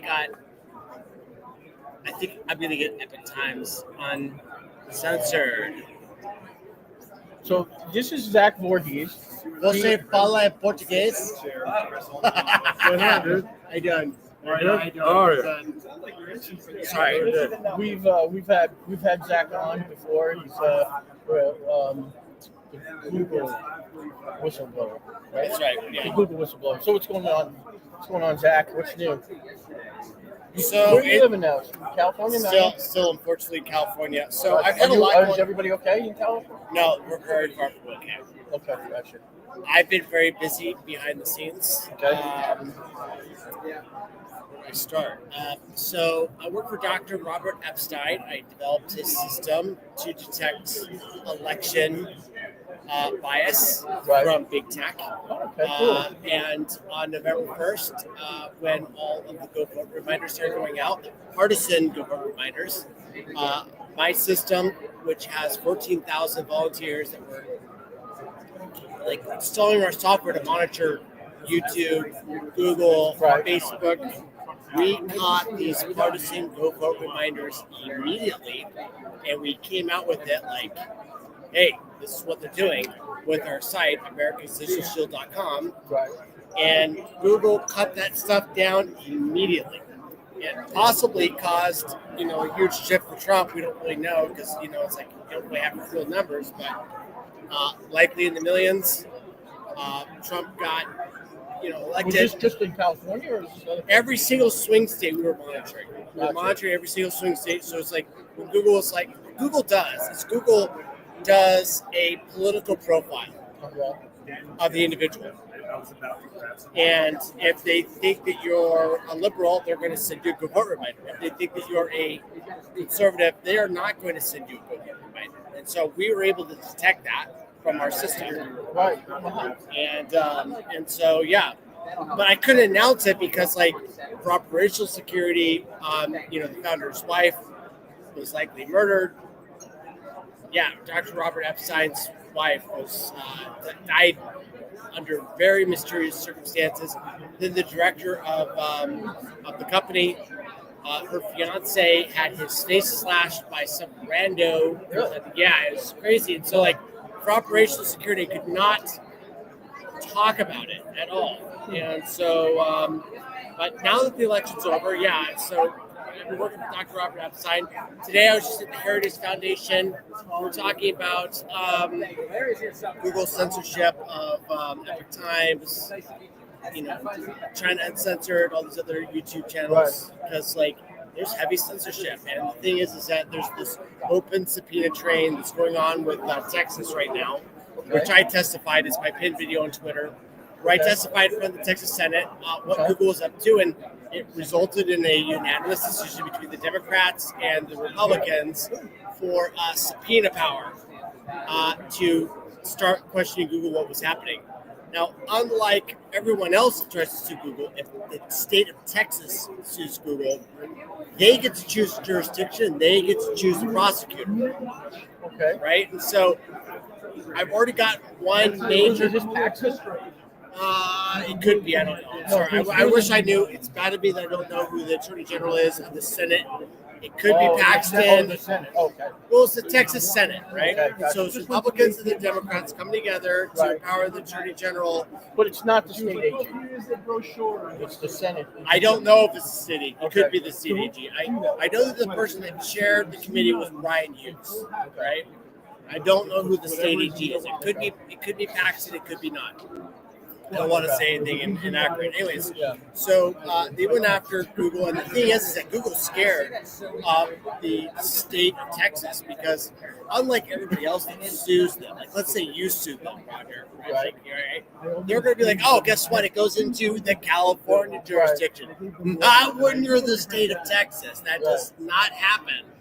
Instead, you're at the bottom of the list, and something goes wrong, and something goes wrong, and then okay, well, it's going to take another 6 months because you changed something. But if you're the state of Texas, they get to choose the jurisdiction. They get to choose the prosecutor. They're probably going to choose this is my colorful language, right? Like, they're probably going to choose a jurisdiction that hates Google. They're probably going to choose a prosecutor that hates Google, right? And Google knows exactly how that game is played because they're playing it against every single American in this country. But in Texas, the tables have turned, and it's now against them. And so, surprisingly, they've complied with a lot of documents requests, and they've remonetized a lot of the people that should have never been demonetized, that were centrist voices on YouTube. And as a result of that, a lot of good has come out, and now Epic Times came to me the other day, and they're like, hey, we've got a lot of censorship. And I was like, well, there's this subpoena train already existing with Texas. Miami wants to open one. Virginia wants to open one. And the FTC just opened one yesterday. By the way, guys, if you think you've been censored or you have proof that you've been censored, my recommendation is to go to the FTC website or go to the FTC Twitter because there's a link for you to file a public complaint, and this will remain open until May of 2025. Okay. This happened yesterday. So I'll tell you what happened. Like, I don't like is that Google and YouTube is owned by Google, right? Yeah, YouTube LLC, completely wholly owned subsidiary of Alphabet Corporation. Yeah, ABC, and they're all YouTube.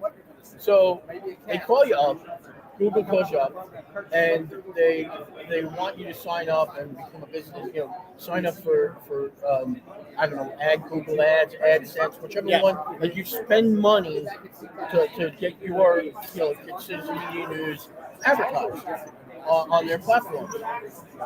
And the thing that I'm mostly doing is I'm sending them over to the YouTube channel because that's where I want them to go. That's where I want the viewership. Because when you get the viewership on YouTube, you generate revenue out of all social media platforms. Right. That's the one where I've made over $1,000 on a video.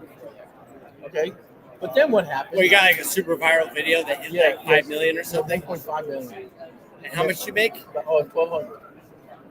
It was nice. Yeah. It was nice. It's about 1,000 million views. Yeah. And then I had 12,000 subscribers. The next video I made was 73 cents. And I got 3 views. But the point that I'm making here is that on the one hand, you're paying, they charge, like I signed up to one point a couple of months for $500 a month to generate the people going. But then they turn around and say, well, that video violates community standards, and they lock you down and you can't post the video. And I'm like, how is that right? You're taking my. You know what? I got to show you this whole thing. Do you understand what I'm saying? I want to show you this whole thing with the FTC because I'm just going to show this to your audience right now. Okay. Like, I'm sorry for going on my phone right here, but there it is, right there, the FTC, right there, exclusive FTC Trade Commission launches. Here, let's try to get this in there, right there. Can we get that? No, we can't. Okay, so exclusive. Federal Trade Commission launches probe into big tech censorship. This is being open until May, right? If you have evidence of being censored, what is that on? Amber 2 posted it, but you know what? Zach 4, he's like, you can find this FTC link if you go to twitter.com/perpetualmaniac. Sorry about the spelling. And you're going to see the link to the FTC website. Asking people to submit evidence that they have been censored. Now, look, I've been working with people behind the scenes about how this evidence of censorship works. If you are a YouTube content creator, you're going to have a very specific access to your numbers, right? Like how people view your videos, right?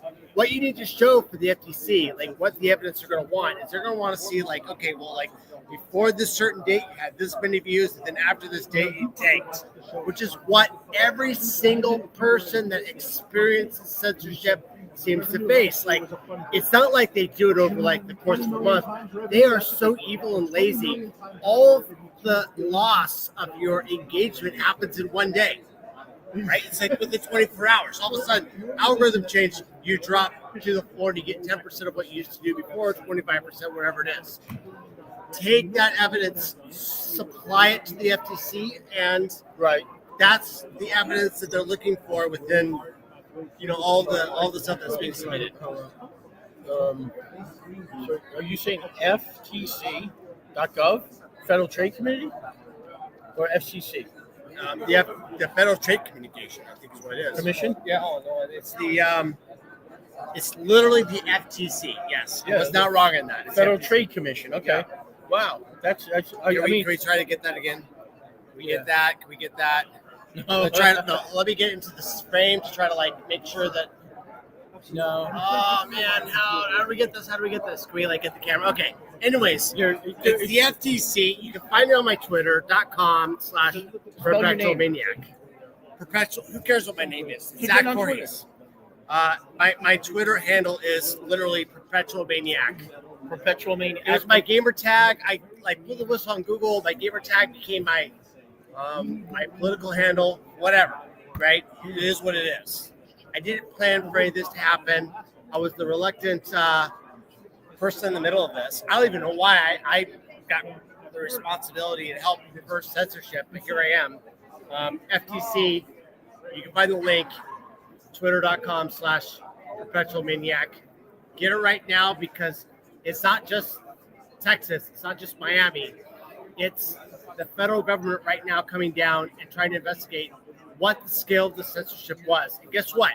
It's not just our own domestic services that were doing it. It was also other foreign governments that had a vested interest in making sure that your voice was silenced. And right now, China. Yes. Okay. You're going to make me an assassination target here. But yes, there's other foreign governments that are involved. And right now, you can make your voice heard. And if you do, we're going to get to the bottom of it. Because, like, right now, I feel like we're in the third act. Like, if politics was Star Wars, right? Like think of it, 2016 to 2020 was A New Hope. Okay. And then 2020 to 2024 was Empire Strikes Back. Okay. Right. And now we're in the third movie, which is the Return of the Jedi.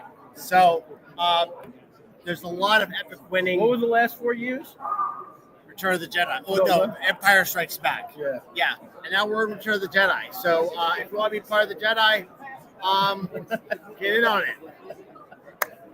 Right? Thanks, Zach. All right. Thank you, Roger. Thank you. It's good seeing you again. Likewise. You see, Ian's coming down. He's here. Yeah, Ian just texted me. He's got an interview with somebody. I don't know. So Ian Friday from Discussions of Truth. Give me the mic. Oh, yeah, this mic. Here we go, guys. Gotcha. All right. Thank you, Roger. Thank you. No, and I also don't want. I mean, they would socialists, so they have very socialists. So there you have it. So there must be a good speak. Well, Matt Schlapp's the founder and owner of CPAC. I don't know what's going on. It's 4 o'clock already. It's been a very fast day. We've been live for 3 hours straight.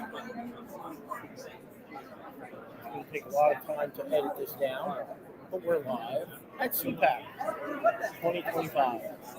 No, kind of looking, but if you were just waiting.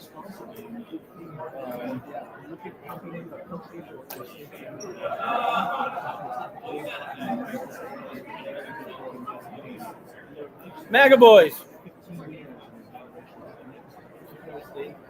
All right, these are 2 guys that are been floating around. I'm gonna let them sit down. These 2. Which 2 are the best 2? Who are the best 2 out of the 3? Out of you 3, which 2 are the best 2? The best 2. We're a unit. We're a unit, man. I can only fit 2 in here. No. Jeremy, get in Jeremy. Jeremiah? Is it Jeremy or Jeremiah? Hooker. All right. So what I'm going to do is there's only put that on. This is a camera right here. You can see the monitor screen right there. Yep. Just take about 15 minutes. We'll do about 15 minutes. Guys, I'm not going to interview you. You guys interview each other. Talk about what you guys do. Interview and your each website. Huh? Yeah, interview each other. That's why it's well, I want to hear a little bit about you too, because I see Protected Children kind of incorporates what we do too. Okay. So maybe we can talk together about it. Yeah. So I'll talk for a couple minutes and then I'll sit in. Okay. I mean, so we're the MAGA boys. Yeah. What's up, buddy? Let's Nick. Jeremy, what's going on, my What's man? happening? Same old CPAC. Right. What do you think? Average Joes, the MAGA boys, Patriots here at CPAC. It looks like there's a lot more here than just us, which is cool. We got a lot of people who are on the same line we are, it looks like, and from what conversations we're having. Tell me a little about yourself, Nick. Well, we're the MAGA boys. Obviously, we were at Butler when they tried to shoot Trump over the front row. We helped Scott, Pennsylvania, registering voters, canvassing key swing states to help nominate Trump. We sacrificed gave up our careers to kind of do this.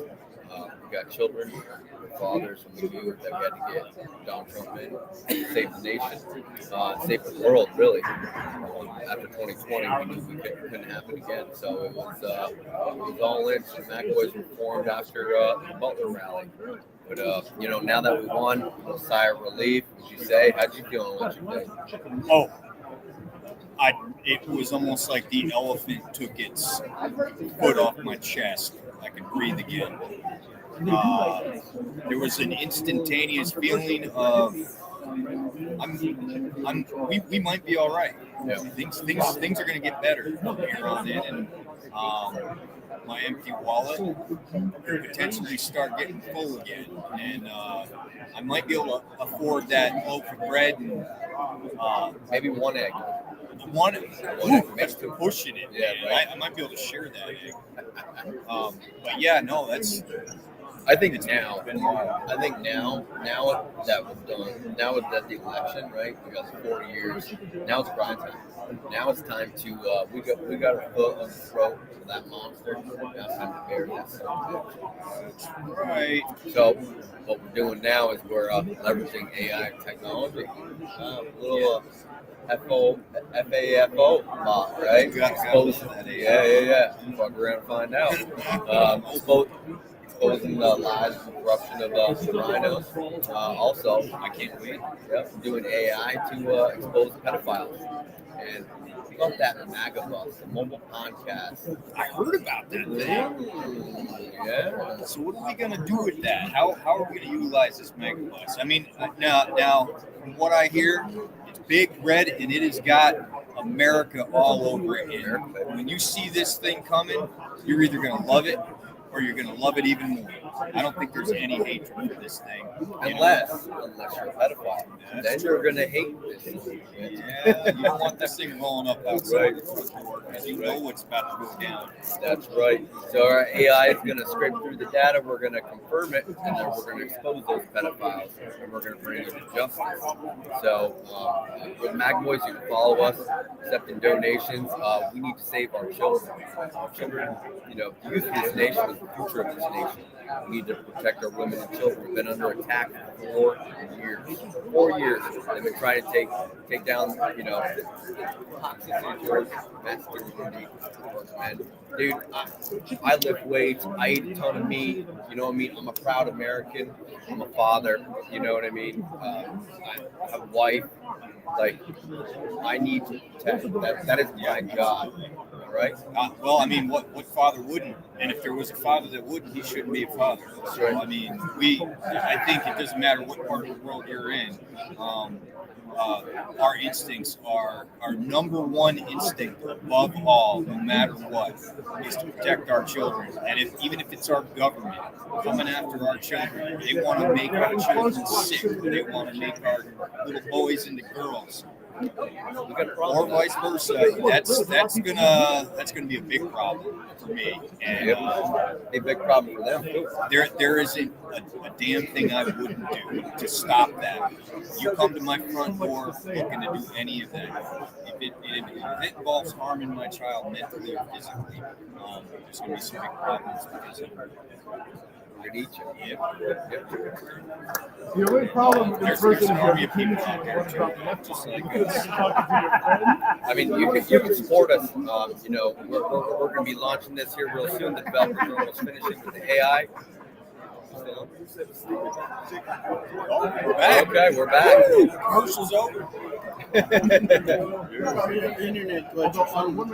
Okay, no worries. Yeah, but you follow us. We're the McAvoys. If you want to donate to what we're trying to do, we're doing the Dare 2.0. We need to educate the kids because we live in that digital era. Back in the day, once your parents tell you to avoid their well, pay attention. Don't talk to strangers. Hopefully you can wait. Hey. Superman. Oh, wow. I sent you gold. I sent you gold from where we can come. It's a great time. Is this 2 years in a row for you? Yeah, Superman. I thought we were Superman since we saved it. Hey. All right. We'll swap. Yep. Is that? I'll swap with you. All right. No, you stay there. I stay there. Oh, are you Jeremy? I'm just not that cool. No, he's number one. Are you Jeremiah or Jeremy? Hooker. I don't. That first name was just given to me by my parents. I don't use it. Oh. Well, who gave you the Hooker name? Some great ancestor that Gotcha. one of my ancestors fell in love with. Hi. Yeah, so what this is Veterans for Child Rescue. It's an organization run by a Navy SEAL called Craig Sawyer. And they go out and they do different type of functionalities to help defend children from being hurt. Right. Everyone's throwing back there. They vets for the number 4 childrescue.org. And they just do really incredible stuff. A handful of Navy SEALs, I think, get together. Craig Sawyer. You know, are you familiar? Oh yeah. Yeah. Oh yeah. Yeah. So that's what this shirt is. You know? Love it. So Love that's, it. We need more of it. We need more of it. I mean, So- we got to protect the kids. But I probably met four people with organizations that are standing up for children's rights in one way, shape, or form.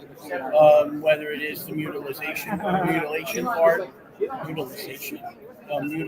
portion of it, or it's just going actively after the predators, the traffickers and stuff like that. So just phenomenal. It really is. And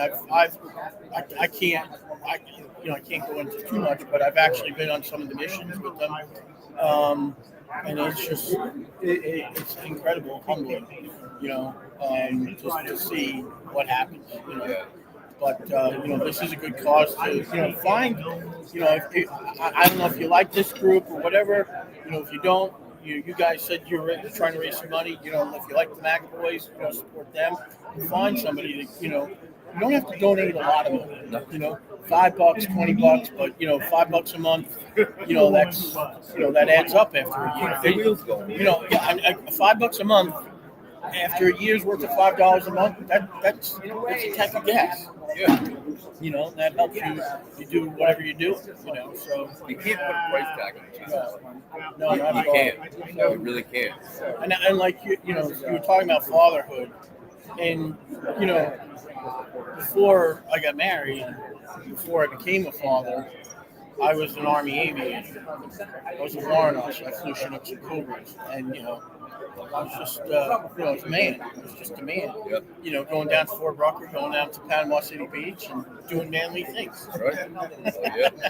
Yeah. And then, your whole outlook in life, when you're there and you see your first child born, it totally changes the dynamic of what you believe love was or love is. When that child, and it's just. It's just inherent, like the need to protect them. It's just ingrained, like breathing or having to eat or something. And I have 3 now, so every single one of them, I would step in front of a bullet to protect them. It's almost gives you a sense of superpower. It's like you literally, when the child is born, hold that baby. Instantly, you are different. Like you become gargantuan or something like that. You rip down trees and bust through cement walls and protect them if anybody hurt them. So, and that's where I think kind of what we do is like yourself, it's so important because not every child has that. Not every child has that father, or the ability. So we have to help every child. Yeah. I usually sit over there, so I'm on this side, so I get to see the shirt. Yep. The shirt with the hands. See my shirt has the hands on it, like grabbing a child, and it's such a phenomenally designed shirt. I get comments on this all the time. Like what is that? And then we see what is that? So, anyway. But it was I saw you guys walking by. I saw you were around here earlier, so I said, hey, come on over. Yeah. So, well, glad you had it. Yeah, thank you. Yeah, and it's like, I don't know, I find it very interesting. Last year, what ended up happening is Brandon Straka just walked by, and I was interviewing Brandon Strock, who runs Walkaway. Okay, and I was interviewing him, and Silk walked by, and Diamond and Silk live outside Fayetteville, outside Fort Bragg, where I live, right? And we had just gone, probably 5 months prior to that, 4 months, we had just gone to Diamond's funeral. And so I'm sitting there interviewing him, and Silk, how are you? And they're very good friends, Brandon and Silk. And she comes over, they give a hug, and says, "Hey, you want to sit? You want to sit down?"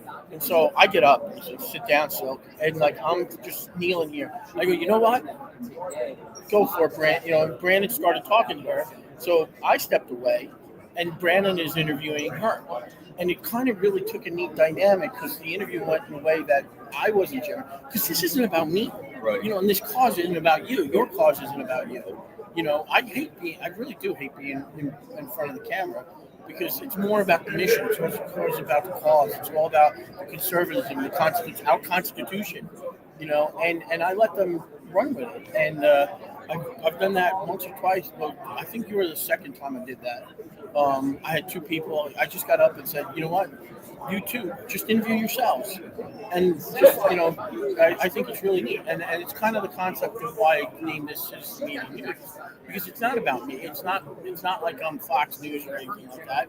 It's about getting the voice of us, the people, the citizens, not in a communist way. No, agreed. And it's about getting that message out, right?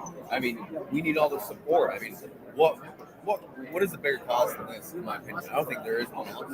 There is. The cause is this, and I think everything. Were you in the military? Were you in the military? You law enforcement or anything? Did you ever raise your hand? Yeah. So I took an oath to defend the Constitution, and I mean the ideology of that, having been a retired warrant officer in a helicopter, is just an incredible, powerful thing. Right.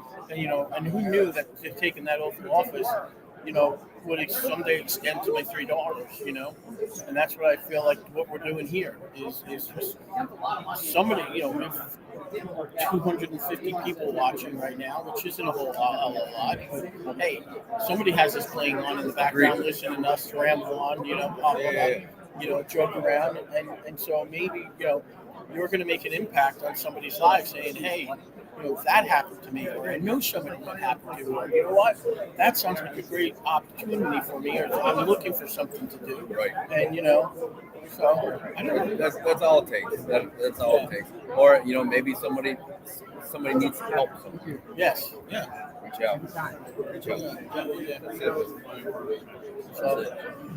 So now, you put out your websites and stuff like that, your social media? Yep. So, we're as far as the the Dare 2.0, the AI, so our developers are releasing. We're working on it. It's not completed yet, but we're building the base so that way we have the audience. Okay. So that way when we're exposing them, right, it's going to gain traction very, very fast. That's how you make it effective. So that's why we're going out doing marketing. Right. When is that supposed to get released?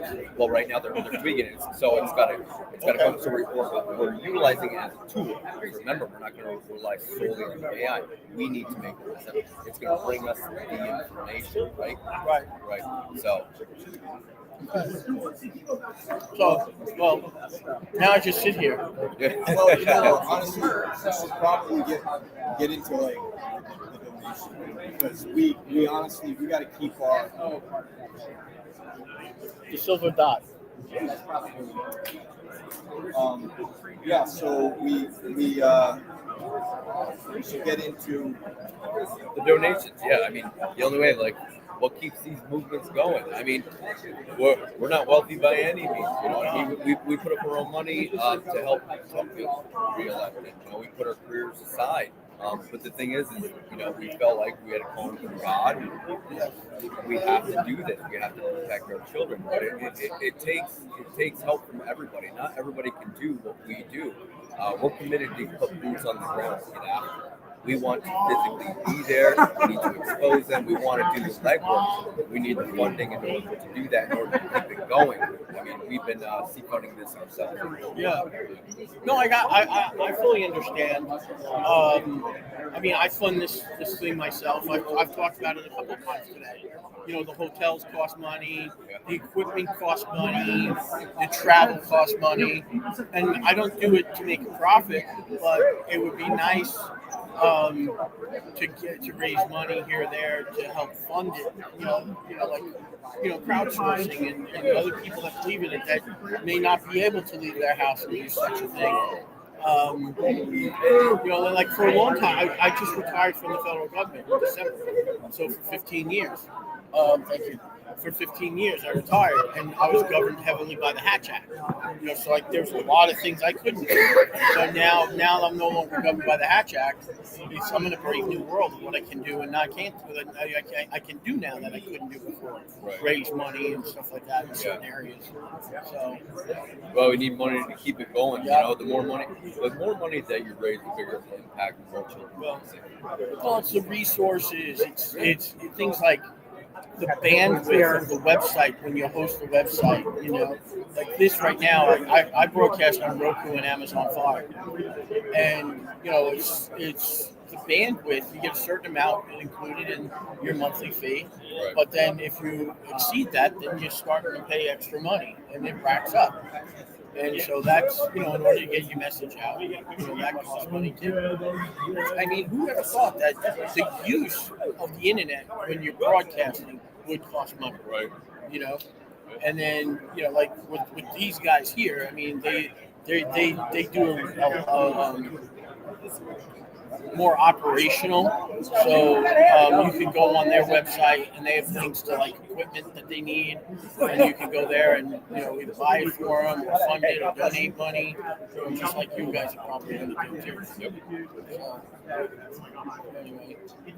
Well, buddy, thank you so I much. appreciate you. Keep doing. God bless. We're definitely supporters. Yep. Thank you. Wow. So that was a great interview. Oh, here, look, here's the Korean. We were. 안녕하세요. 네, 안녕하세요. 반갑습니다. 네. 안녕하세요. Wait, hold on. You never asked me if you can say something. Okay. You just say it. Oh my God. Did I ask permission? Did you guys go get on my show and make mistake? First time I got, the only time I ever got and when this was mentioned. Well, it was a Dennis Miller show, but it was it's in the Bible.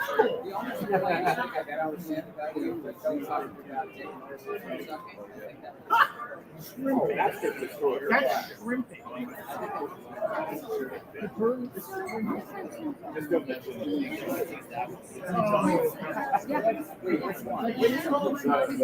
it. That guy? Crazy. Do you want to write down? Sure, yeah. Okay, you get John Ferguson. Last night at dinner. Oh my gosh, this guy. This guy. Here we go. This guy. I love this guy. Hey, sit down. I'm not like dude, Stubbins is bothering me. So we're live right now. Continuing to be alive. No. Like in the first scene. Not quite dead. It's live. Yes, it is. Live is almost as sad as. Thanks for the warning. That's what you knew. I've been live for the last 3 hours. Yeah. There's only 265 people watching. You stubbed your toe? My so you stubbed toe, yes. Is bothering you. Yes, it's bothering you. Gotcha. Okay. Well, we are live right now. This is John Ferguson. I've been friends with him for several years here. This is, we talked about like what's so great about CPAC and coming to these events and stuff like that. It's bumping into, like Mindy Robinson and Vem Miller and, my friend Ian Schreiber, and then, seeing John Ferguson. John Ferguson, he's from Kansas, and he travels around the country. I've been to events where he's traveled overnight to come to an event and shows up just in the nick of time because he's got to travel because Kansas is in the middle of nowhere, you know. So it's a hidden gem. Like I think you've traveled 16 hours to go to some events or something like that, and then at the end of the event you've driven back for 16 hours, which is. But one of the drawings is he's a drone. You deal with drones. So, but what are we talking about? Is that what we're talking about, drones, or what are we talking about? This is your show, baby. Or coffee, or what are we doing here? No, the drones and the nuclear warhead stuff. You know? And the coffee. Yeah, we talk about coffee too. Yeah. Like, so that's what he does. Coffee and drones. Drones and coffee. It sounds like a Seinfeld show, like coffee with cars or cars and whatever. No, I do the drones. I manufacture military-grade drones. Right. And then I also do a lot of border work on the border and south of the border to combat narco-terrorism, human trafficking, child sex trafficking. Again, another group. Like we were just to meet with the MAGA boys, and they're doing the same thing. And of course, this shirt here with Craig Sawyer. Absolutely. We've worked together with them. But that thing, the whole thing with Craig, I had a plane book, but then they changed my ticket. Excuse me, and I had to get down there to meet you guys, and I didn't have faith that the airlines was going to get me there on time. So I thought, man, if I just get in my car or my truck and drive, I can drive down there and make it just in the time to do the operation. And I made it 2 hours shy of the op. So yeah, 16, 17 hours. We slapped some peanut butter on a piece of bread, and then here you go. Here's your dinner. Yeah, for sure. How'd you get into drones? Well, so when I was in the Marine Corps, I was a reconnaissance scout swimmer. And I always envied the guys in the air because they got to sit down and fly jets. And so when I got out of the Marine Corps, I got into deep sea diving. Whoa, jets? What about the helicopter pilots? Yeah, but you guys, they're helicopters. You can hover. I mean, that's what I always ask those guys. Sure, yeah, anybody can go fast. I always wanted to fly the Cobra. That's what I flew. And one of these days, I'm going to be a multi-billionaire, and I am going to buy a Cobra. It's a lot of fun. Because I just want to. But I was into deep sea diving, and then I went back to school and got into piloting unmanned submersible vehicles. I did submersibles for about 20 plus years, and then after the subs, I traveled over 80 countries around the world. Right. And then I saw the human trafficking and the child sex trafficking overseas. I thought, my God, I'm glad this doesn't happen in America. Yeah. So when I got the contract to work south of the border, I saw the child sex trafficking south of the border by the cartels, and I was compelled at that point to really just get into fighting that and utilizing my drones as a force multiplier. Were you able to bring your drone south of the border, or did you have to fly? I have brought my drone south of the border legally. Yeah. Did you yesterday? Did you see the drone downstairs yet? I did, and I thought, wow, what a hunk of shit.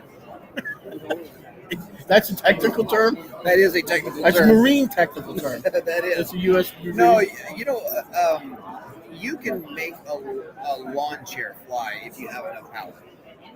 But Disney made that documentary Up, where they tied all the balloons. Remember? They lifted a house. No. You didn't see the cartoon? Man, I don't watch Disney. I don't watch that old stuff. I literally, you can make a lawn chair fly if you want, right? But that design downstairs it's a very rude, crude design, but it has to be cheap and it has to be reliable, and that's what it is. Cheap and reliable. Cheap and reliable. But now the drone down there, like the drones that you fly, like I've been at events where you like auction them off. Yeah. Your drone is like the typical drone that you think, like with the 4 propellers, right? And it lifts up, and it's more like a helicopter, and you can hover it. And that one down there is more like it's more of an plane type where it has to fly forward to lift. You haven't seen my inventory, have you? No, I've seen one or two of them. Yeah, you see the big swing aircraft? Right. But that's what Yeah, I'm saying. yeah, But that one down there, it has to fly to move forward, though, right? To get to Yeah, like it's a regular forward plane. momentum, yes. Because a lot of people, I think when they say drones, Sandy, did you just knock the microphone out? You just dropped everything. So, I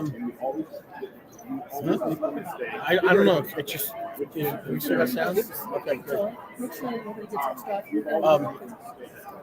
Because so sorry about that. So sorry about that. I don't know. There's just commotion going here. All these people walking in and out because we're very popular. You are super popular. We're the best show on the man and the woman. Absolutely. Yeah. So what I was saying is that I think when you say drone to somebody, people think of the little thing with the blades, the 4 blades, the DJI. That's what I think. Like you see at a sporting event or something like that. And see, that to me is more of an unmanned aerial vehicle kind of thing. And drone has just become. Yeah, in today's world, it really doesn't matter, what you call it. It's a drone or UAV, and I think the woke people out there are calling them uncrewed, which I completely refuse to do. It's a freaking drone or it's a freaking UAV. Period.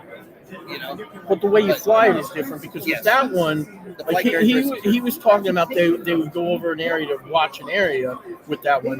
But with that one, you're gonna to loiter. You have to create like a traffic pattern, a holding pattern, an oval shaped thing because you got to continue because it's a winged aircraft. Yes. As opposed to with the DJI type of drones, which have propellers, so you can hover them.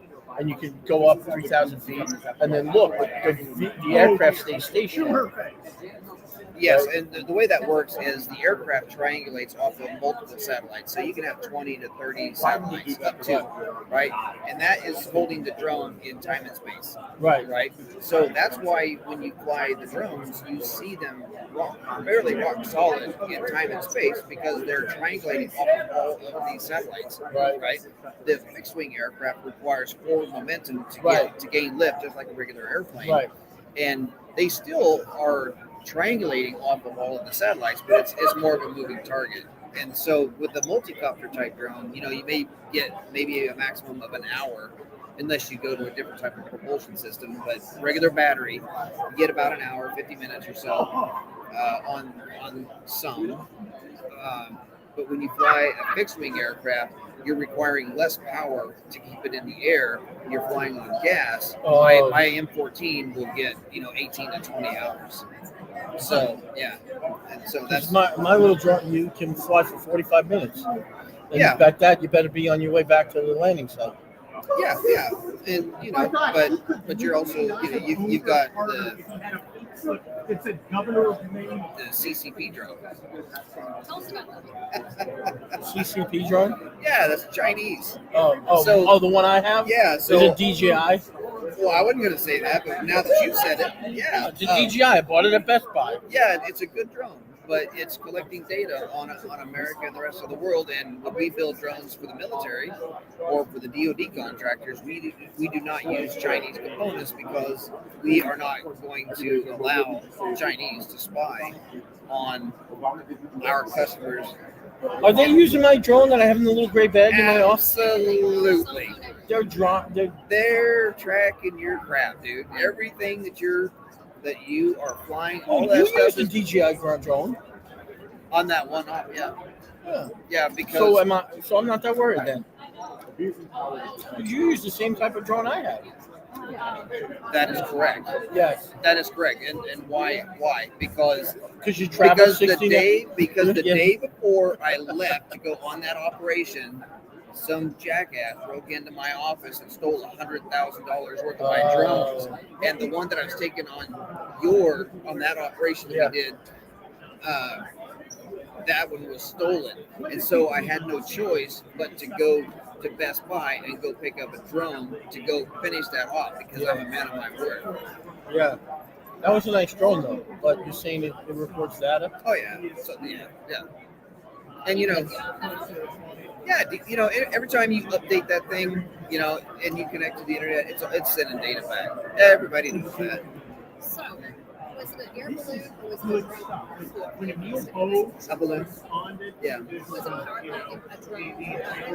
drone? No, it wasn't. But the thing is that a lot of people are really angry about that balloon flying over, and it was absolutely just childish and stupid that the Biden administration allowed that thing to even enter the United States. But they were able to hack into that drone and collect some data, so there was somewhat of a benefit, but not anything that we needed. And you did a video where you were having those situations with the drones that went viral. Yes. Talk about that and what was the and Well, what happened? so when we were doing that off down in I'm not Wherever gonna say we are, wherever we were, you guys didn't know this, but I was helping two other guys try to keep a nuclear warhead from coming into the United States. And I'm working with the guy who's actually standing in the room with the warhead. And we knew that asset was headed to the United States to cause a cataclysmic event here. And as we got, closer to the inauguration, we had picked up some information that they wanted to take out President Trump with that. And so it was important for us to get to the Trump administration and let them know, because we didn't know if they knew or not. And the Biden administration, we tried to reach out to them, but they kept slamming the door. So that's why I actually did the video, was because I was pissed off at the Biden administration and I was also pissed off at our elected officials who are out there saying they're Chinese or they're Iranian or they're flying out of the water, flagship or whatever. It's like, my God, this is what we elected, and these are the people that run our country. They're spouting that crap live news. I got to do something. So that's when I did the video. So the drone front during the inauguration was a real threat. It absolutely was. And what do you think we're doing to make sure we don't have any situations like that? I think we're learning right now, because this is a new technology. This is new. It's not new technology, but it's a new type of threat. So we're learning, and we have counter drone technology, and it works quite well. But when you have aimed kinetic or aimed jamming type counter UAS product, it's not actually hitting the drone that they're concerned about. It's what's behind the drone that's manned aviation that they're concerned about. So what could we do to mitigate knocking down a manned aircraft just trying to shoot down a drone? So I developed a new drone that is a drone-on-drone type of kinetic takedown. It's kind of a soft kill kind of thing, so that way you don't have to worry about taking down manned aviation. It's something that you're actually working on right now. Yeah, I can actually show you on my phone. Oh. Just breaking news here at CPAC. Yeah, it's let's see. This is when I was a dancer in Vegas. That's not it. Oh wait, can I say that on live TV? You didn't make any money, did you? No, I haven't made a nickel. Polls for you. So, oh wow. So what does that tell us about that? Show that to the camera. So that aircraft, a pound of C4 will take down it's a little fuzzy. Right? A little fuzzy. So we hold 2 pounds of explosives on the bottom, and then on the top, you can rotate the drone to the side, and then on the top you have about a pound of explosive, and you can fly that into a tank or into a building. It's a suicide drone? Yeah. But you get two prices, or you get 2 shots for the price of one. Because you can drop something? Because you can drop, then you can rotate it, and then fly into a building or a tank. Only anti-armor? Only for the bad guys. Yes. It has anti-armor features about it? Or just the if you put it in there, we don't do the explosive stuff. We build the drone. Now, I'm not licensed to put in, the little blowy up stuff. The blowy up stuff. Yes. Is that another technical marine term? You learn in the Marines? That is blowy up? Cobra pilots to understand. Blowy up stuff. Is that when you was stripping? Yeah. Is that blowy up stuff? That is correct. That is correct. That's how I met my first girlfriend. See, that's funny. Oh my gosh. Let's call back. This isn't a conservative type show, is it? Very much conservative. Conservative, not as in politically, but conservative as in, pray. We do whatever. We pray and, whatever. Whatever, it's just we roll with it. Try to be a little bit entertaining, I hope, and be informative. And you guys are always entertaining. Well, social media news is about being the citizens of the news and not letting the fake news media run the narrative and reporting what's happening. We actually interview people from all levels of government. Some people with very, very interesting backgrounds, and it's very exciting to hear about. You're ordering, you're not just using things? Great. I'd like that. Ladies and gentlemen of the jury, I'm going to some of the other situations that happen, like the J6. Oh, yeah. But, we've also, Roger actually is interviewing By order you put on Speaker of the House, and we got to ask a question in the media. oh yeah, it was a lot of fun. We were there. I call it spelunking is what I call it. When you go into the congressional office buildings and you're knocking on doors and talking to the staffers or whoever about different issues, or just going to meet them, or trying to get inauguration tickets. Yeah. But I call it spelunking when you're doing that. And then that particular day, we were going in trying to rally for them to vote on the speaker. And, Kevin McCarthy had been removed as speaker at that point.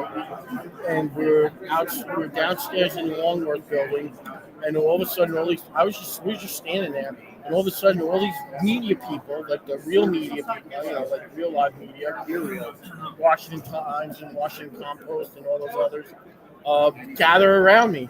And then some guy comes out and like literally right in front of me puts a little podium, a little stand podium, and like a lectern at church, like off to the side. It comes out, and who walks out? Kevin McCarthy, and so. For 27 seconds, I got to engage with the former Speaker of the House.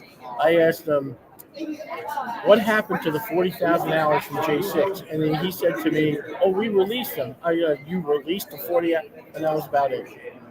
But I got to ask him that question, and all the people got to hear me, all these presses. So I was really happy about it. Good.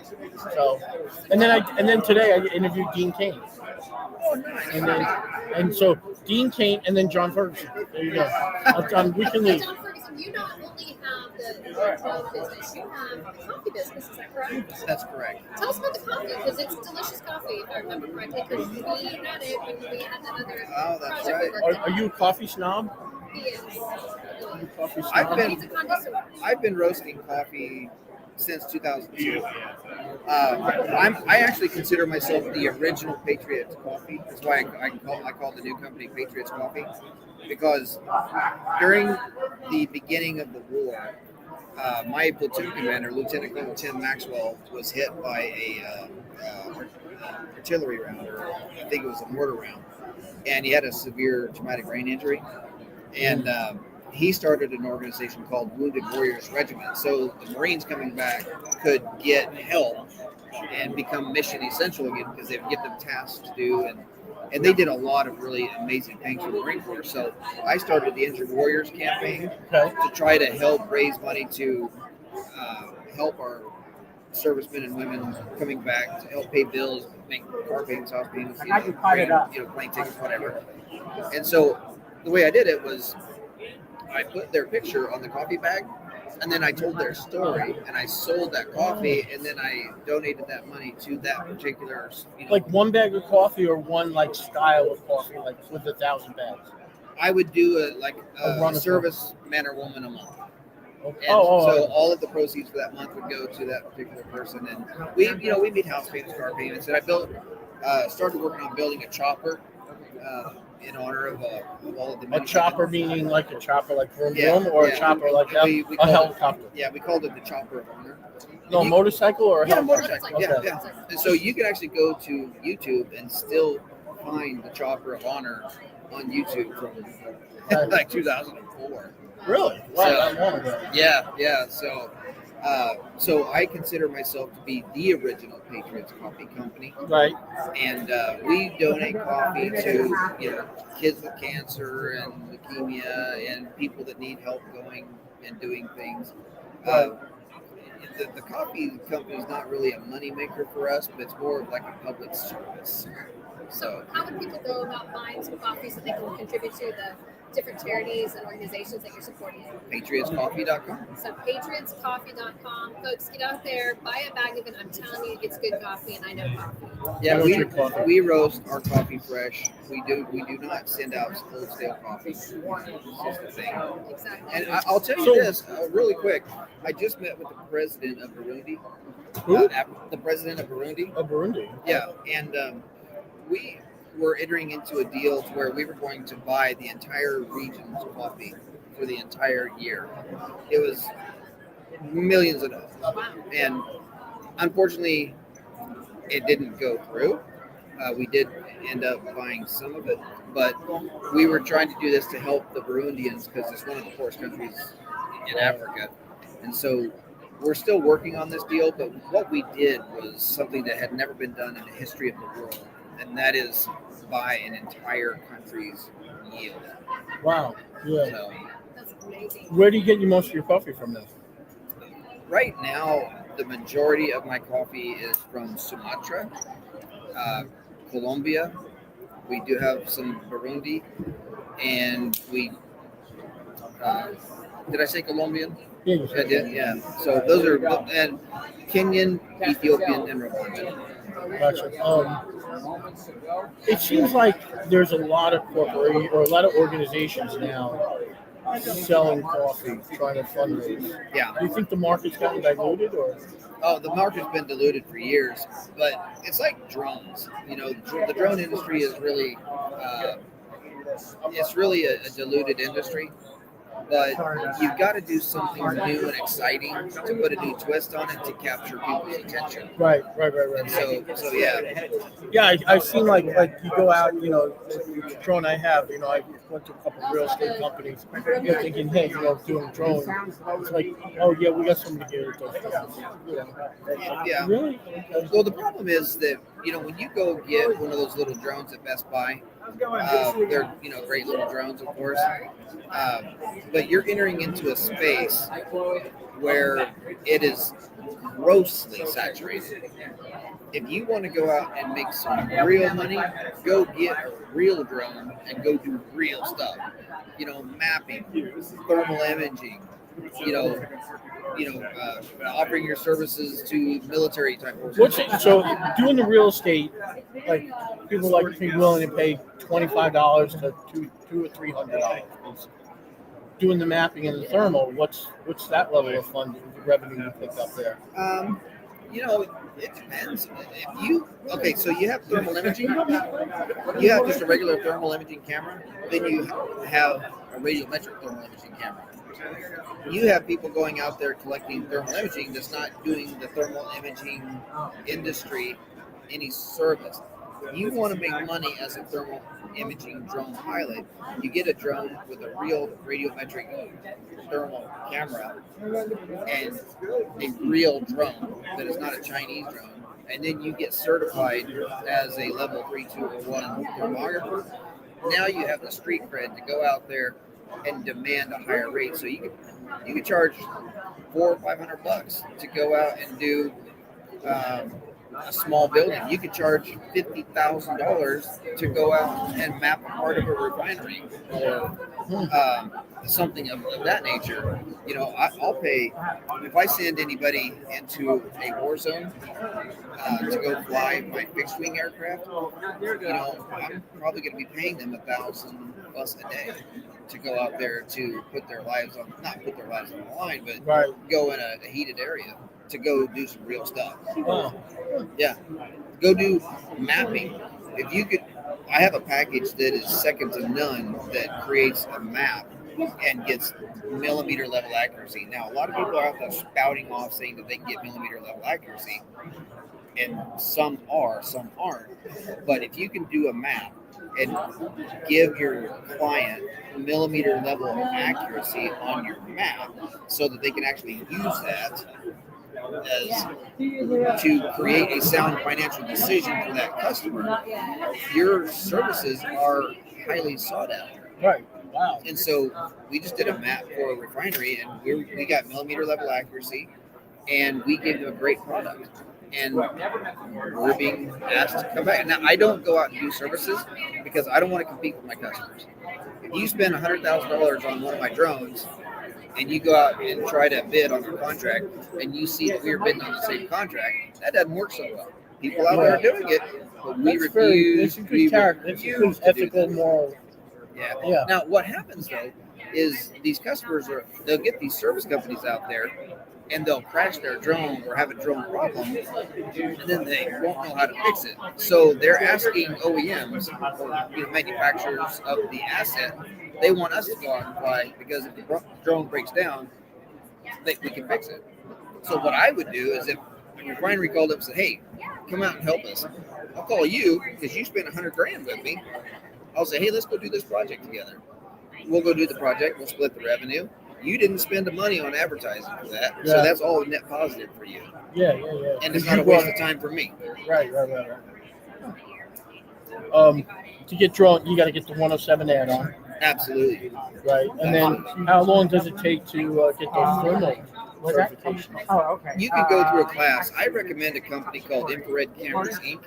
down in Beaumont, Texas. They have a great thermal imaging class. You can get your 321 level thermal imaging certification through there in a couple of weeks. Oh, really? It's a long process. Gotcha. Yeah. And, the guys at ICI, I was, years ago, I had a project on the Super Bowl, and we had a drone having a problem with this thermal imaging camera that we had bought from them, and their vice president spent hours on the phone with me fixing the problem on Super Bowl Sunday. You were at the Super Bowl with your drone? No. We were flying on a mission, and he was during the Super Bowl. He was trying to watch the Super Bowl, but he was doing tech support for me. Gotcha. You were okay. So that's why I'll never steer away from ICI. Gotcha. Okay. So what's next for John Ferguson? What's next for the man, the myth, the legend? I don't know. I mean, this is your show. I mean, that's what I'm asking. Would you like for me to interview you? Yeah. So, John, what in your busy life, what do you think? What's your next step? What do you call it? I am. That you can talk about. Oh, you'll answer her, but okay, gotcha. I see. She is much better looking than you, Roger. I'm just saying. I mean, I'm sorry. Yeah. I like the nose, but look at that red Don't hair. hold the microphone up to your mouth like that, dude. Now, I'm actually heading over to Africa here soon. I'm trying to build bridges between the United States and Africa. Really? On a business level. I'm working on that. I'm working on possibly supplying more aircraft to the Department of Defense. So that's next on the list for me. There's a joke about building bridges, and now we just busted. We're having a roast with Sandy here. The joke goes something like some guy who's trying to build, he gets 2 wishes or something like that, and he says, "I want to build a bridge between America and Africa." It's like, I want it to be 8 lanes. I want it to be this high. I want it to be that, all this stuff. Like very, very intricate. And the genie, somebody's like, "Oh boy, that's going to be a lot of work." And he goes, "Well, what's your other idea?" He's like, "Could you explain women to me?" It's like, "How many lanes did you want that bridge to be?" Oh my gosh, you're gonna get in trouble. You're gonna get canceled by the way. John, Roger. Thank you. Yeah. Thank you. It was a pleasure. Good seeing you again. Yes, good seeing you too. Don't forget this. Did you put what's this? I don't like coffee. I want hot chocolate. Hey. You got to get this. Oh, hey folks. We're gonna somebody else coming in. Gary.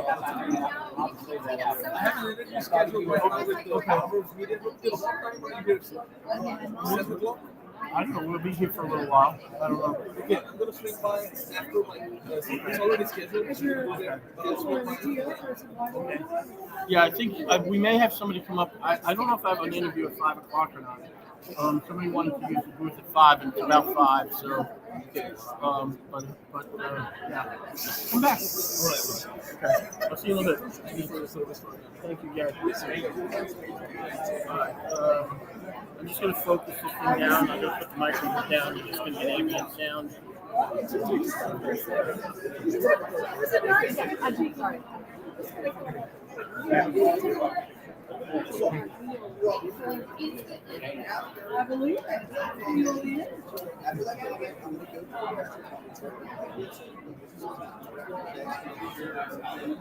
Not the restroom, Venus.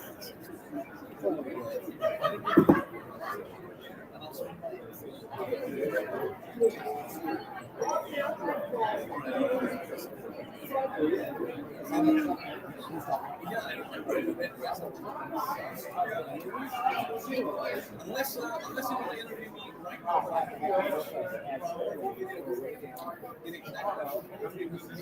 5:30 and then I can ask you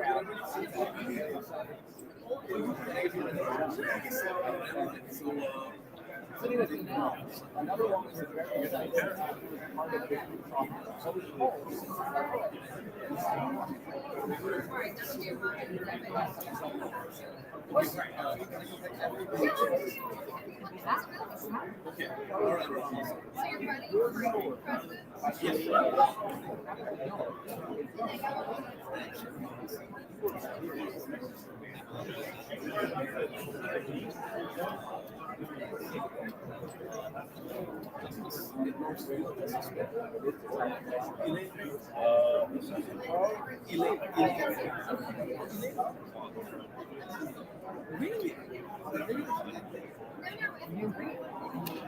Yeah. Oh yeah, yeah.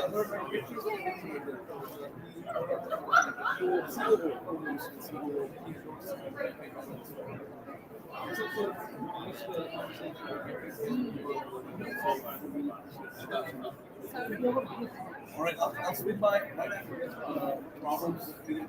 All right, we can do it right now. Yeah, no, you can. All right, I'll be back. All right, thank you. Appreciate it.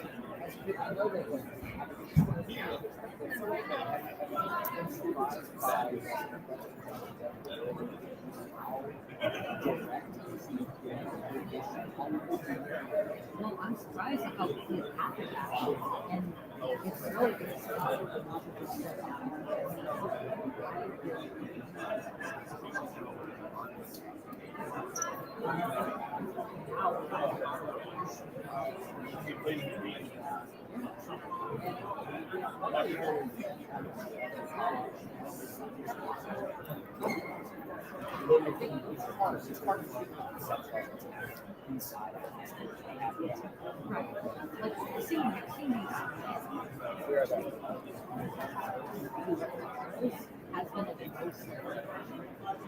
The most convenient.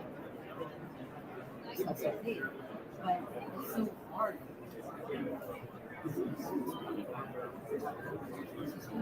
Our healthcare system is unbelievable.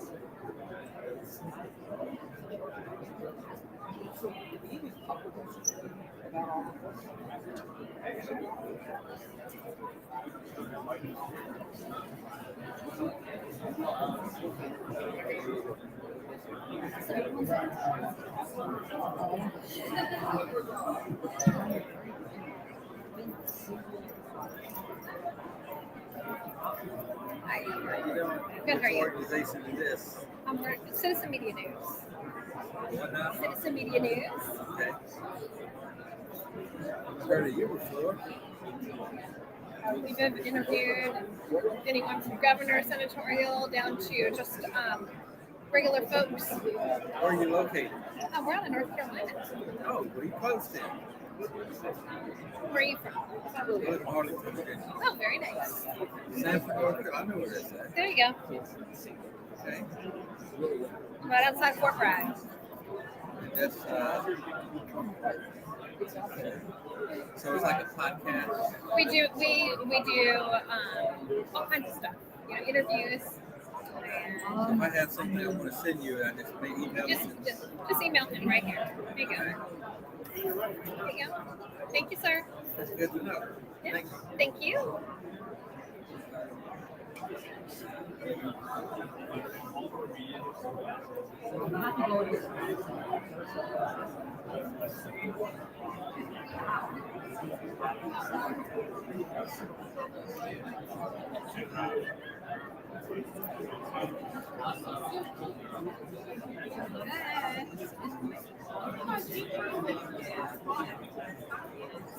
Let's do it.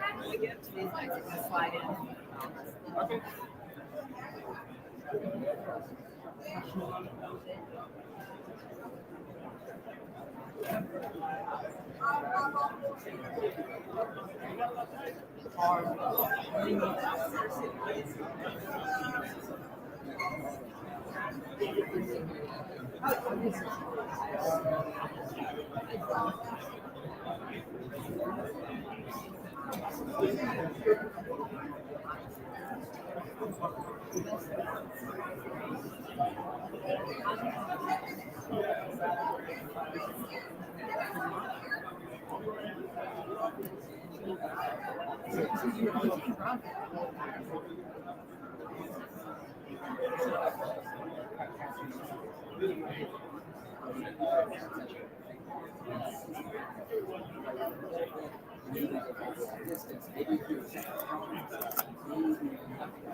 Look every time.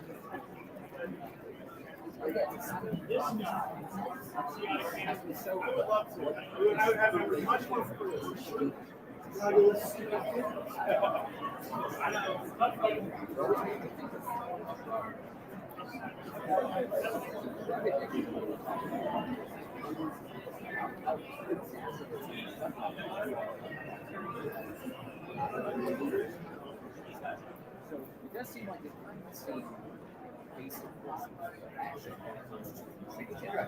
You are very able. Yes. I mean, you're enabling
No,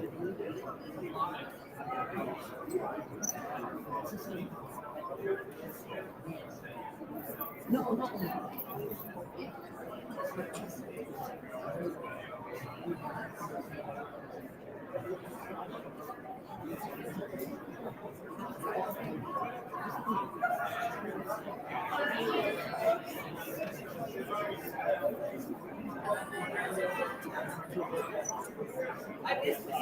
I missed his event. I wanted to Sandy, how's everything going? Good. How are you, Sean? What you guys doing? You guys interviewing folks? What are you doing? No, we're going to meet Brandon Straub. He texted me and said he's here, so. Oh, yeah, he was down that way, yeah. And then we'll come back and see you. All right, sounds good. You want to interview with him? Sure, if you want to. I like Brandon. It's all right.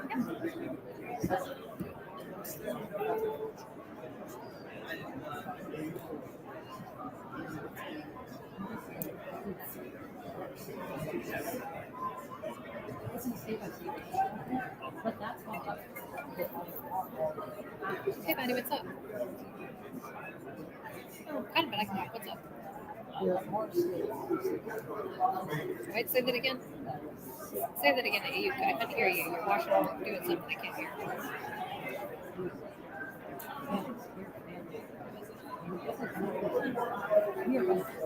He has no idea. You'll have to go there and look because it doesn't tell me specifically like that.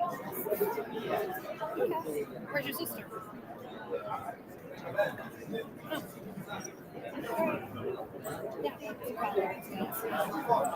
Did we mark the barbershop that you used last time? It was really good. I think it's called the barbershop, and it was near Kroger grocery store. All right, honey, talk to you later. All right, see you. Bye. Because sex in itself. Yeah, we don't even have to say anything. It's no longer like, I don't even think people say okay. Okay.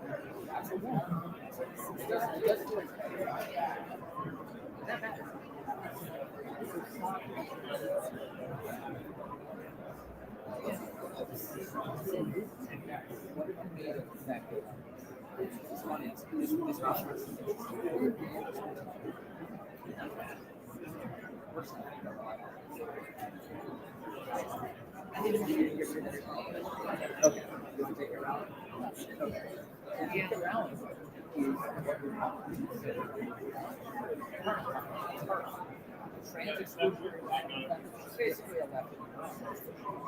But on this issue, she is personal order. Then no, men cannot be witness, and I will die on that. That's her position. She is simple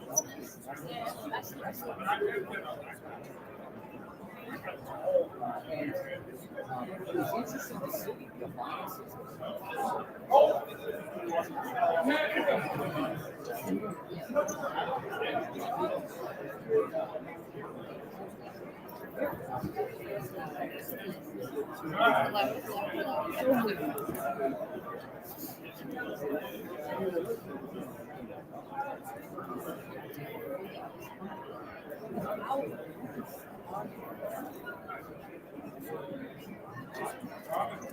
Do you feel like is there a chance that we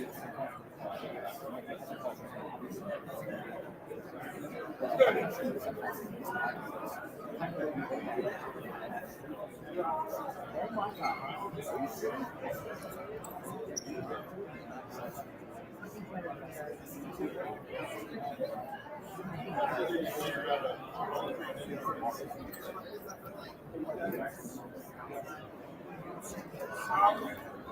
Yeah. Yesterday was kind of crazy and chaotic. Now God is there.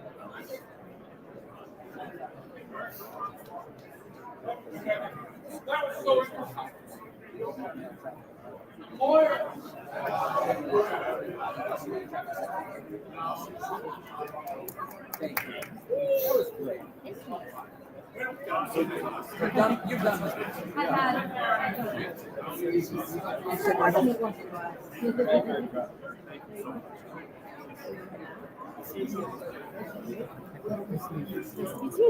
I think I remember you from CPAC 2 years ago. Let's go see you guys again. Thank you so much for having us.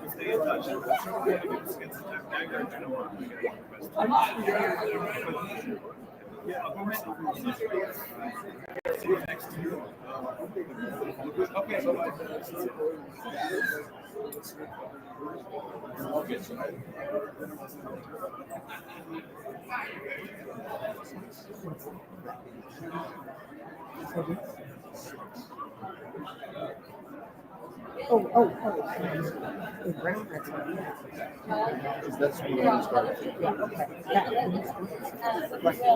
Yeah, okay.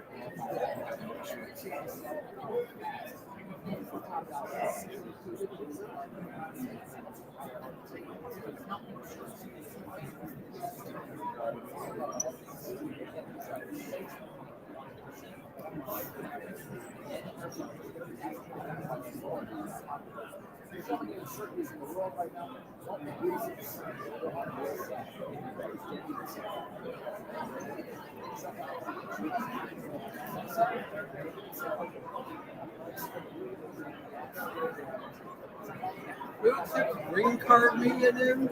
Green card media? Who's green card? I'm a naturalized citizen. Okay. Just me joking about it. Oh, okay. No, it's not your fault. Good,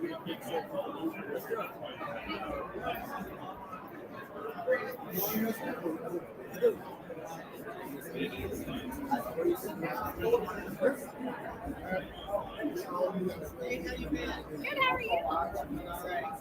You guys enjoying CPAC? Oh, yeah.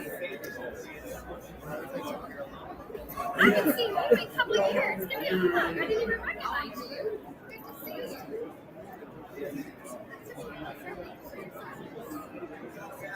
So, how have you been? Are you happy? That's good. I just talked. He got the On the air like right now. Yeah, he's there.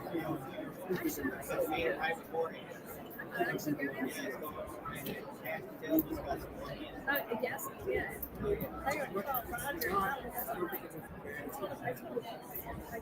Oh, nice.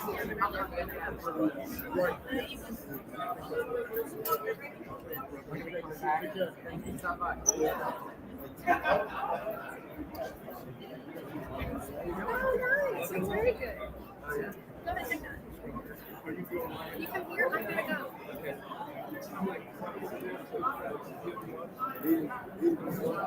A lot of people end up interviewing after. Yeah, people reach out. Like, hey, we don't want to have a spot, so we'll just interview individually.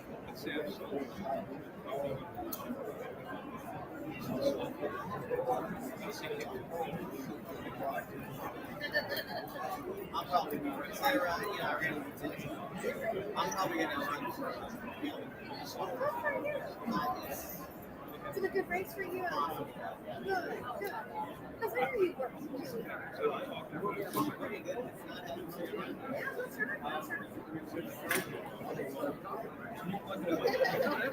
Well, it's like there or Fall River or something else. But where we live is technically in the middle. It's not. They still got our local house bags.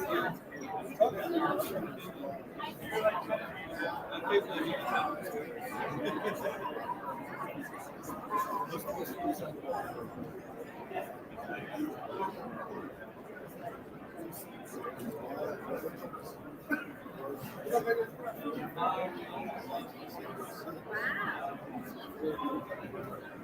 was elected.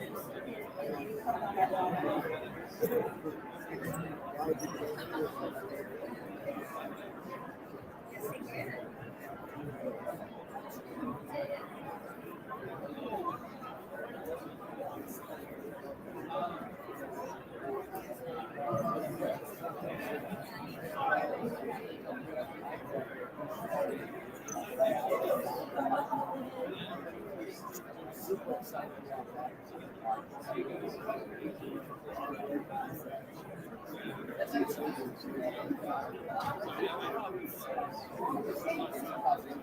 a lot of upset.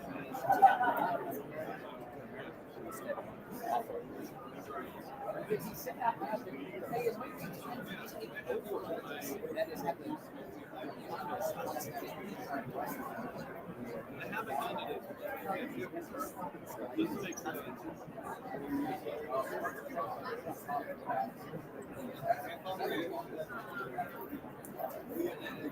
Oh, that's awesome.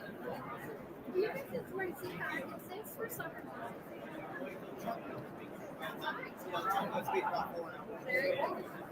You know, Brandon's having a party. You know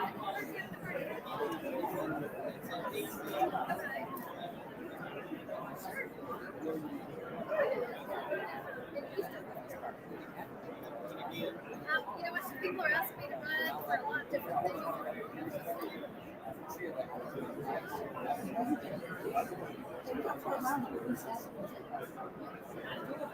and some of these cops like because they're arresting people for no reason. They sit there themselves. There's no reason. About whether or not they're surviving like that.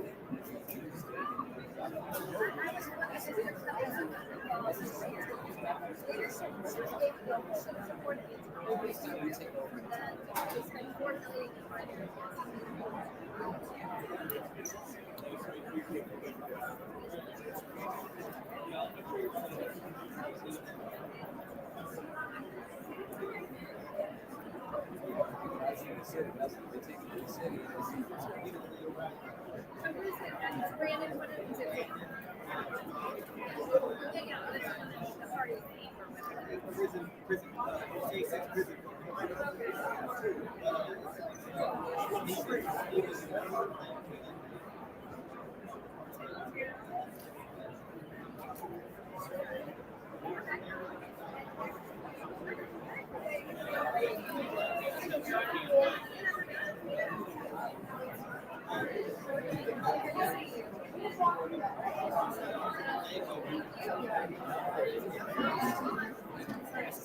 Actually, it sounds like somebody in your family.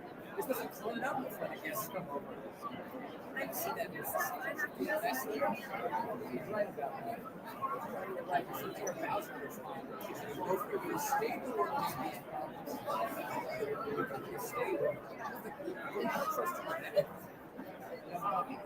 all the developments in today's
But that's why I want to come out and you know and learn from you.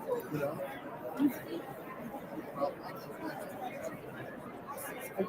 I don't want to be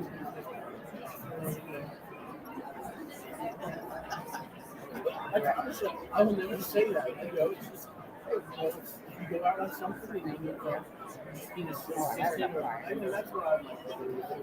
It's not.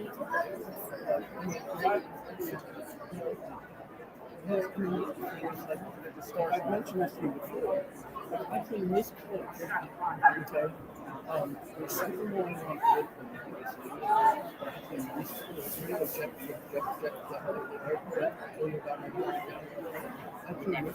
Okay, sounds good. Yeah.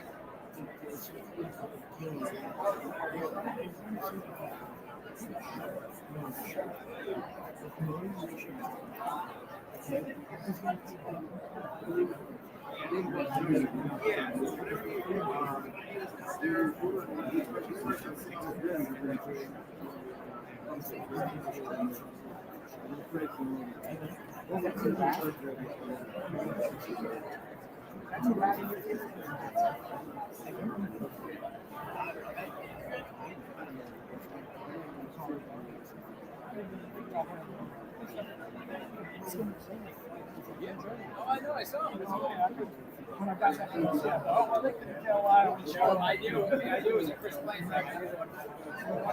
You guys take care. I'm going to be listening to you on the way home. Or at least for the next 30 minutes.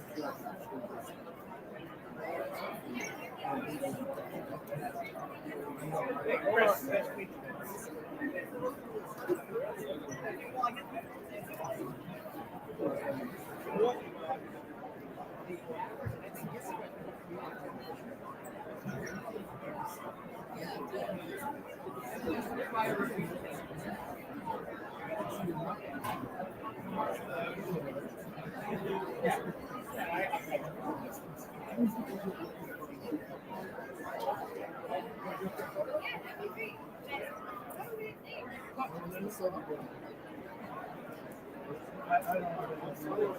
No, that's just some bar.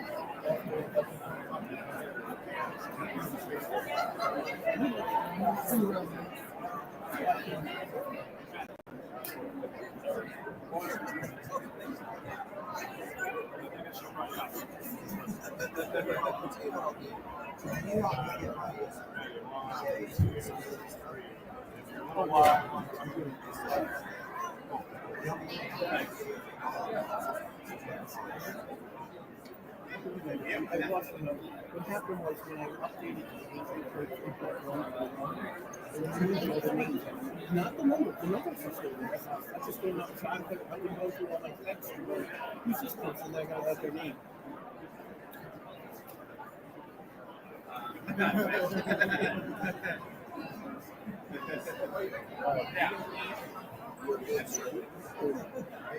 I'm over here. I'm finishing up in a few minutes. I'm going home and get a few. My dad is We'll get that one set up.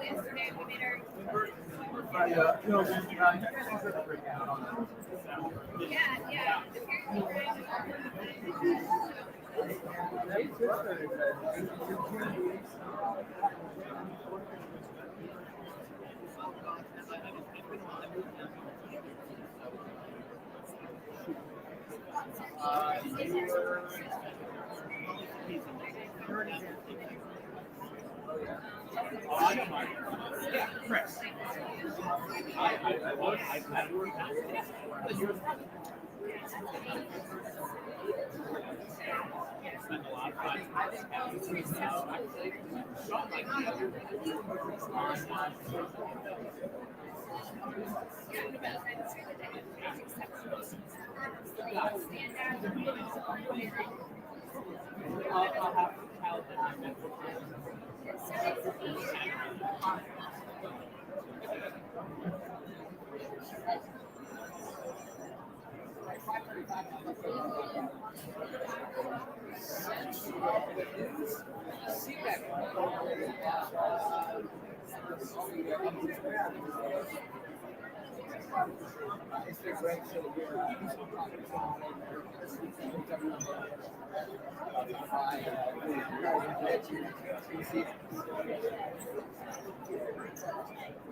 Yes.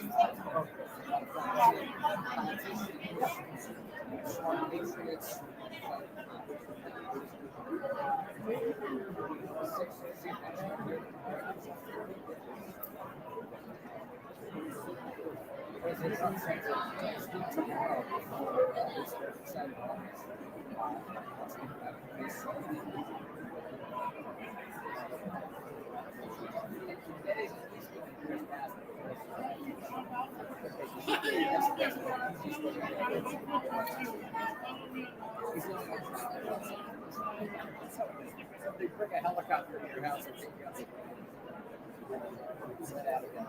But we'll have a good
Chad? Where'd Sandy go? Sit.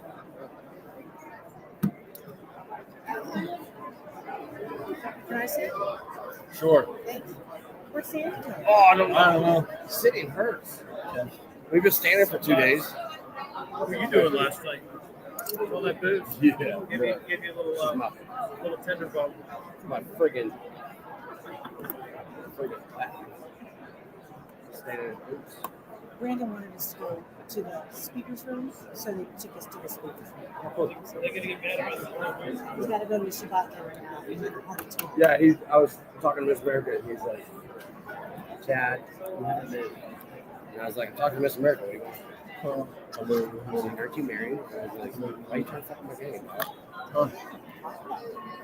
Who does that? What do you think? She was the MC for. We're live, by the way. Oh, what's up, man? Hi. Are we talking crap yet? Did I say anything bad? I don't know. You always say something bad. You're Chad Caton. I am Chad Caton. What camera are we at? This one right here. All right. This is just an honor. We're live, streaming live. This is Chad Caton, former Navy CB. Navy CB. What does a CB do? Like swing hammers or something? Yeah. Construction battalion. Gotcha. You know, they're combat construction. CBs do it fast, and we do it with a smaller group instead of the Army Corps of Engineers. And, right. What was one of the coolest projects you worked on?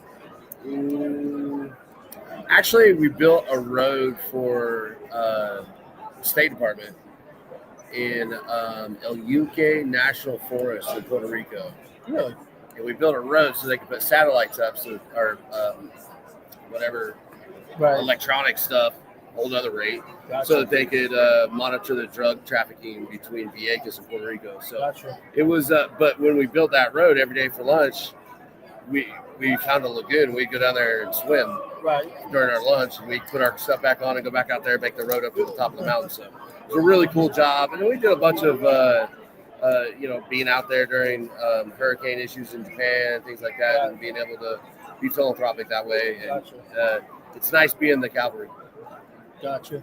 So, what are you into more recently, contemporarily? What are you doing? Well, you know me. I'm like a rock that never gets. There's no moss. There's no moss. I'm proud to say I've recently signed on with the Conservative Caucus, the oldest caucus in the United States, as the national field director. And I'm going to build armies in every state in the country. And we're going to be the monitor of conservative values. We're going to have great events. And my whole goal and the goal of our president, Jim Pfaff, we want to keep our foot on the gas. Right. We can't just be okay with Trump being where he's at right now, and we're glad he's there. But we have midterms coming up. We have a slim majority. We should have a super majority. We have some senators and congressmen that aren't playing the MAGA game, and they need to be removed. Lindsey Graham being my number one target. Really? Personally. Really? Lindsey Graham has shown himself to be more about the warmonger concept, and that's coming from somebody with a CV. Right. There's nobody better to be against war than an actual combat veteran. Well, veterans everywhere, a lot of what being a veteran is and having put your hand up in the air like that, like you did, is that we're there in case. Yeah. Not make it a job of war. Right? Yeah. And that's something we need to be cognizant of. And then when they do come back, our VA isn't taking care of them, and it's not right, man. And I'm glad that, I also work with Grunt Style Foundation. We're tired of drugging veterans instead of helping veterans. And we just got a weird number from Doge. They spent $50 million on a veteran suicide, and they did a report. And, VA spends $50 million on veteran suicide. And the funny thing is, spend it on veteran suicide. It is prevention. Really? I don't know what they're doing for prevention. They give us drugs with a side effect of suicide. Huh. Well, the good news is we got 22 veterans a day. That's 22 veterans a day, and that's the crazy part with the. That's the crazy part. Mike Lindell walking by. He's running. Mike Lindell has somewhere to go. Yeah. That's what's great about it. Like, you just sit here, you just watch people go by. Man, it's been crazy. And I think Mike Benz just let out. He was the last speaker for today. I think I was. Oh, is that good? Okay, gotcha. And now they're gonna get ready for the Reagan dinner, I think. Gotcha. Yeah. So what are you saying? Sorry. But when they did the report after looking at $50 million and Doge put it out, is that we've actually grown to like 22 and a half suicides a day, and how do we? And nobody's talking about it, like right? The VA never wasn't talking about it. The Biden administration, but they were in charge. They're not saying, well, we're throwing $50 million at this, and we're actually going up in suicides. And the VA is actually prescribing drugs where a side effect is suicide for PTSD. You can't make this up. Well, it's when you spend $50 million and there's not a tangible asset that's created. I call that pilferable. It is. We had that conversation the other night. Yeah, it's extremely pilferable. We're running into a situation right now with Doge and what President Trump and his administration is doing, where I'm going to say it here. The people are going to have the biggest Band-Aid they've ever seen. Yeah. And I think that Band-Aid's coming soon, where they're going to have to rip it off and just let the American people see it for in the transparency that we have. Where's the Band-Aid coming from?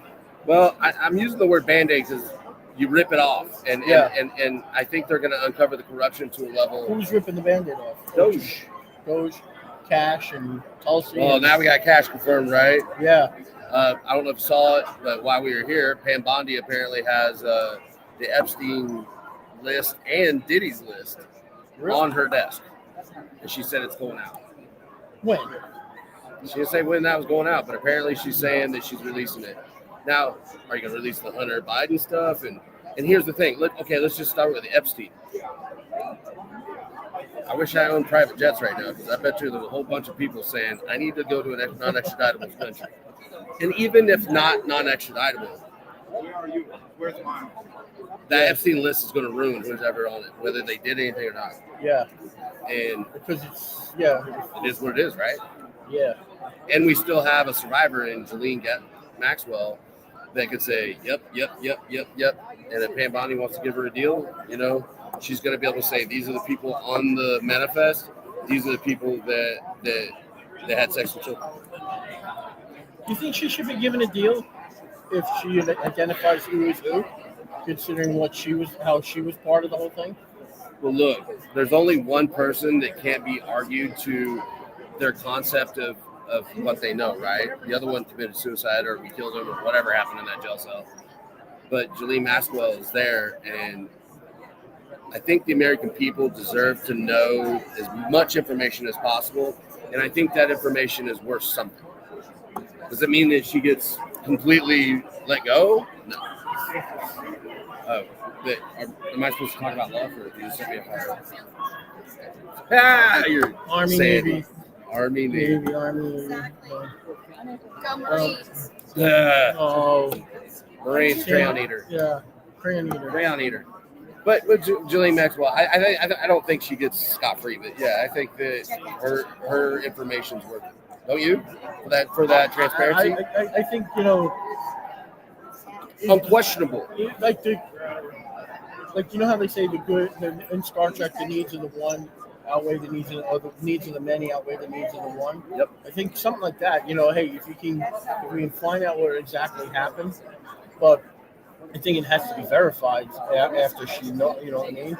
Because she's gonna just go, yep, that one. I mean, if she does, does she really know? Well, that's my question. Does she carry the weight of being the number 2 of that crime syndicate? Does she carry that weight? Is she just going to rattle off names on that list to ruin people, or to actually bring some kind of adjudication to the situation? Exactly. I don't know, but I'm here for it. Yeah. Especially when it comes to the abuse of children, and I'm close with General Flynn and America's Future and what they do, and I just met a guy here who's using AI to find child predators on social media. Yeah. And I'm going to be working with him. We're coming for you, man. Yeah, we met a bunch of people dealing with child predator things. I mean, wearing the shirt, Craig Sawyer, Mm-hmm. So, I saw Craig. But where? What's that? No. I met Craig. I think it was March. Okay. Oh, 2 nights ago or last week? Last week. Gotcha. My big thing here is that with the conservative caucus, I'm going to make it fun. We're going to have events, and we're having the Reagan dinner tonight. Where? Here. Oh, you guys are running it? No. But the dinners I'm going to run is, okay, Reagan got us to the point of a MAGA.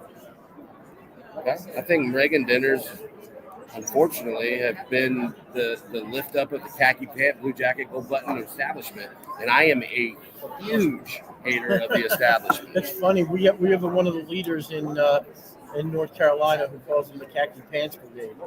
Oh, isn't it amazing? It's the uniform of an a-hole. It really is. I gave the speech at a university, Coastal Carolina University, and I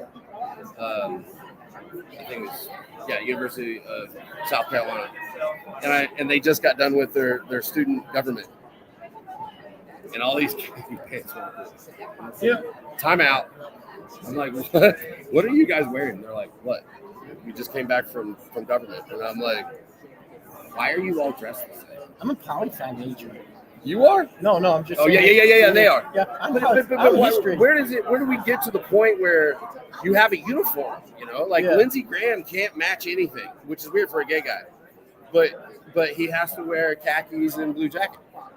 Nothing against gay guys, just be real, Lindsey. Stop lying to the people. I'm not. You can't sue me. There's an affidavit.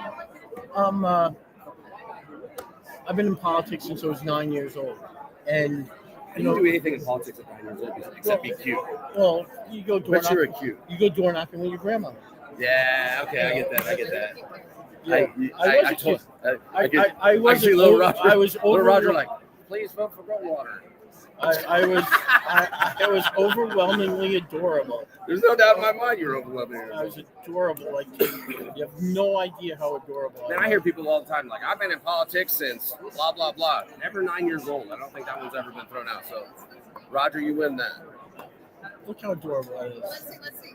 You legit have a picture and a meme of yourself? Yes, I made it for my mother. That's sweet. You were a cute kid. I was a cute kid. So when you were knocking on doors with Granny, what were you telling people? We don't know what happened. Who were you out there working with? Tom Galata. You say hi, I'm Alphonse D'Amata. Could you even say those names at 9 years old? Yeah. I'm Italian. Oh, well, there's Tom that. Galata, Alphonse D'Amata. I'm I'm from Rhode Island. I know how to pronounce names like Patchogue, Patchogue, I'm a redneck from Myrtle Beach, South Carolina. You start giving me that, and I'm married to an Italian. So Massapequa. Oh, I went up. By the way, I went up to the Cape for Veterans for Trump at Yeah. the wedding, and there's a whole bunch of stuff there I can't say. Oh, Panucci. I learned that. Panucci fudge. I call it the nooch. And have you ever heard of P-Town? Providence Town. It's the gayest town per capita. I know you probably maybe. Ooh, I really are. Don't you guys shower nut the butt? Isn't that what they say? No. They because of the woke. It's not a bad word. The woke agenda. They put stalls and everything now, so we get. But I'm the gay. With little you know what? shower curtains. I wore a Veterans for Trump shirt. My wife's like, "You gonna turn that inside out?" And I'm like, "Why?" I didn't know what P-Town was. I was like, "No, I'm not turning anything inside out." She goes, "Chad," and I'm like. And then I saw some guy in booty shorts walk by, and I'm like, "Huh." And then I kind of looked around, saw some rainbow. Did you get his number? No, but no, I didn't get his number. I think I got his email. You did. Yeah. Well, the Veterans for Trump. You know what? It was a gay town, and everybody was really cool. See, I'm funny. She's me now. Oh, Roger's not funny. Don't laugh at his jokes. You're a cute kid. I'll give you that. Yeah, I'm just cute. But could you see me in a Veterans for Trump shirt walking through the gayest town I knew? I was loving it. I stood there with a transvestite. Well, not transvestite, a cross-dresser. They do like shows and stuff there. But really, and there's 6'4". Like, he goes, "Why are you wearing that?" Because I'm with Veterans for Trump. I'm here. It's like, "Why are you here?" And I was like, "I'm promoting Veterans for Trump." He goes, "In P-Town?"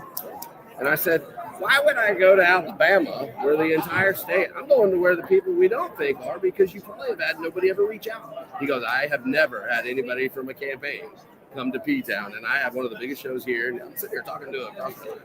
And he goes, "And by the way, I'm all about it." And I'm like, I took a picture, posted it on there. People are like, "Are you in P-Town with a Veterans for Trump?" I was like, and that's what we have to do, and that's what we're going to do at TCC. We're doing a bunch of stuff in Chicago. Well, to go back to my cute picture, where I was going with that was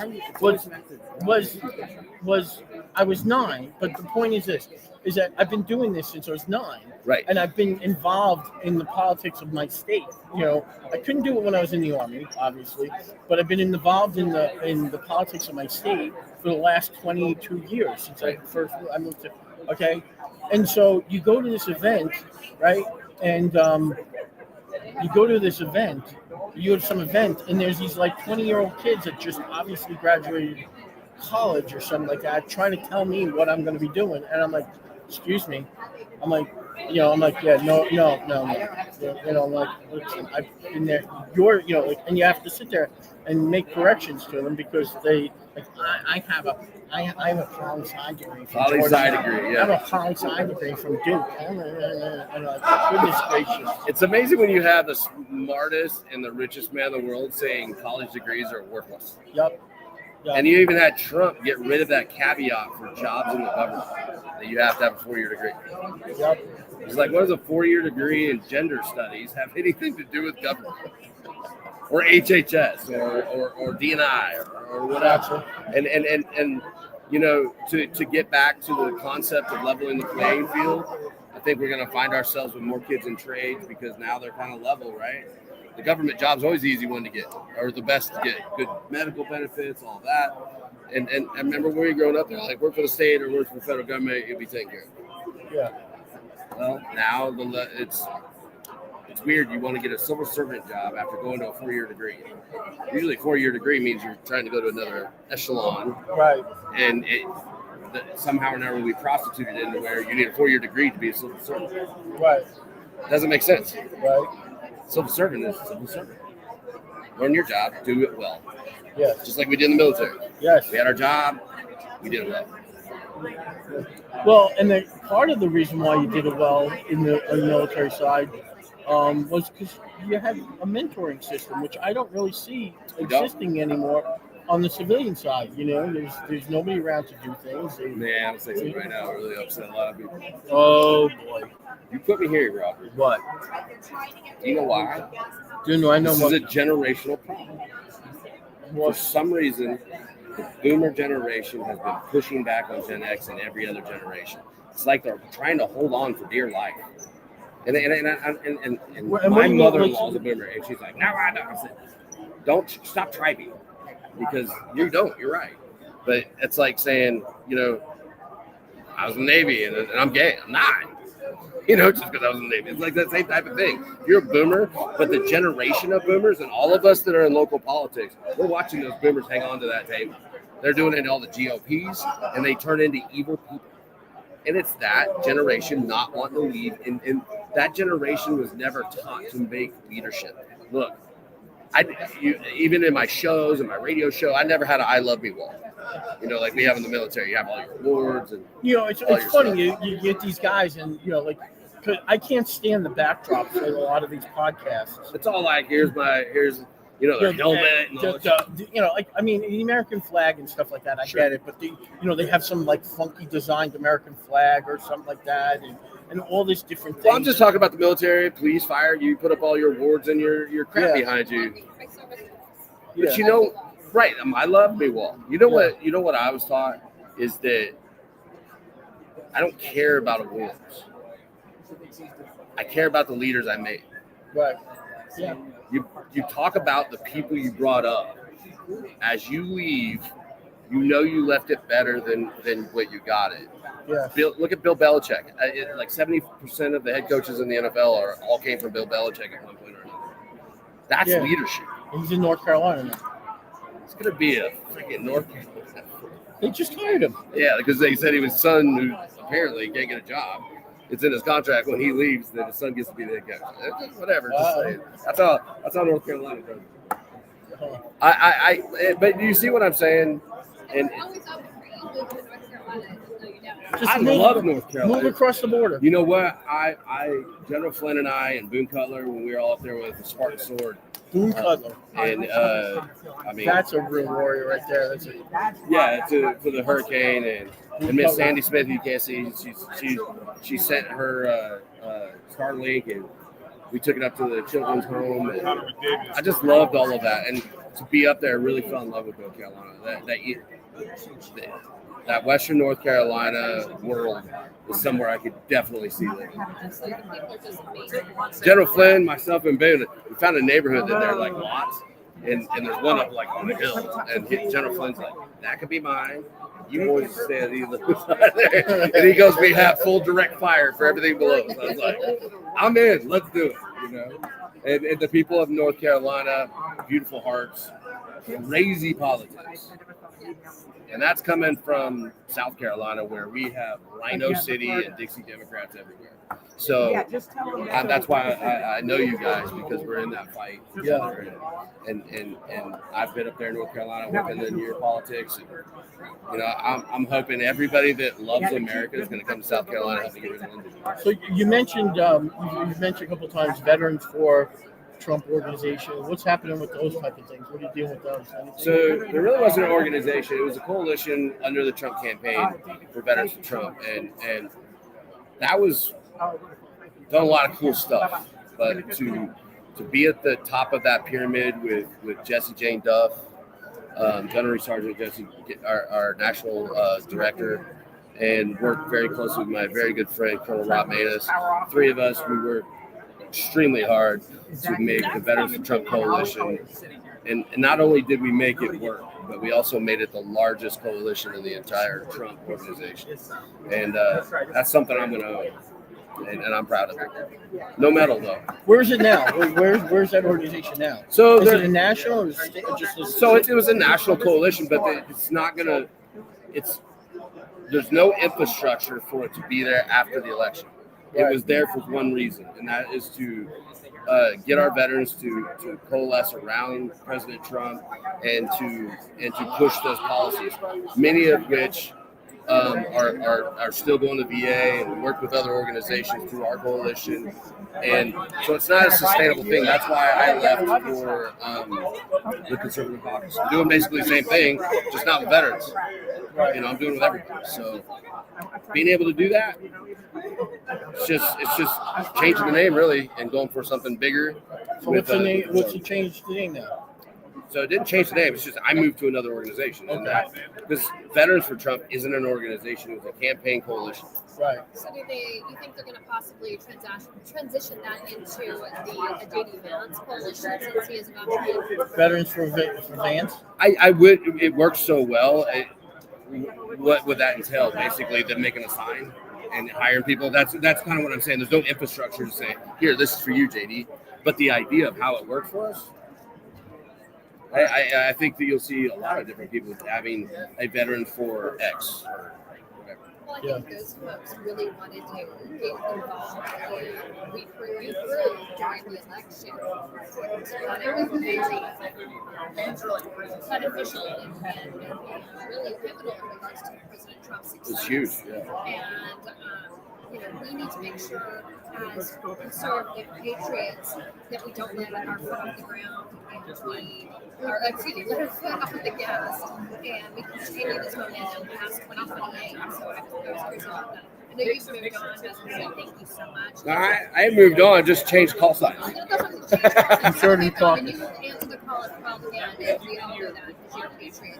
Conservative Caucus, is it a civilian organization or is it because like in North Carolina we have caucuses which it helps fund money for the Senate and the House Senate, the House and Senate, the General Assembly, or is it a completely separate organization? So it's a 501c3 or 4. I'm not sure which one of those are. That's for the people But ultimately, what we do is we take in donations and we get behind the right conservative bedrock that we need to hold dear, right? Gotcha. I got asked a really good question today by a gentleman that was from Abu Dhabi, and he goes, "I'm really interested in the word conservative. Is Donald Trump conservative?" You know me, I have to call a spade a spade. And I said, no, he's really not. But the conservatism that came from, say, the Reagan conservative or a Bush conservative, it's ever changing into something new. And Donald Trump is a MAGA conservative. We even have a name for it. Yeah. And so to say is Donald Trump conservative? No, he's a MAGA conservative.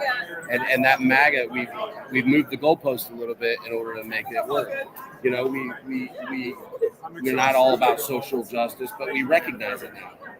We embraced more people than we did back when it was the super evangelical conservative right?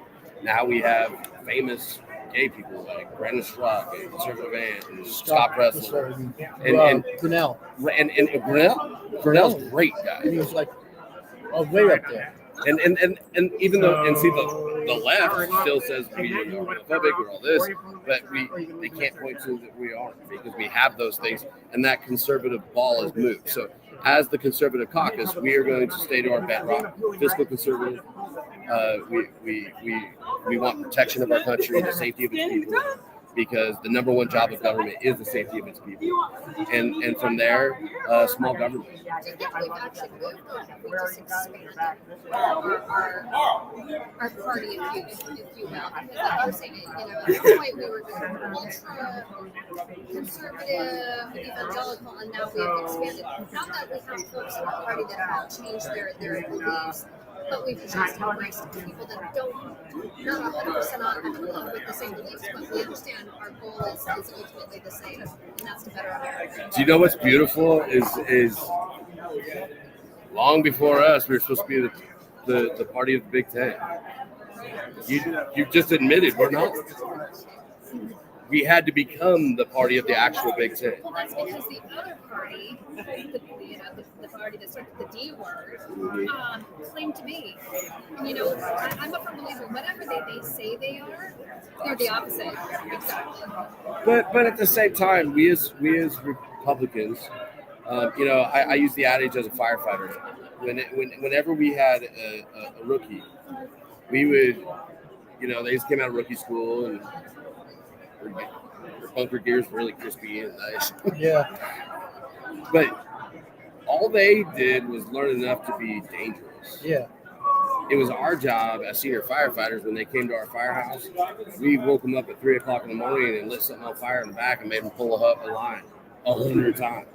Because that's our weakest link right now. We have to fix that. And as a Republican Party, I can point to 1,000 weak links. It's the same thing from flight school. You learn how to fly, but how to fly the helicopter in combat, you learn from the senior aviators, you know.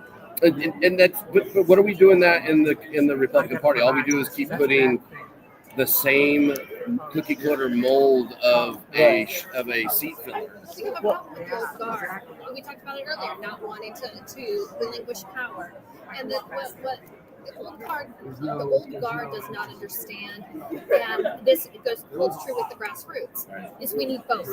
We have to have both to win.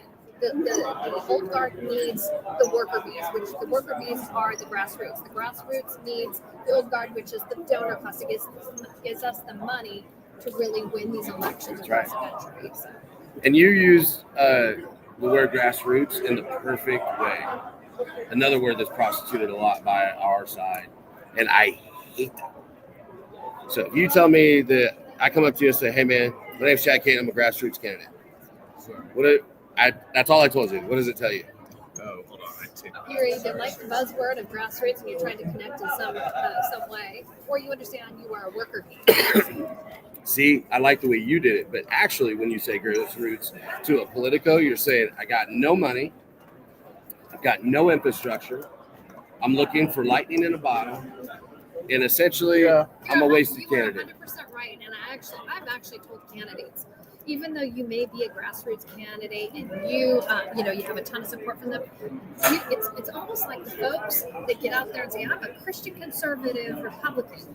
You don't have to broadcast that you're a Christian from the rooftops because your actions will speak louder than you telling them. And I'm going to tell you, from my experience on the campaign trail, the folks that tell me that they're a Christian, like constantly, are probably less Christian than the ones that they're evangelicals, they believe in our Lord and Savior, but their actions speak louder. So. And that's where I live in the idea of preaching excuse me, my Christianity within my party.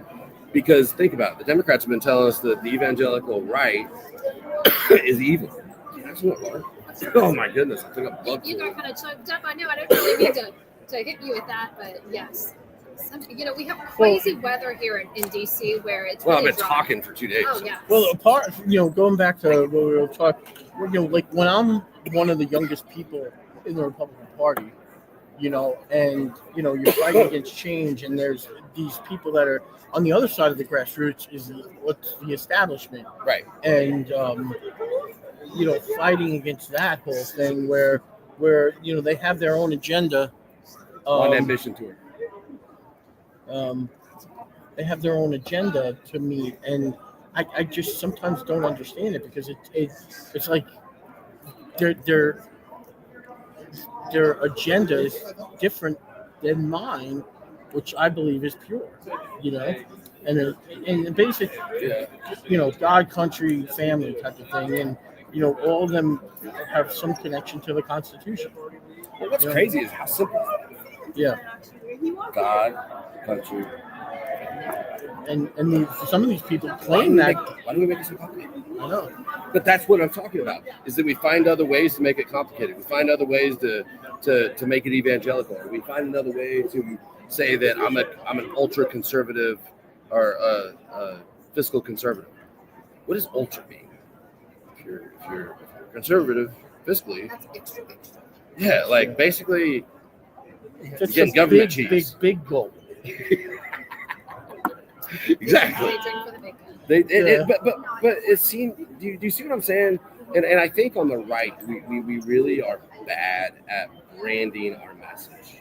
Yeah. And that's because the people at the top are because they're so scared. There's a level of fear of what the other side is going to say about us. And oh my goodness. And I mean, us in North Carolina, I've dealt with this very specifically throughout this last election that we went through at our state level. We've done very well with President Trump at the state, in North Carolina. Right. At the local level, we did very well because I don't know the exact numbers, but there's 100 counties, and the Republican Party, the Republican has like maybe 75 of the county commissioner majority in North Carolina out of 100 of them, and it's a similar number for the school board. But in those middle races, we lost the governor, we lost the lieutenant governor, we lost the AG, we lost the secretary of state, we lost the superintendent of instruction. Okay, all these are important. It was like, is North Carolina mad? Because I know you guys are. Yeah, but they're being not. in South Carolina, I'm looking at this. I'm like, I saw people pumping their fists saying we did a great job. I'm like, no, you didn't. No. Well, that's why I stood up. I stood up and said at one of our meetings. I said, look, why are we mad? We need a fundamental change in leadership and culture of our party, and it doesn't necessarily mean that. We got to. It does, but it's not about the person. It's just the way we lead, and we don't. We accept these failures. Oh, we did a good job. We did such a good job. The ass patting, like good job, and the head patting, seems to be more of a thing. That's why I'm not everybody's cup of tea, because I walk in and be like, you suck, you suck, you suck. You did a great job, and they don't like that. How dare you call them out?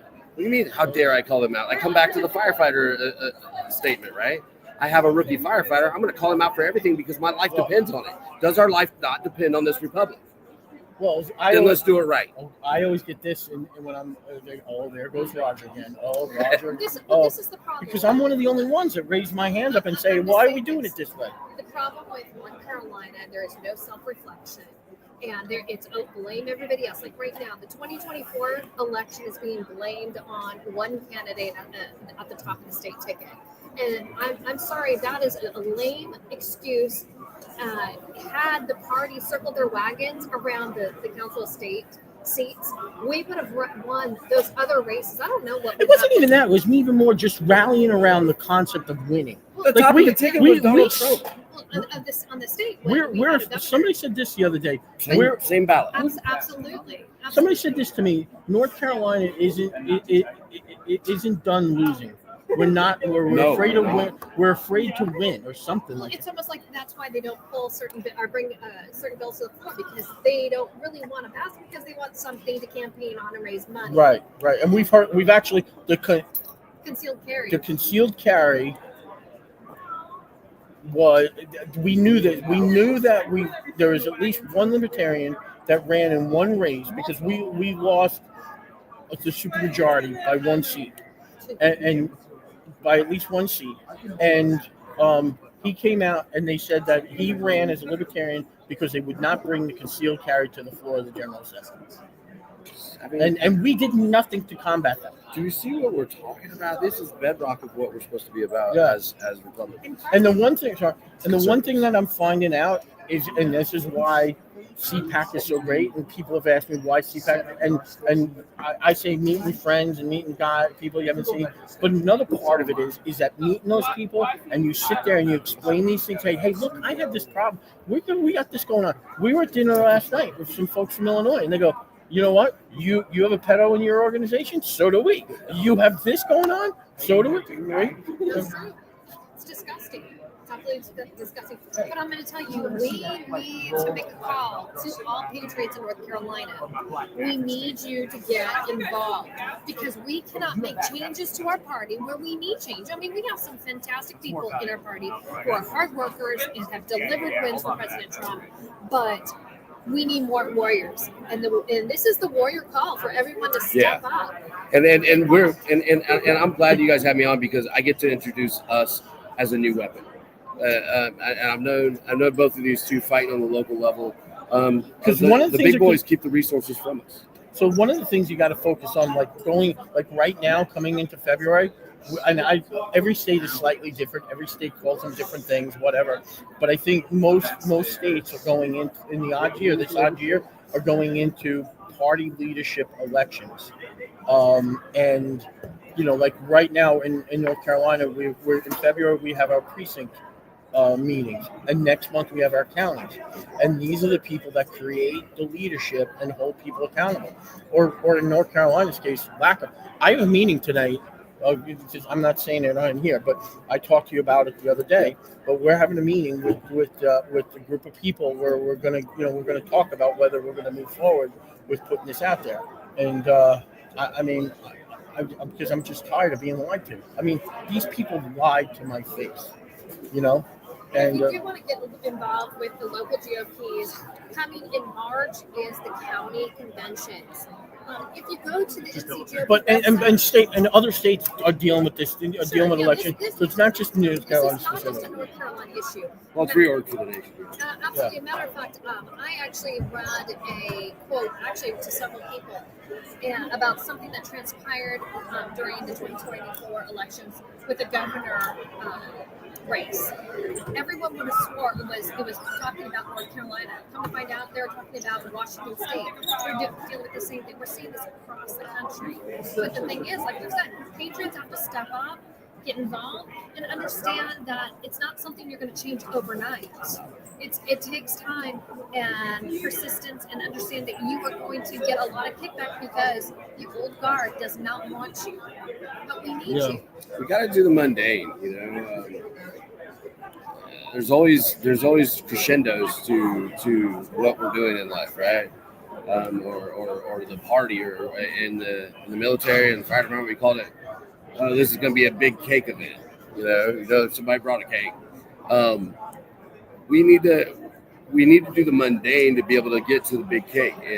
And I was blessed to go from state politics to get to the national with President Trump, and be in West Palm when it was called. I'll never forget that moment. I'm not a crier, but I shed a tear because of the amount of time, work, ethic, just the litany of people that said we're gonna fix this, and to see our country coalesce around that night, and then of course the subsequent weeks after, and here we are with Trump just beating the Jesus out of people, the Democrats. It gives me hope where we're going to be able to possibly have some sort of reset and clean the board, if you will. But we're going to need you to stay on that gas. How do they get in touch with you or get involved with the organization that you're the Conservative Caucus? Because we need people, we need warriors. And I want to say this before Roger had to get his army point out because they forget too quick. But the army what? See, they don't listen. Yeah, exactly. Who? No. Where? Huh? So. Always asleep in the put it in a PowerPoint. I don't want to come in and take Harvard over Graphics. Remember Harvard Graphics? Put it in the Harvard Graphics. We want to actually you want to be an organization that actually complements and grows. And we're going to teach our North Carolina TCC members, the Conservative Caucus members, we're going to teach them that they need to be a part of their GOP. Here's how you take over your county. You can't bitch about it if you don't go and make it in your likeness. I tell libertarians this all the time. Don't sit there and tell me how free you are as a party because you caucus. You got 5 fat guys that decide who's going to come out and be your presidential candidate and everything else. And then at the end of the day, you have no seat at the table. So if you want to be a libertarian type Republican, then why would you not get involved in the Republican politics at the ground level and likeness? And I tell people all the time, if you don't like it, come take it from me. That's right. I did the job. This is a take all, winner take all, and make it in your likeness. For those of you that are standing off on the sidelines, expecting somebody else to do it, you're part of the problem. And I don't mean that in a disrespectful way. I mean that in a let's grow a spine. Yeah. And where we need to stand up as conservatives and as Americans and say, I've had enough of this BS. And to actually plant your flag in your city, state, or town. And it's not hard. That's why I end everything with every speech I ever write. And you can show up, stand up, speak up. It's your republic. Fight for it. That's all you have to do. We can make change, and we've done it. And we've done it. I've been part of making change. Sure. I was part of the there was an effort in what we made in North Carolina that ended up with Ronna McDaniels being removed, which we found out that the Republican RNC was spending $750,000 on floral arrangements. Wasn't it $15,000 at Lululemon? Something like that. 80,000 for yogurt pants. 80,000 on alcohol. And again, that's where we were talking. You mentioned that word pilferable. There's nothing to show for it. We could have taken that $750,000 if we fed it down to Georgia. Guess who could be our? Herschel Walker would have won. But hey, but see, he didn't play by the right game, or they didn't. We weren't clean enough to get the Senate money, campaign money, and Kevin McCarthy took money, and then you had Mitch McConnell took it out of Arizona. This is our party. Why are you doing that? Right. This is where we've given the power to the people that don't deserve it. But I'll tell you, some of the donors are getting tired of it too. So They are. So they are actually rallying together and getting behind the organization or even candidates that are true patriots. Mm-hmm. You were talking about change and all this other stuff. What do you think about Kash Patel being sworn in today? Things are getting ready to rock and roll. This is what happens when she's not here the whole time. It's a good day. No. That's she asked it in a different way. I'm excited about Kash Patel. About him. That's because I have to wrap it back up. No, and Kash. Here's the one thing, okay, with all the cabinet picks, I have some I like more than others. But I will say this: as far as the most influential cabinet pick that in this next 4 years, in where we're going with Doge and President Trump, the most influential cabinet for the future of this country and the change that I believe will come from the director of the FBI and what Kash Patel is going to do is going to be explosive. Absolutely. What do you think about Pam having Epstein and P. Diddy list on his desk? You get mad too easy, bro. No, I'm not mad. I'm not mad. I'm busted. Hey, we had more people hop on, so they didn't hear it earlier. I'm super excited about that just because we talked about growing a big spine, right? Or a spine. Here we are with the spine and a pretty blonde lady that said, "Hey, guess what's on my desk?"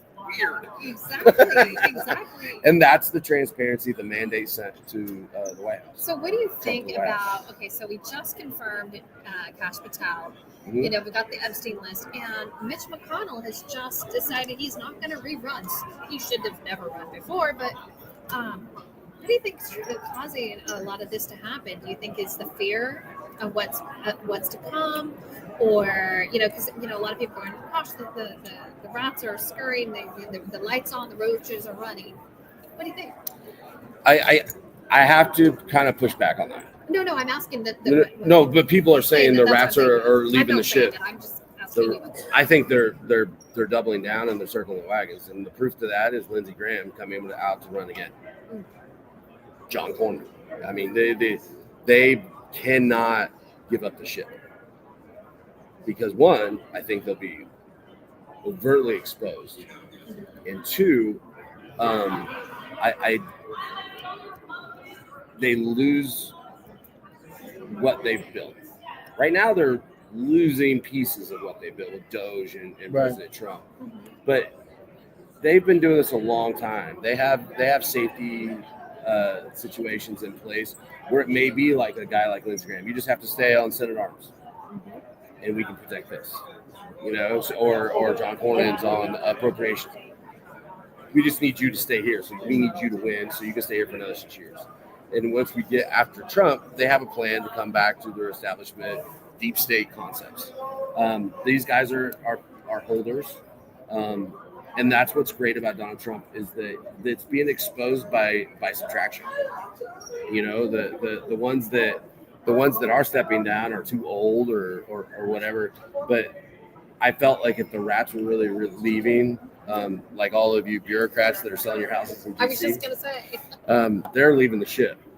I wish we had that, but that's what makes me really worried and why at TCC and what we're doing is we all got to party for a little bit. We had our cake. Now it's time to put on the battle dress again and go out and get ready to fight in 2026.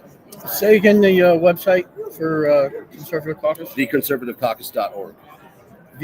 with the word "the." in Yeah, front we of kind of do the Ohio State. We are the conservative caucus. What do Ohio you think State. about Trump returning $5,000 to each taxpayer from the money they have recouped and from Donald? I don't really wrap my brain around that. I that's great. I mean, I'm never going to be mad. It's better than stimulus. I mean, that's my money. I wonder if it's You're going to be giving it back. taxable. Probably not, but Because it's our money to begin the with. thing is, the other percentage is going to be going down. Then why is Social Security taxable? Chaos in some states, I think.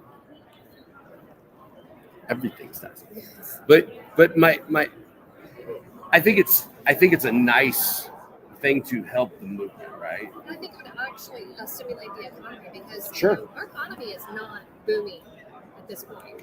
It was 20% back to us and 20%. I said to pay down debt. Yeah. The national debt, which is huge. Right. Because we've been spending recklessly for decades. And Well, I don't think we're going to have to worry about the national debt, and let me tell you why. what? China? DOD. Okay. Once Doge gets into DOD, Yeah, because I don't even listen to me right now. They had You think USAID is bad? $9,700,000 was spent yearly for sushi at the Pentagon. That's just what we know now. We're not talking about the $1.5 million wrench. Nobody knows what it goes to. And think about this: they haven't I don't think they haven't passed an audit in what years? Weird. Very weird. You know. Well, I mean, when you're not wanting to audit, I mean, we tried to audit the SCGOP. They won't let us come anywhere near it because why? There's that line item that says payroll. Well, why is there $750,000? There's only 8 of you that work for the SCGOP. Nope, we're not auditing nothing. Wow, that sounds like a GOP that we know. The thing is that I do know that story with your GOP, Where? but at the same time, I'm getting it from Nebraska. I was just saying, I wasn't even talking North Carolina. Oh, okay. Well, in Nebraska, Hawaii, We heard it from I've had Illinois. Illinois, the GOP of California. And here's where I have a problem. We adjudicated a lot of things because they put another GOP on top of us in our county with Drew McKissick, your scumbag. And what we found is the courts are calling it a club. Yep. So if we're a club, how do we stay tax exempt? Let's not get into those weeds. But if we're a club, then the idea of election law, being elected to your precinct or your committeeman position is all a farce. To the point where they don't like me, or Lindsey Graham doesn't like me, so they don't let me to the state convention because they rented the building. How is that where we in any way, shape, or form are looking at the GOP bylaws and constitutionality of how we run our elected organization? They find caveats in order to push out the unclean or the Roger Farina. Well, that's what they do when they're looking at the clinical organizations, or when people want to put what do you call it? So they bring the different things, the platforms, rules, anything, any additions or changes, amendments, or there's something It's else. like- It's another word. It's like Betty White and Jack London. What was his name? Al London from Password from the 1960s. I was born in 70. I don't know. That's You know, Betty White used to be on Password, right? How did you know you got to be on Password and you're out there helping grandma get people elected? Yeah, how is that possible? What? You're a busy kid. So did they have doorbells when you were a kid? Or did you have to knock?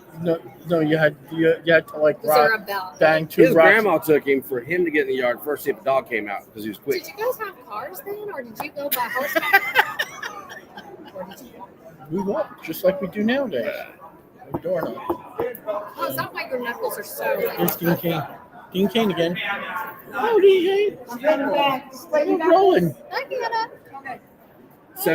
So one of the things that I'd like to bring up is South Carolina, Horry County, we had a GOP. We went to court because they put a GOP on top of us. They didn't like us. When we went to court, they said, the judge said, well, it doesn't matter because the state recognizes this group. After I had a video showing that they had no elections, they had nothing, and they just put it on top of it, and they're demanding the $30,000 that we brought in for the GOP. And guess what? Just because of the state. Now, in South Carolina, we don't pay a charter to the state. Nobody can show me where the state's in charge of a county. Because if the state's in charge of a county, why do we have state elections? I mean, county elections. This is how they prostituted it, make it work. And until we get somebody from the RNC to actually put out national bylaws and recognize it for what it's supposed to be, it's always going to be whoever is in charge, and whoever has the stick can do the damage. And that's where I'm at with it. I don't know how that's fixed unless we get a big uprising, but a big uprising under the concept of RNC leadership or local RNC leadership is a little harder than even an election. And essentially is where I always filter everything back to its biggest problem. The Democrats and Joe Biden and the commies and the World Health Economic Forum, those aren't the ones that are doing this to us. It's us. Our apathy is doing this. You know, it's funny you say that because we're having a Zoom call tonight. And I keep telling people in our organization that when you don't take care of a problem at the earliest level, it gets bigger and bigger. Because why? Because you let this guy off the hook. Yep. And I could sit here. It manifests. I could sit here for an hour and tell you all the things because I'm one of the long. I've been in North Carolina politics for going on 22 years. So because I know where all the things are, where the dead bodies are, and I've seen all this stuff happen, and I know that if we would have taken care of an issue 6, 7, 8 years ago, the thing that happened that ended up where the North Carolina GOP chairman got convicted of facilitating a bribe through the North Carolina GOP coffers wouldn't have happened. And I believe it because you know why he did it? Because he knew nobody in the party cared. Or nobody held anybody else accountable. And so he got convicted. He got caught, got convicted. Trump ultimately pardoned him. Mm-hmm. But there's so many that I've been exposed to in North Carolina. And people go, one person said, well, if you were in the same boat as this one particular person, you would have done the same thing. I'm like, what? Commit a felony? No way. Come on. But see, at the same time, we're kind of getting in the weeds on that because we're actually making it where people listening are going to be like, it's too complicated and it's so corrupted already with those people. We can't let that be. And the thing is I don't want you to look at the problems we're talking about being so grandiose that it can't be stopped. No, what we're trying to tell you is that the more of you that get involved, the easier it is. Well, I also that's what happened. Well, I think though, one of the things that happened is there's a part of our organization already met, and they're pissed. Okay, and I think that they're pissed, and they're going to come out as pissed because I think they have the courage now because of Doge and Donald Trump, and they know that, hey, you know what, we can stand up for ourselves, and we can say this is wrong. We believe in what's right, and you need to fix it. And I think more and more people are going to come out, and they're going to, I think we're going to make these changes that we do, and we have the support.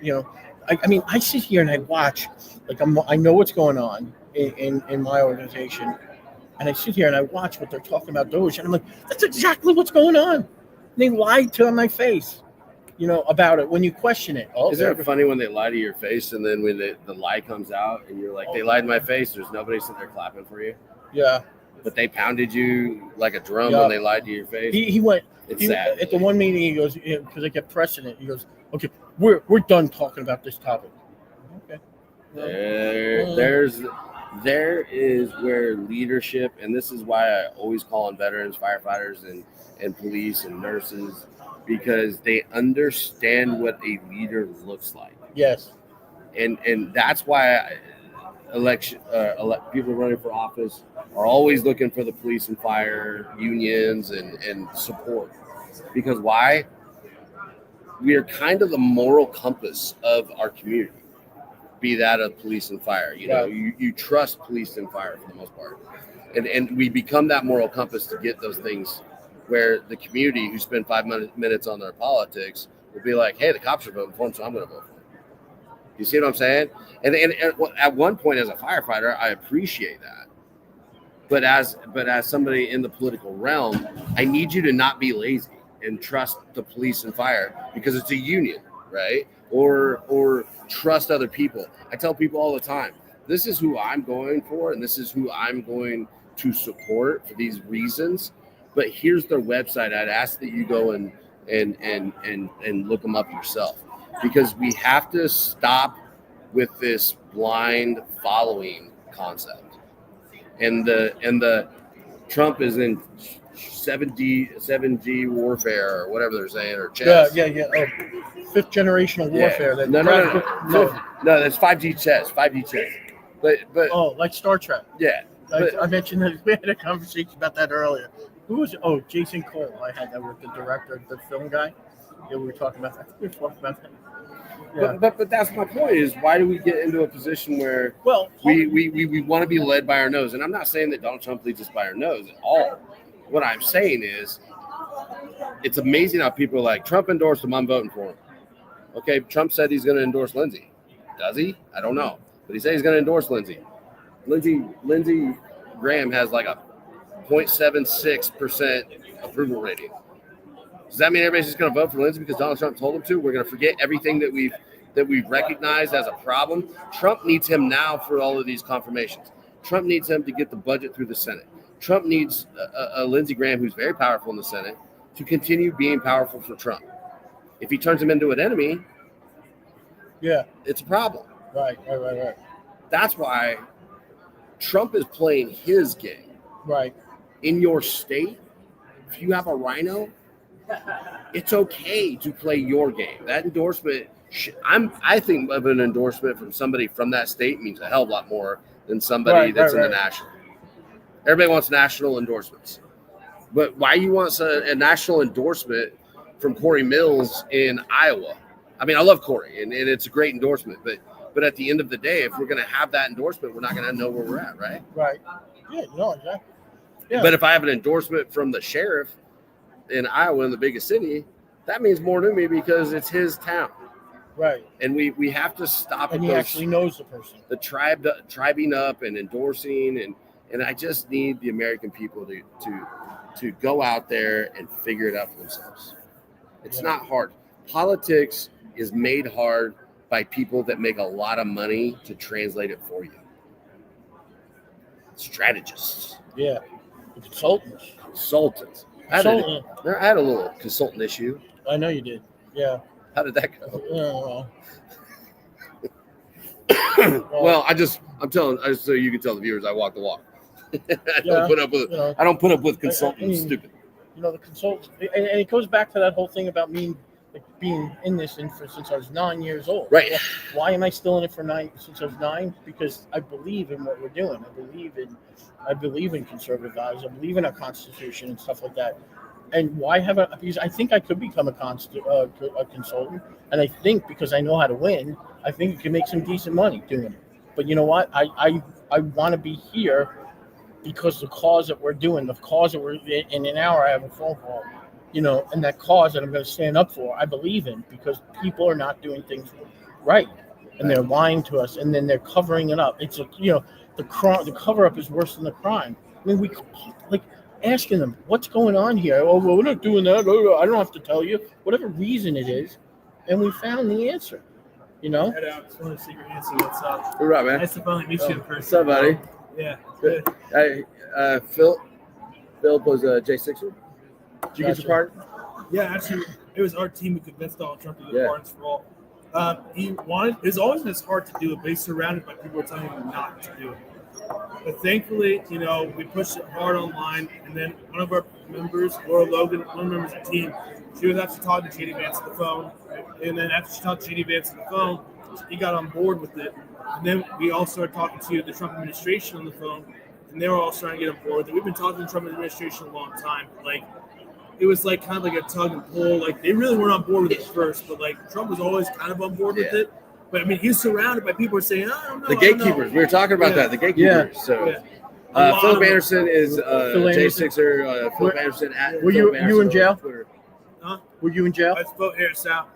No, I did go to jail for like a 2 days or so. Where And at? they wanted to throw me in prison. So what I told my lawyer was, here's the plan. You're going to delay them as long as you can. I'm going to destroy them on Twitter. In like less than 7 months, I made over $30,000 on Twitter just from attacking them and attacking them and attacking them and attacking them. If you want to. Sometimes I wake up and I'm So like, they wanted to bankrupt somebody me. woke up for violence today. They wanted It's to Philip Anderson. They wanted to bankrupt me, and instead I tripled my been in. savings. They want to put me in prison. Instead, we got them all fired for their freaking jobs. They wanted to make me a felon. Instead, I got a presidential pardon. So they can kiss my ass. I say it real quick. What color ass? What color? My black ass. And see, that's the other part. There's a whole bunch of people like, oh my God, he's black. And that's what I love about Philip on Twitter. We never met in person. I know. I saw you. You're very recognizable. I actually look like you, me, right? Yeah, the you hair. actually do. I saw you on video standing right next to President Trump. That was so cool. That was a good day. Oh wow, Trump knows that's great. That's great. That's my dude, man. Yeah. And nice skeleton. And dude, the guy from Sound of Freedom was here. Took a picture with him. As which guy? The movie is based off this guy who hunts down pedophiles and stuff and saves children. The guy, the character is based off? Yes. Okay. I saw him. I was like, holy crap. And now every time he sees me, he gives me fist bumps and shakes my hand. He salutes me back. I'm like, bro, I think that's my homie, bro. see the energy. This is the energy we get at CPAC. Right? Yeah. Like we've been to CPAC and I think this is my very first time here. It's crazy seeing something. I was ran into Mike Lindell earlier too. But man, he was. I love these stories because people are like, man, this is where, like when you go to AFS, you go to CPAC. I have people write beautiful things on Twitter like, holy crap, I actually met Chad Gayton. And I'm like, what do you mean you actually met Chad Gayton? I appreciate the work you did during the election. I was watching you closely. The work you did in New York was very impressive. Thank you, buddy. Thank you. What's up, man? You should be very proud of yourself. How are you? Good to see you. Yeah, that guy got so many people registered to vote. Oh, I know. Republican in New York. I'm very proud of him. Which one? Sean? This is the guy in the blue suit right there. Yeah, Sean. Yeah. And see, the thing is, folks, we were talking about local action as national impact, and you all know through my rhetoric and through General Flynn's, and this is what we're talking about here at CPAC. I mean, that was a guy. Bye, Philip. Nice meeting you. Thank you, Philip. Hey, Philip. I'll see you guys next time. Did you take one? Yeah, sure. Send me a message. All right, I will. Thank you. And keep up the good work, Philip. If you need anything, let me know. I'll see you guys tomorrow. I'm flying out. Okay. Maybe later tonight. Maybe. Yeah. Dean Cain, did you get a picture with Dean? Did I get a picture with Dean Cain?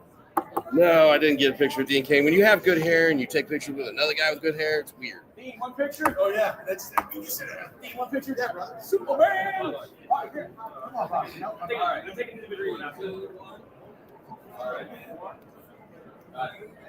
Dean. I like doing it in Las Vegas. I appreciate that. Dean Cain. We need better Hollywood. Dean. All right. Busy man. One more person.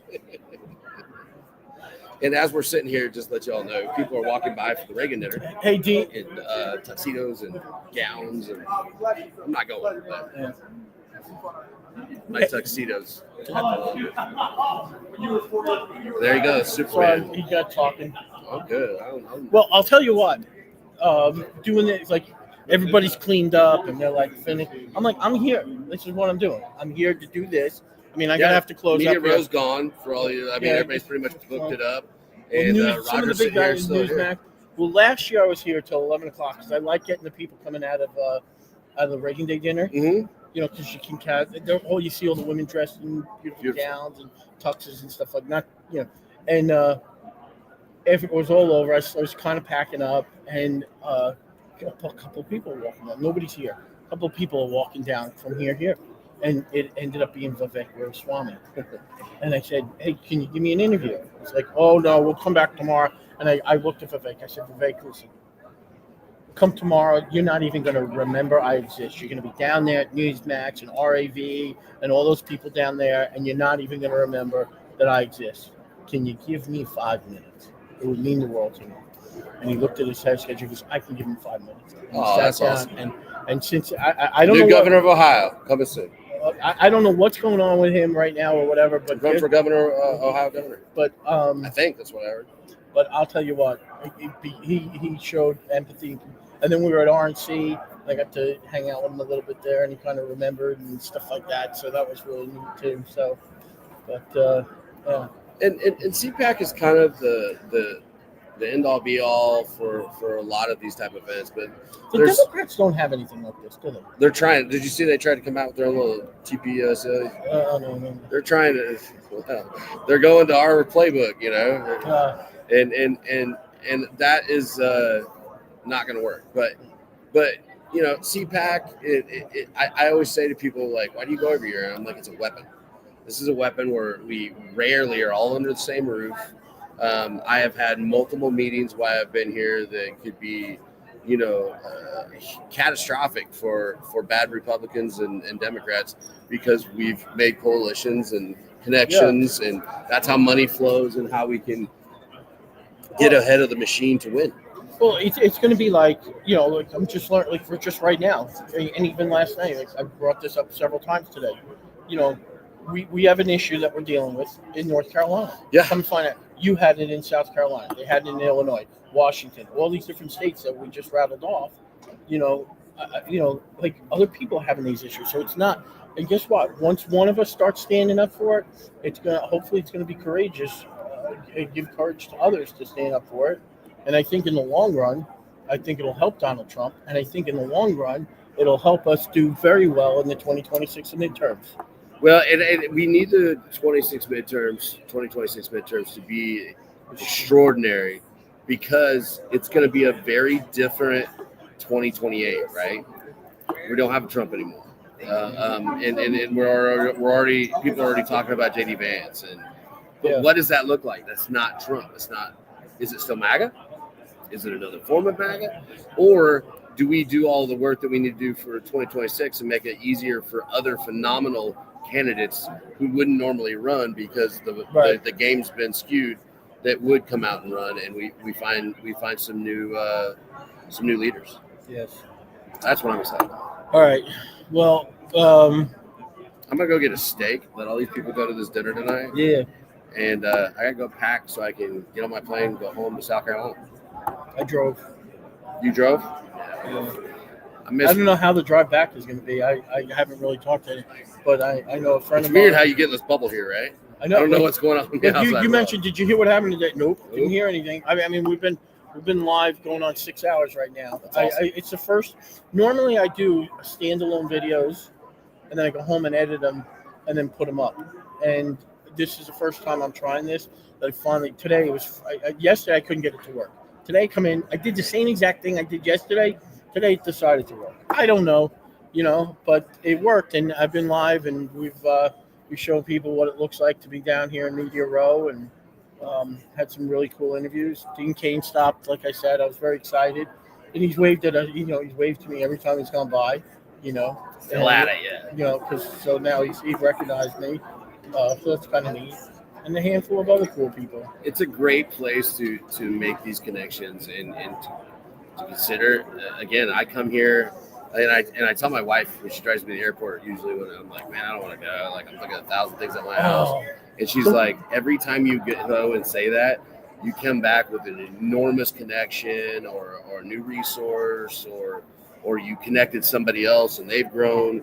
And she's like, I know you don't want to go, but when you get there, I know you're a gamer, and we find the things we need to be here.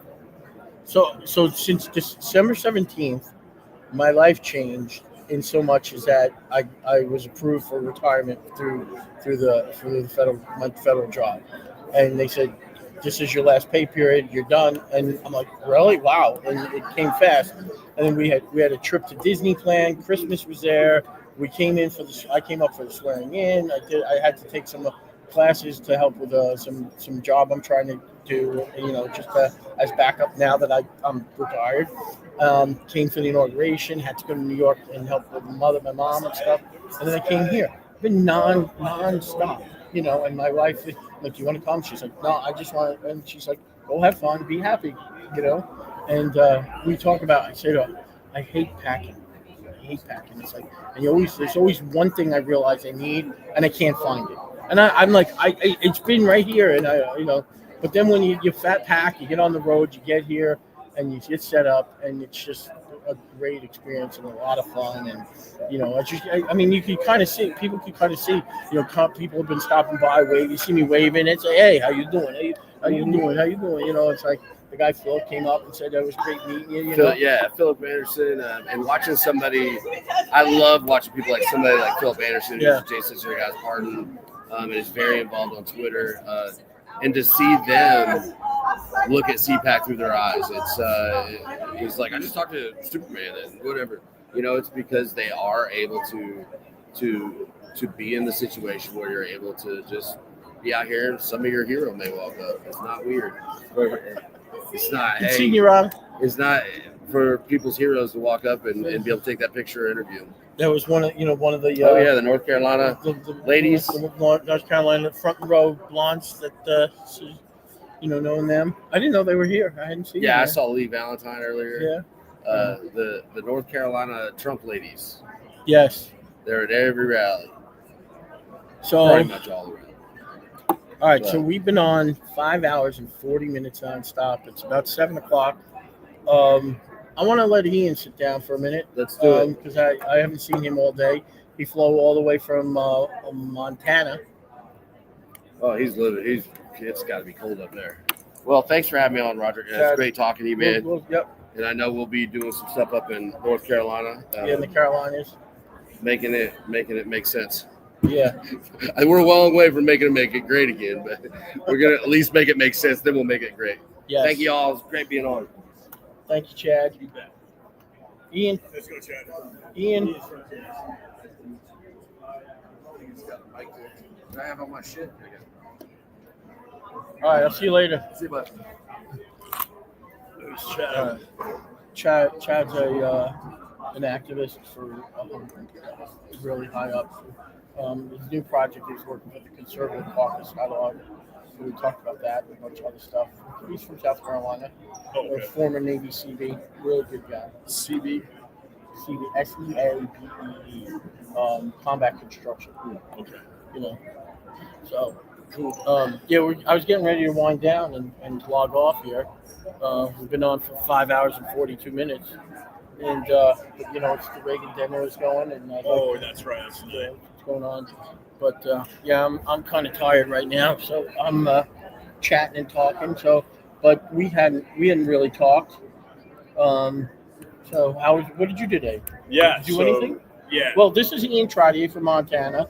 You've seen him on you've seen him on the page, and you have lots of videos. I have a small channel for him. And are you streaming live or? We're streaming live. Cool. We got that figured out. First time that we're doing it. We've been at 5 years going through these events together, and you being part, and it's the first time we've streamed live. Yeah. Streamed live. Yep. Yeah. I mean, that's awesome. I'm glad to hear that you're streaming live. And usually, it's difficult to find the bandwidth, right? The bandwidth, yeah. Bandwidth, yeah, the bandwidth to do this.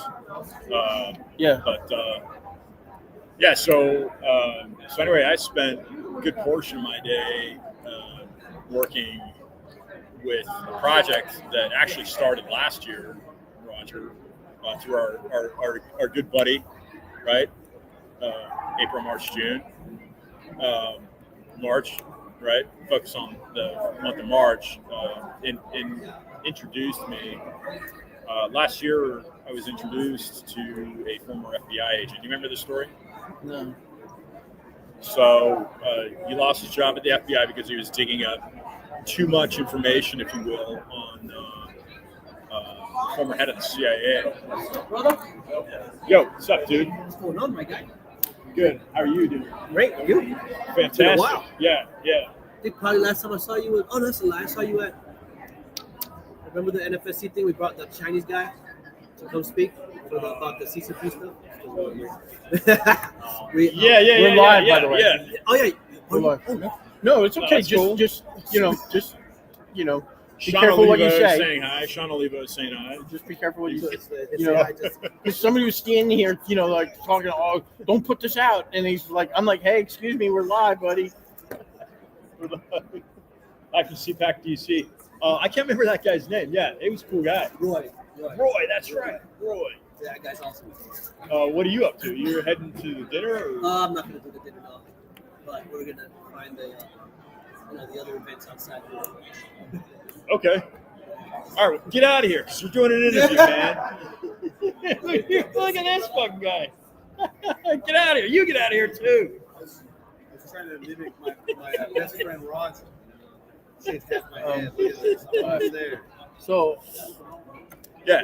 So anyway, April, March, June, July, with a emphasis on March, who just walked by your table with the shit. We're not gonna get into that. So you're working with the FBI guy? Yeah. So what happened, Roger, was last year, our buddy March introduced me to a guy that really nobody was paying any attention to. Right. And so, we sat down at this table, and he and I spoke. You probably ran the camera, dude. You probably ran the camera. Were we here or where were Yeah, we? it was at CPAC last year. Okay. And I'm sure you did the camera. If you weren't doing the camera, I'm sure you were doing the camera. Well, you would have been right there. You would have been standing up because I don't know if we did.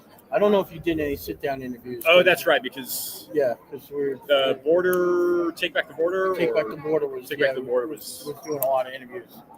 Take our border back. Take our border back. People's Convoy? No. TOBBB. Border Convoy. Take our border Take our back. border back. Take our border back. Which Yeah. actually, Roger, that was probably one of the most memorable experiences that you and I have had was going down to the border in Louisville. Because we went to AmFest in Phoenix, and we were discussing and I told Ian, I'm like, well, we talked to Ben Berquam first, saying, hey, what's it like going down to the border? Is it safe? Hi, Neil, how are you? Is it safe going down there? And, and he's like, oh yeah, go. Because everybody's like, oh, you're gonna go down there, you're gonna get shot. I don't know. But That's what Jonathan Alexander was saying, right? Weren't we getting kind of information from Jonathan as well? Like, I don't know who the other guy was. Jonathan is a beautiful dress, by the way. But yeah, so we decided to go down there, and just I mean, it was just an eye-opening experience. And we got to we went the one night we got there, we went to Y. Remember we went to Y, Arizona, Y. Was that the name of it? Yeah, the city name was Y. WHY? WHY, yeah. We had a great kind of Mexican. Yeah. There's a Mexican cafe that we stopped in at, which was really good. And then that night we were contemplating, do we want to go to Lukeville? It was like 2-hour drive. But that night, they said Lukeville's closed. And we went down there. And I think by the end of the night, and it was closed. It was closed, but there were like 300, I don't know, 100, 200, 300 people from, and they separated. And the Border Patrol was handing out waters. Yeah, and we saw like they're political refugees, which is baloney. We saw passports from Africa, right? Chad and Morocco and Senegal, and trying to talk to them, and it was just a fascinating thing. And some of them were clearly nefarious. Yes. Yeah, some of them were single mothers. There were young kids. Some of them certainly wanted a better life. But there were some, But they separate. Remember, they separated both of them. The families were over here, and the single guys that looked like they came from, there was definitely the the families. I mean, probably were from Central, maybe Northern South America. But then there was a bunch of single males, and all of them came from the Senegals, the Moroccos, the Chads, those places. Right. And it's like, I remember trying to get from them, how did you get here? And they said, they went through Morocco, Madrid, Bogota, Guatemala, and we could never get who paid the money. Yeah. But and then then we went to Sassabee the next day. That's right. Yeah, we met up with Alexander. Yeah, and then Sassabee was incredible because that's where he literally has said he'd gotten shot at. Yeah. But that's where when you think of the border, riding along the dirt road in the desert, that Sassabee was it, and that was getting to go along the border, the hills, and seeing where they've torn down the fencing, and even didn't they have jugs or water jugs, and then the jugs of liquid fentanyl? Isn't that what he called Right, it? that's what it was. The Right, black jugs of fentanyl. Yeah. Liquid fentanyl, and then that's where we met lots of people because we drove a half hour from the main road, right?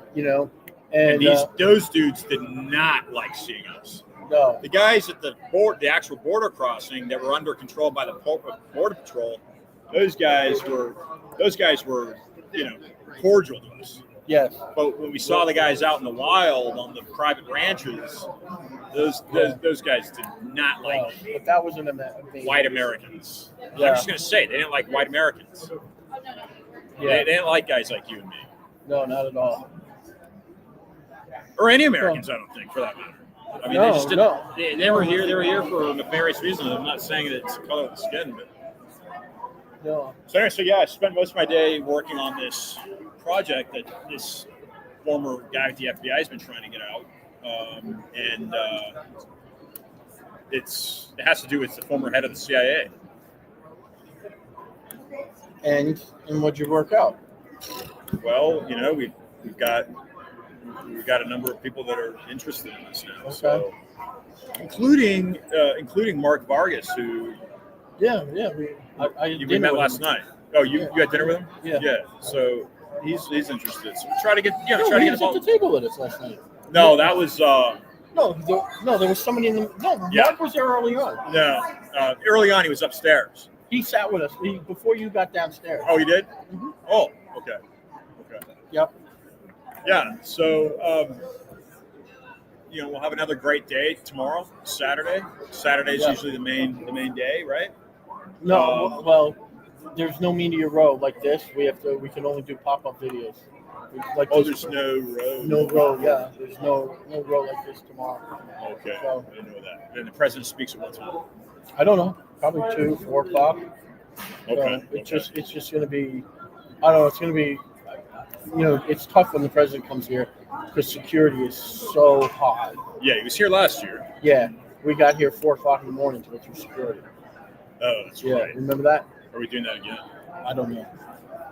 I don't know. I don't know what I'm going to do. I don't know. Forgot about that. But I'm probably just going to bring my phone and maybe just one, microphone and just one tripod or something. Okay. I'm not bringing all my gear. We got to pack up all this stuff tonight. Okay. So we'll be out of here. So